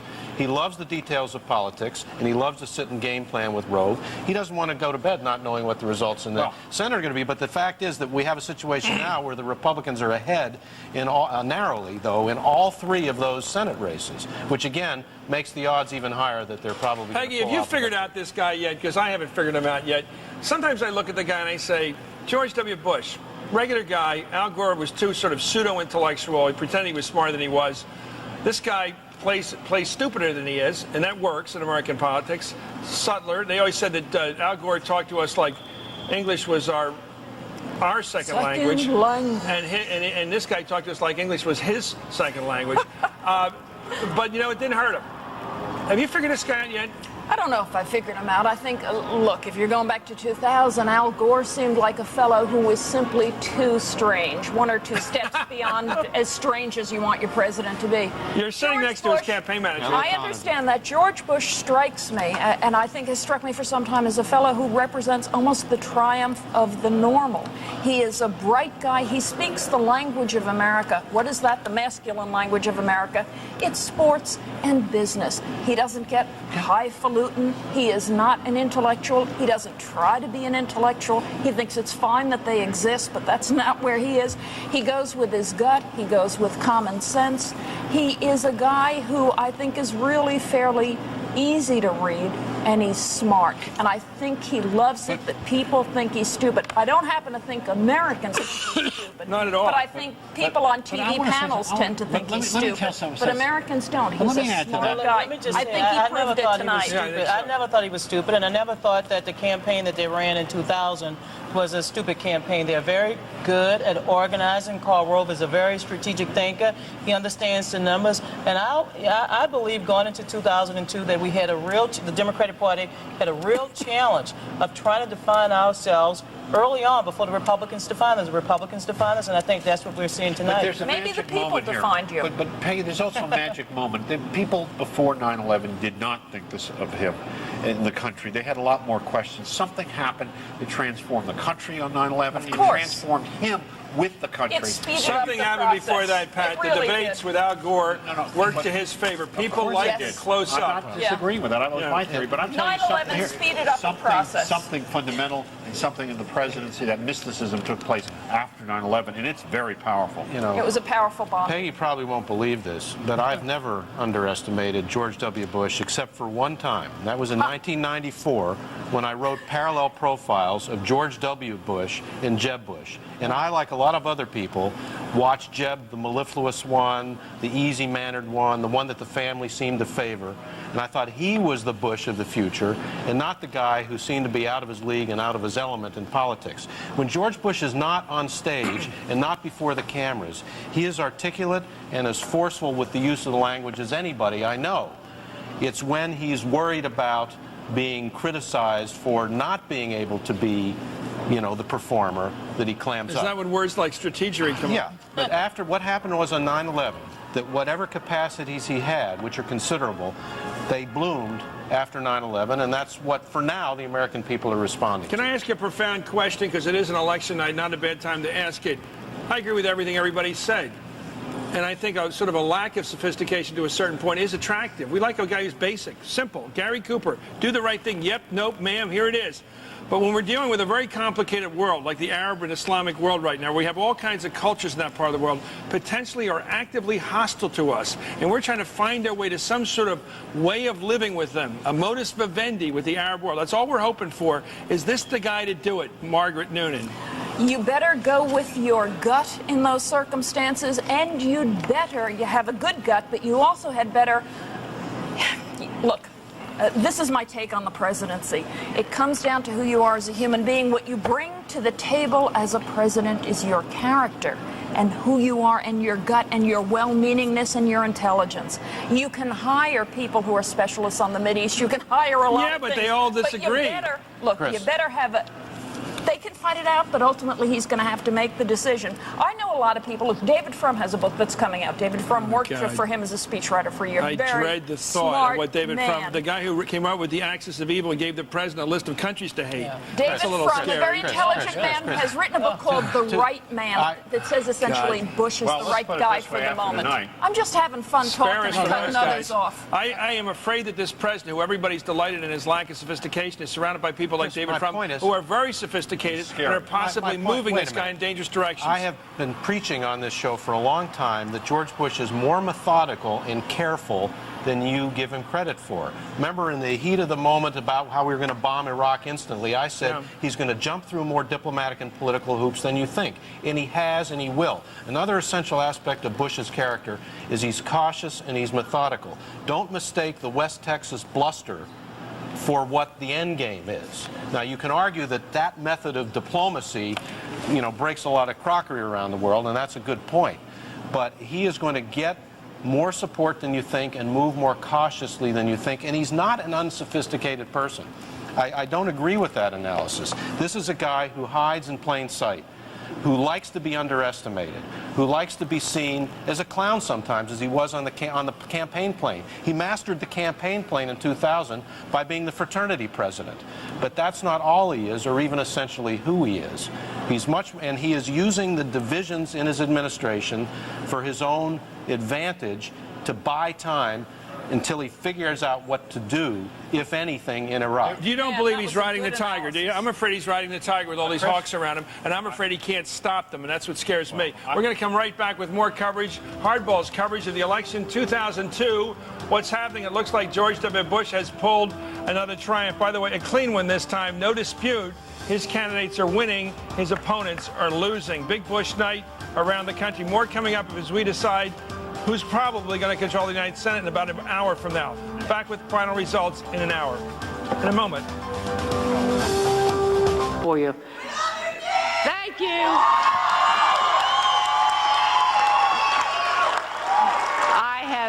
I have just called Mr. Talent and conceded this race. I want to congratulate him for his effective and his victorious campaign. But I also want to thank my staff for, will all of them raise their hands that are in here. Thank you. There is none more devoted than they. None who were more valiant foot soldiers in the battle. None more deserving of praise than they.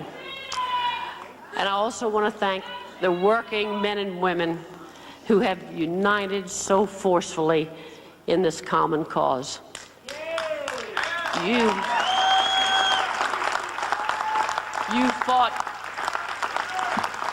fought courageously against overwhelming odds, and you gave yourself tirelessly to an effort in which you firmly believed. We are all the better for the battle. We proclaimed our hopes and our visions for the future, and we did it with energy, born of compassion and conviction. Ours is a cause that has not been lessened by defeat or diminished by the heartache we feel this night. As always, others will come to lift the fallen torch. The fire will not go out. No.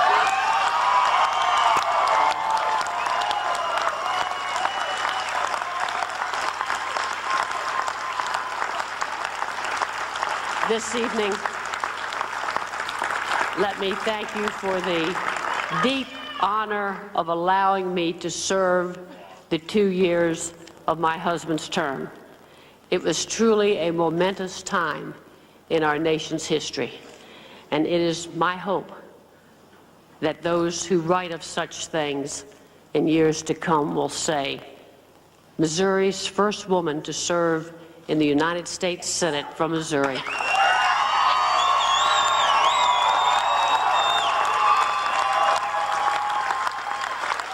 That Missouri's first woman to serve as the U.S. Senator, though she did not serve us long, she served us well. Thank you. Well, that was a wonderful concession speech, very gracious by Jean Carnahan, who 2 years ago lost her husband in a plane crash. It must have been very deeply reminded of that when Paul Wellstone was killed in a plane crash just a couple of days ago. And I have to say, you are the pro here. I want to talk to you about this. It has nothing to do with politics. The hardest thing in politics, Donna, is to concede your state senate and assembly district races for 35 million people. 5 of them are competitive is not a real democracy. Having a Congress where we have 10 races that are competitive and everything else is not competitive is not what democracy is supposed to be. And we ought to understand that, because let me say, you don't have to vote, Pat. You only vote when you have a beef, and apparently a lot of people in this country don't have a beef. Well, that's why they don't bother voting. No, Chris, let's back up. No. When, in fact, it's cut up in the back room so you don't have a beef, how do you register that? And let me just say this, on your point about 9/11. We had a Republican primary in California. They voted for Bill Simon over Reed. And the Democratic governor spent $10 million in what was supposed to be a closed primary after we had voted twice for an open primary in California, and then both parties went to the Supreme Court and said, oh no, the right of association. So we have a closed primary, and what happens, Democratic candidate spends $10 million, he's not on the ballot, attacking one of the people. That is not democracy, and nobody in the press says a word. Let me go back to something positive about executive ability. I think the country wants leaders. I think that's why George W. Bush enjoys support, why Rumsfeld is popular, why Cheney's popular. I don't particularly like their policies, but they are executives, and people like that. I think another thing you're saying is that people sort of want administration, not emotion. Right. Yeah, that this is not about who can yell the loudest. It's or give them a nice poetic speech. Or just poetic speech, or who can really jazz up the crowd. It's about who can get things done in a low-key kind of way. I think that's part of the message here, and that's why women candidates such as Sebelius in Kansas, in Granholm in Michigan, won. Not because they're tapping into emotion, but because they're proven administrators. And Ed Rendell in Pennsylvania proved himself to be a very good mayor of Philadelphia, which is why even people in Pittsburgh were willing to vote for him. Right. I agree that it is also an election about issues and about stands. Yes. The young lady who lost so badly to Mitt Romney in Massachusetts was someone who looked like a tax hike waiting to happen. All right? In Massachusetts. Believe me, in Massachusetts. And you know what? They've had enough taxes there. Certainly the economy was an issue. Taxes, the size of government spending. It seems to me there's a certain moderation that has come in and solidified in these areas that we can see in this election. But what the Republicans are going to have to do, having triangulated on prescription drugs and Medicare and so on, having blunted that in this campaign, now with control of Congress, they're actually going to have to pass something. If they don't, that'll then give the Democrats an opening. Find some issues. They're going to have to actually go out and stand for some things this party used to stand for. It's not just issues. Whether it's on the environment. It's a vision. The Democrats it's also the integrity of a vision. It's to believe that stand up if you're going to lose over the fact that people are being ripped off in their 411s. Make that a case. Well, where do we want to take the country? And especially going into a presidential season in about 24 hours, I think the party is going to have to explain to the American people where they want to take the country and what's the alternative. Let's talk about some people who sat out this election, not just election night, but basically were off the screen. I know Al Gore campaigned for a bunch of people. I didn't see him around tonight anywhere. He didn't seem to be a big face on television anywhere. The other thing is, whatever happened to John Kerry, who I really like as a candidate, who was going to be the big anti-war voice of the Democratic Party. He votes for the president 3 weeks ago and has subsequently apparently disappeared in his re-election campaign. It seems like everybody likes cute John Edwards from North Carolina. For the life of me, I can't figure out what he stands for. Except for Hillary Clinton, who has gone from being perceived to be a very liberal woman to being a bit more moderate in her attitude. I don't see any leadership in that Democratic Party. What do you see, Donna? Who are your stars coming out of tonight? Well, clearly, many of our gubernatorial candidates will now have another platform in which to raise their issues and begin to articulate for the party a vision for the 21st century. But name two superstars coming out tonight. Make the Democrats feel good watching right now. Jennifer Granholm, Ed Rendell, clearly Kathleen Sebelius, who can prove that she can win in a Republican state. Don't forget Blagojevich. Blagojevich, I'll tell you, that guy barely won. One interesting thing, hot ticket, but he only won by 4. Interesting thing in these states, what I call the Big Ten states, you know, Illinois, Wisconsin, Michigan, Pennsylvania, where the Democrats had takeaways. Right. They won, but as the night went on, the percentages shrank. So that while those Democrats did take those seats, they didn't take them by the margins it looked like they were going to take them earlier in the day. But that's the only really good news for the Democrats tonight, except that it's in their old strongholds of the Rust Belt. And those are the sort of the states that in the high tide of republicanism under Bush, those are the only states where they had any good news tonight in the Midwest. And the funny thing is the Republicans always controlled those Rust Belt governorships all the years they lost the presidency. Well, under Ronald Reagan and the flip side of controlling the White House, you get that as the compensation They rose in Michigan and those states during the Clinton years. Now the reverse is happening. Can I say, I think this was a bad night for Al Gore. He was out there. He did Florida pretty hard. He was out there campaigning. Only 2 years ago, Al Gore won the popular vote in the United States of America by 500,000 votes. He's run around understandably complaining about how he was cheated by history. I think after the gains of the Republican Party tonight and the losses of the Democrats, he's going to have to lose that refrain. It ain't going to go anywhere now. And he looks like a guy who didn't make anything solid happen. We'll be back with everybody after this break. By the way, our next segment is going to be our last segment of the night. Everyone's final thoughts about, by the way, let's make it positive. Let's talk about who blew it. Let's talk about who deserved to have the knives out for him, who's going to die after this election. Let's talk about the big losers in this election night. Coming to win the House, keep the House rather, win the Senate, and help his brother get reelected. He has won the big three tonight. The Democratic Party has lost control of the United States Senate because of the loss in Missouri we just announced. And they have lost any chance of winning the House of Representatives tonight. And they have lost any chance of fulfilling Terry McAuliffe's dream of destroying the Bush dynasty in Florida, which means the Republicans have won all three contests which were at stake tonight. I want to thank the man who tonight has presented us with, I think, at the last count, 125,000 numbers. That's Lester Holt, who's been behind me over there. There he is, sir. Actually 126,000, but who's counting at this point? The panel salutes you, sir.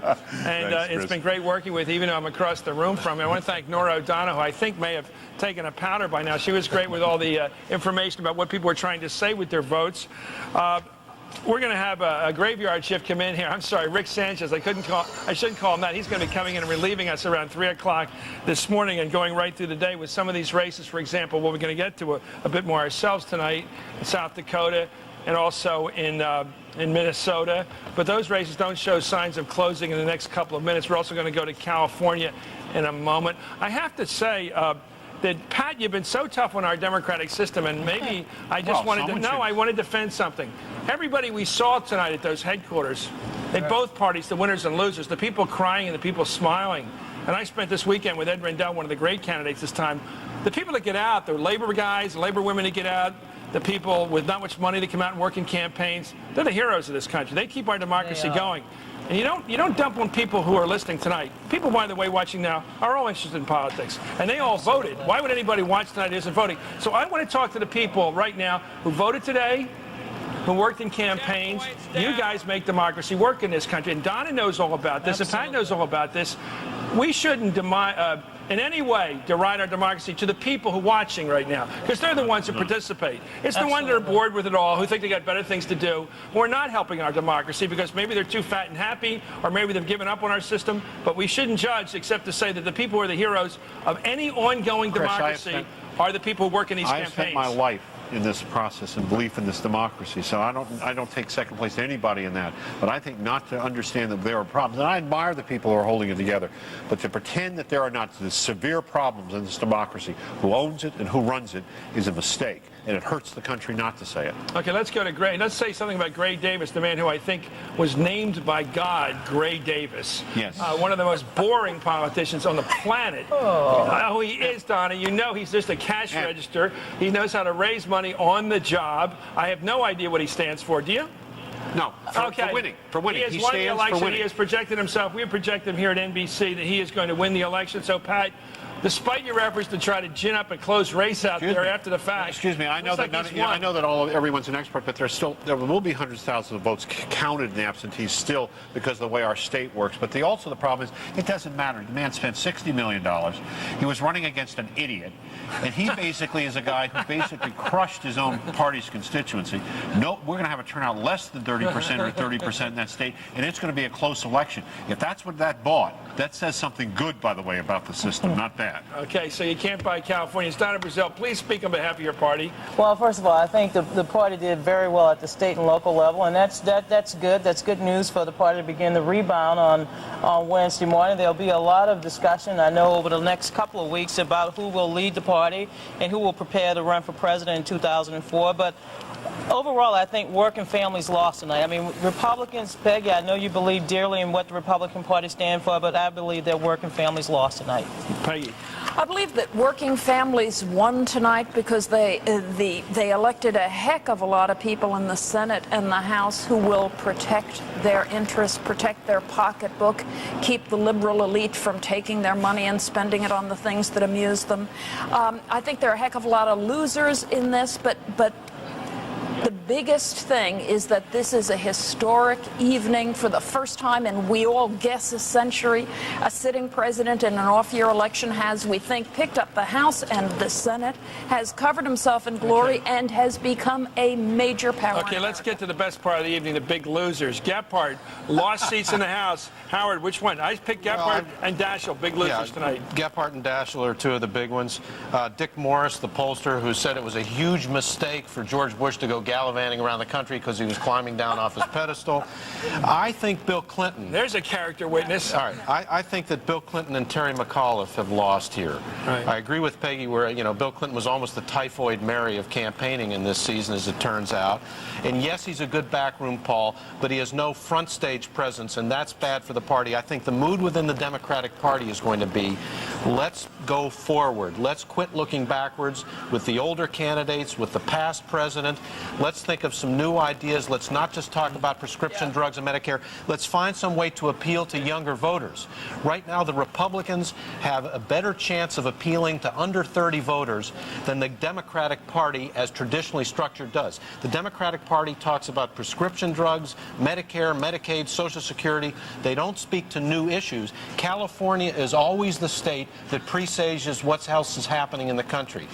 If Gray Davis is the future of the Democratic Party, I would submit the Democrats have a big, big problem. And that soul searching is beginning now in the wee hours of the morning in the Democratic Party. Absolutely. They've got to get some passion and they've got to get an identity because they don't have one right now. And they've got to get issues. The age of Clinton ended tonight. The age of Bush truly began tonight. You wish. California revealed itself to be a state, I think, with low turnout, more interested in the Winona trial than in the gubernatorial election. I know you have Hillary coming up on the college tour. Right. We're talking about Bill Clinton, not necessarily Hillary Rodham Clinton, okay? Clintonism at the moment is over. It may start again in 2 years. She's got to separate herself from that. Yes, she does.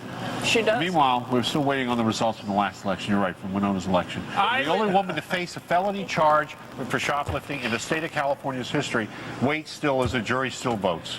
Well, I think the Democrats made a big mistake of looking back to 2000, this election, instead of looking forward to 2004. And this effort to reap revenge for Florida, the focus on Florida, the bitterness towards Florida, the use of it in every rally I've ever seen on television. You've seen them all. We're going to get even for Florida. We're going to get even for Florida. Let's spend $1 zillion down to defeat Jeb Bush, and your party went right in the tank down there. Pat's point was, I was pointing out that the Florida Democrats wanted that to happen, but it had to be McAuliffe, the DNC chair, who said, don't do it. We're not going to spend all the money. And what we did is we satisfied that urge, and I'll tell you what, in the end of the day, living that battle over and over again is how you end up losing. Remember last wars? That's in the past. It was yesterday. Yeah, it's over. My favorite political slogan is don't get mad, don't get even, get ahead. And I think the Democrats should have followed that one. They'd be ahead right now. But I think we're getting very close to the end. Final word, everybody. Howard. I'm waiting to see how the Democratic Party figures out a way out of the wilderness that they're in, and I'm waiting to see how George Bush uses the real ascent he's been given by the country now. This is a huge opportunity, which he sought, and give him credit for wanting the opportunity. The world now he's got to use it. The world headlines are going to be very good for the president. Very good for the president. Yep, I think he is. Right now, George Bush has become what he did not become on election night 2000. He is a giant bestride the nation. He is a power, but what he does with his power over the next 2 years is going to be a fascinating thing to see. Donna, the first thing the Democrats have to do is what? Well, first of all, we need to just go back to the basics and get the party back moving ahead again. First of all, I want to just say congratulations to Karl Rove, and then congratulations to all the Democrats who won at the state and local level in all of those congressional races. Patrick Cadell. You know, I just want to say something. When the Republican Party was born in 1856, in its first election, it won control of the Congress, which no one realizes, and then it won the presidency 6 years later. But the fact is that right now the Democratic Party faces a question, after being a majority party, of whether it's going to survive or be replaced now, because there's a vacuum here. Big thank you to Pat and the entire panel, Howard Fineman, Peggy Noonan, Donna Brazil, Pat Cadell, and thank you to Nora O'Donnell, Lester Holt, and all the NBC News correspondents and producers we've been hearing from around the country. And my ad-lib is, it's been fun. I love this stuff. The crackle, the icy crackle of victory and defeat. Stay with us on MSNBC for continuing coverage throughout the morning on this election results. My colleague, Rick Sanchez, is coming up. I'll be back for more Hardball, believe it or not. Tomorrow night at 9 Eastern, I'll be back. For now, on behalf of NBC's Hardball's Decision 2002 team, the whole team, good night.